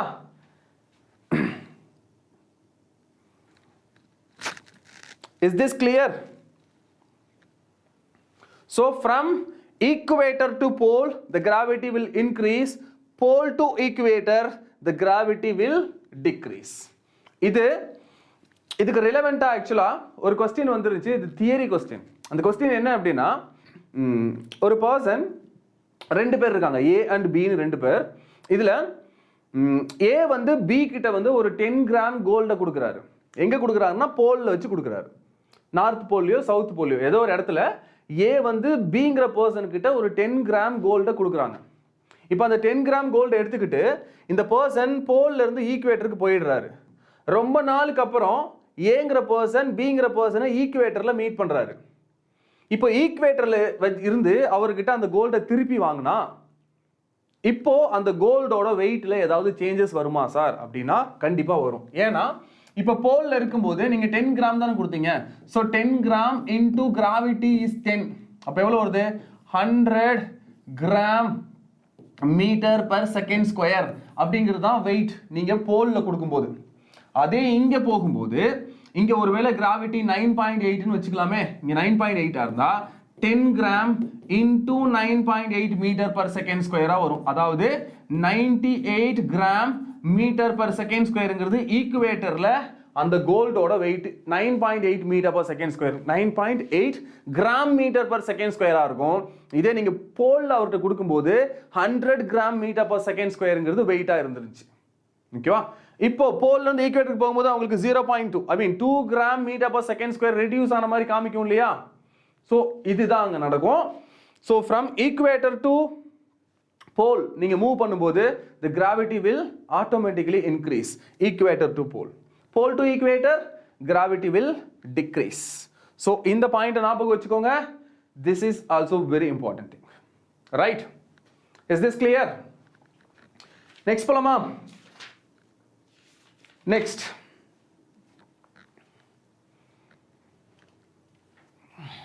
போலாமா? ஓகே. ஸோ இப்போ பார்த்தோம் இல்லையா, இதுக்கு ரிலவெண்டா கொஸ்டின்ஸ் பார்ப்போம். The question is, question note பண்ணிக்கோங்க, அதுக்கப்புறம் நம்ம சம் பார்ப்போம். ஓகேவா? கொஸ்டின் என்னன்னா, from a solid sphere of mass capital M, from a solid sphere of mass capital M, from a solid sphere of mass capital M and radius capital R, and radius is capital R. Now a solid sphere of radius R by 2 is removed from it. Initially a solid sphere of radius R and the mass is M. Now இதுல இருந்து ஒரு சின்ன பீஸை remove பண்றாங்க. என்ன piece, என்ன size இருக்க piece? நீங்க ரிமூவ் பண்ற பீஸோட ரேடியஸ் is R by 2. இந்த பீஸை ரிமூவ் பண்ணிடுறீங்க அப்படின்னா இந்த பீஸ் தனியா இங்க இருக்கும், அதோட ரேடியஸ் R by 2 தனியா இருக்கும். ஓகே, நெக்ஸ்ட் என்ன சொல்றாங்கன்னா, removed the piece R by 2 sphere is removed from the original sphere. Okay, find gravitational force on a mass M. Find a gravitational force on a mass small m. இங்க ஒரு mass இருக்கு, இந்த mass வந்து small m. இந்த mass எங்க இருக்கு அப்படின்னா இந்த சென்டர் பாயிண்ட்ல இருந்து, ஓகேங்களா, இங்க இருந்து rங்கிற டிஸ்டன்ஸ் we already know இதுவும் ஒரு r டிஸ்டன்ஸ். அப்ப ஆட்டோமேட்டிக்கா இந்த small mங்கிற மாஸ் சென்டர் ஆஃப் தி ஸ்பியர்ல இருந்து 2r டிஸ்டன்ஸ்ல இருக்கு. small mங்கிற மாஸ் சென்டர் ஆஃப் தி ஸ்பியர்ல இருந்து 2r அப்படிங்கிற டிஸ்டன்ஸ்ல இருக்கு. இப்போ இந்த ஸ்மால் m மாஸ் மேல இருக்கிற ஃபோர்ஸ் என்ன? இதுதான் question. What is the force on the small m mass? இந்த ஸ்மால் m மாஸ் மேல இருக்கிற ஃபோர்ஸை கண்டுபிடிக்கணும். Hi Sandhya, hi, right? இது புரிஞ்சுதா? இதை தான் கால்குலேட் பண்ண போறோம். இப்போ நீங்க பண்ண வேண்டியது சிம்பிள் ப்ரொசீஜர். ரிமூவ் பண்றதுக்கு முன்னாடி என்ன ஃபோர்ஸ், ரிமூவ் பண்ணதுக்கு அப்புறம் இப்போ இருக்கிற ஃபோர்ஸ் என்ன, இதை மட்டும் கால்குலேட் பண்ணீங்கன்னா போதும். லிசன், இங்க பாருங்க நான் என்ன பண்றேன்னு. ஃபர்ஸ்ட் இப்போ இந்த இடத்துல தானே அந்த ஸ்மால் m இருந்துச்சு, இது ரிமூவ் பண்றதுக்கு முன்னாடி இந்த ஸ்பியரோட மாஸ் கேபிட்டல் M, இந்த பாயிண்ட் மாஸ் ஸ்மால் m, ரெண்டு பேருக்கும் நடுவுல இருக்கிற டிஸ்டன்ஸ் வந்து 2r. So before removing the force maybe F1 வச்சுக்கலாம். ரிமூவ் பண்றதுக்கு முன்னாடி இவங்க ரெண்டு பேருக்கு நடுவுல இருக்கிற ஃபோர்ஸ் என்ன? G into for sphere. நான் என்ன சொன்னேன்? For sphere we can consider the total mass is accumulated at the center. கரெக்ட்டா? ஸ்பியருக்கு மட்டும், ஸ்பெரிக்கல் பாடிக்கு மட்டும் நீங்க என்ன பண்ணலாம் அப்படின்னா அதோட டோட்டல் மாஸும் சென்டர்ல இருக்கிற மாதிரி நீங்க அசியூம் பண்ணிக்கலாம். அப்போ இதோட டோட்டல் மாஸ் இங்க சென்டர்ல இருக்கிற மாதிரி எடுத்துக்கிட்டீங்கன்னா இதுவும் பாயிண்ட் மாஸ் தான், இதுவும் பாயிண்ட் மாஸ் தான். அப்ப G into first point mass is capital M, second point mass is small m, divided by distance is 2r. So 2r the whole square. இதுதான் நீ ரிமூவ் பண்றதுக்கு முன்னாடி இருந்த force between capital M and small m. But क्वेश्चनல என்ன கேக்குறாங்க? Remove பண்ணதுக்கு அப்புறம் find the gravitational force on small m due to the removed piece. இந்த ரிமூவ் பண்ணதுக்கு அப்புறம் இருக்காங்களே இவங்க இப்போ இவர் மேல என்ன ஃபோர்ஸ் கொடுப்பாங்கன்னு கேக்குறாங்க. இதுக்கு நம்ம இன்னொரு மெத்தட் யூஸ் பண்றோம். இங்க பாருங்க, இப்போ இந்த பீஸை மட்டும் பாருங்க, அதாவது இந்த பீஸ் இந்த பீஸ்ல இருந்து இங்க இந்த மாஸ் இருக்கு. இப்போ இவர் மேல என்ன ஃபோர்ஸ் கொடுப்பாருங்கிறத கண்டுபிடிச்சீங்கன்னா F2 கரெக்டா? இப்போ இந்த டோட்டல் ஃபோர்ஸ்ல இருந்து F2-வை ரிமூவ் பண்ணிட்டா அதுதானே இவங்க ரெண்டு பேருக்கு நடுவுல இருக்கிற ஃபோர்ஸ். F1ல இருந்து F2-வை ரிமூவ் பண்ணிட்டா வந்துருமா? Is this clear? இது புரிஞ்சுதா? கிராவிடேஷன் போதுப்பா. கிராவிடேஷன் ஆல்மோஸ்ட் ஃபீல்ட் கம்ப்ளீட் ஆயிடுச்சு. நாளைக்கு மார்னிங் 11 o'clock வந்து ரிமைனிங் போர்ஷன்ஸ் ரிமைனிங் இருக்கிற டாபிக்ஸ் வந்து வரும். ஓகேவா? லிசன், இது புரிஞ்சுதா? Is this clear? கொஸ்டின்ல கேட்கிறது இதை ரிமூவ் பண்ணதுக்கு அப்புறம் இருக்கு இல்லையா இந்த ஷேப் இந்த பாயிண்ட் மாஸ் மேல என்ன ஃபோர்ஸ் கொடுக்கும்னு கேட்டிருக்காங்க. இதை நம்ம எப்படி கண்டுபிடிக்க போறோம்? ரிமூவ் பண்றதுக்கு முன்னாடி இருந்த ஒரு சாலிட் ஸ்பியர் அந்த மாஸ் மேல கொடுக்கிற ஃபோர்ஸை கண்டுபிடிக்க போறேன். அது simple. G into m1 into m2 divided by distance square which is 2r, so 2r square. Second, நீங்க ரிமூவ் பண்றதுக்கு முன்னாடி இந்த பீஸை மட்டும் விட்டுருங்க. இந்த சின்ன ஸ்பியர் இருந்துச்சு இல்லையா, இந்த ஸ்பியர். இப்போ இந்த ஸ்பியருக்கும் இந்த மாஸுக்கும் நடுவில் இருக்கிற ஃபோர்ஸை கண்டுபிடிக்கிறேன். அது F2 எதுக்கு ஈக்குவல்? G into இந்த ஸ்பியரோட மாஸ் எனக்கு தெரியாது, let it be m dash. so m dash into இப்பவும் பாயிண்ட் மாஸ் ஸ்மால் m தான் டிவைட் பை டிஸ்டன்ஸ். இந்த டிஸ்டன்ஸ் r, இது r by 2. அப்ப டோட்டல் டிஸ்டன்ஸ் என்ன? 3r by 2. so 3r by 2 the whole square. இப்போ இந்த f-ல இருந்து இந்த f-ஐ ரிமூவ் பண்ணிட்டீங்கன்னா இந்த மீதி இருக்கிற பீஸ் இவர் மேல கொடுக்கிற ஃபோர்ஸ் தானே, அதுதானே क्वेश्चनல கேட்டிருக்காங்க. சோ F1 minus F2 தான் நம்ம கண்டுபிடிக்கணும். இதை இன்டகிரேட் பண்ணிலாம் இந்த ரெண்டு மாஸுக்கு நடுவுல இருக்கிற ஃபோர்ஸை கண்டுபிடிக்க முடியாது. It will be very very very complicate. அது ரொம்ப காம்ப்ளிகேட்டா போயிடும். ஓகேவா? இந்த மாதிரி உங்களுக்கு ஒரு பெரிய ஷேப் ரெகுலர் ஷேப் கொடுத்துட்டு ரெகுலர் ஷேப்ல இருந்து ஒரு பர்டிகுலர் டிஸ்டன்ஸ்ல இன்னொரு பாயிண்ட் மாஸ் கொடுத்துட்டு அவங்க ரெண்டு பேருக்கு நடுவுல இருக்கிற ஃபோர்ஸை நம்மளால ஈஸியா கண்டுபிடிக்க முடியும். நெக்ஸ்ட், இந்த பெரிய பீஸ்ல இருந்து ஒரு பர்டிகுலர் பீஸை ரிமூவ் பண்ணதுக்கு அப்புறம் மீதி இருப்பாங்க இல்லையா, இவங்களுக்கு நடுவுல என்ன ஃபோர்ஸ்னு கேட்டாங்கன்னா நீங்க இந்த லாஜிக்கை தான் யூஸ் பண்ணணும். ஞாபகம் வச்சுக்கோங்க.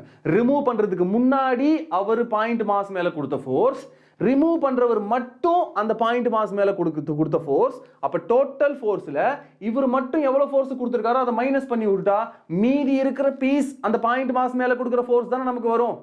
அவ்வளவுதான், சிம்பிள் லாஜிக். கரெக்டா? சோ இப்போ m dash மட்டும் கண்டுபிடிங்க. m க்கும் m dash க்கும் என்ன ரிலேஷன்? mங்கிறது இவரோட மாஸ் டிவைட் பை இவரோட வால்யூம். இவரோட வால்யூம் என்ன? 4/3 pi r cube. 4/3 pi into radius is r, so r cube. சரி, இதுதான் இவரோட டென்சிட்டி. இவர்கிட்ட இருந்து கட் பண்ற இந்த பீஸும் அதே டென்சிட்டி தானே, பட் அதுவும் ஸ்பியர் தான். பட் அவரோட மாஸ் m dash, அவரோட வால்யூம் 4/3 pi into r வந்து r by 2, so r by 2 the whole cube. so 4/3 pi cancel. next r cube also cancel. 1/8 வரும் இங்க 2 cube. அப்ப 8 மேல போய்டுமா? so m divided by 8ங்கிறது தான் உங்களுக்கு m dash. இவரோட 8ல ஒரு பங்கு தான் இவரோட மாஸ் இருக்கும். அப்ப ஃபார்முலா என்ன வருது? F2 is equals to G into m dash க்கு பதிலா m by 8 into the small mass is m divided by 3r by 2 the whole square which is 9r square by 4. 1/4 1/8 cancel பண்ணா 2 so இந்த 2 வந்து இங்க multiply பண்ணா 18 so G capital M into small m divided by 18 into r squareங்கிறது F2 force. எனக்கு தேவை F2ம் கிடையாது F1ம் கிடையாது, F1 minus F2. இந்த ரிமைனிங் போர்ஷன் இவர் மேல என்ன ஃபோர்ஸ் கொடுக்குங்கிறது தான் question. So the remaining portion இவர் மேல கொடுக்கிற ஃபோர்ஸ், டோட்டல் போர்ஷன் கொடுத்த ஃபோர்ஸ் மைனஸ் யாரை ரிமூவ் பண்ணீங்களோ அவர் கொடுக்கிற ஃபோர்ஸ். கட் பண்ணிட்டீங்கன்னா மீதி இருக்கிறவங்க கொடுக்கிற force. the total force is Gm into m divided by 2r square will be 4r square minus F2 ஓட ஃபோர்ஸ் என்ன? Gm into m divided by 18r square. The common is Gm m divided by r square is common. So 1/4 minus 1/18. So cross multiplication பண்ணி நீங்க exact result போய் வெளில எடுத்துட்டு வந்துறலாம். எவ்வளவு வருது? 18 minus 4 14/4 into 18 வரும். ஓகேங்களா? Gm into m divided by r square. 18 minus 4 is 14 divided by 4 into 18. 4 இது 2 times, இது 7 times. So 7 by 18 into 2 is 36 into gm into m divided by r square. So 7 by 36 gm divided by r square will be the force of the remaining portion. The remaining portion இந்த mass மேல கொடுத்துட்டு இருந்த force இதுக்கு தான் exactly equal-ஆ இருக்கும். Is this clear? இது புரிஞ்சுதா?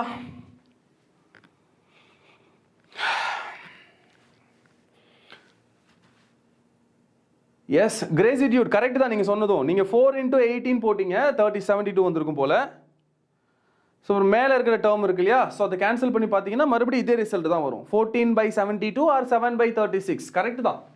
Okay, நீங்க delete பண்ணணும்னு அவசியம் இல்லை. You said right. அப்படியும் போடலாம் இப்படியும் போடலாம், பட் உங்க ஆப்ஷன் எதுவோ அதுக்கு ஏற்ற மாதிரி நீங்க போட்டு பிக் பண்ணிக்க வேண்டியதான். ரைட்டா? Okay, clear? Yes. So I think இதில் நிறைய ரிப்பீட்டர்ஸ் இருப்பீங்கன்னு நினைக்கிறேன். நாளைக்கு மார்னிங் வந்து சிஸ்டம் ஆஃப் பார்ட்டிகல்ஸில் அந்த ரிமைனிங் போர்ஷன் ரோலிங் மோஷன் இருக்கு இல்லையா, ரோலிங் மோஷனும் கிராவிடேஷனில் இதுக்கப்புறம் நமக்கு வர டாபிக்ஸ் என்னன்னு பார்த்தீங்க அப்படின்னா, இதுக்கப்புறம் பொட்டன்ஷியல் எனர்ஜி, அப்புறம் சர்ட்லைட்ஸ். ஓகே, சர்ட்லைட்ஸ் எல்லாமே ரொம்ப சிம்பிள் கான்செப்ட் தான். வோல்கென்சி தியரம் தெரிஞ்சாலே போதும், சர்ட்லைட்ஸில் ஈஸியாக பூந்து விளாடலாம். ஸோ அதெல்லாமே நாளைக்கு நம்ம காலைல பார்க்க போகிறோம். சர்ட்லைட்ஸ் கான்செப்ட், பொட்டன்ஷியல் எனர்ஜி பார்த்தீங்கன்னா கிராவிடேஷன் முடிஞ்சிடும். அப்புறம் பிளானட்டரி மோஷன் கெப்லர்ஸ்லாம் இருக்குது, அந்த டேர்மும் பார்க்க போகிறோம். அதை முடிச்சதுக்கு அப்புறம் தான் நம்ம ரோலிங் மோஷன் பார்ப்போம். அப்போ ரோலிங் மோஷன் ரிலவெண்டாக இருக்க சில கொஸ்டின்ஸும் நாளைக்கு பார்ப்போம். நாளைக்கு மார்னிங் ஒரு 11 o'clock ஸ்டார்ட் பண்ணி அப் டு 3 o'clock வரைக்கும் லைவ் செஷன் போகும். ஓகேவா? It's a marathon. ஸோ நாளைக்கு ஒரு 4-5 hours 4 hours ஆல்மோஸ்ட் 4 hours எடுத்தோம் அப்படின்னா 2 டாப்பிக்கில் இருக்க மீதி பார்ட்ஸ் முடிஞ்சிடும்.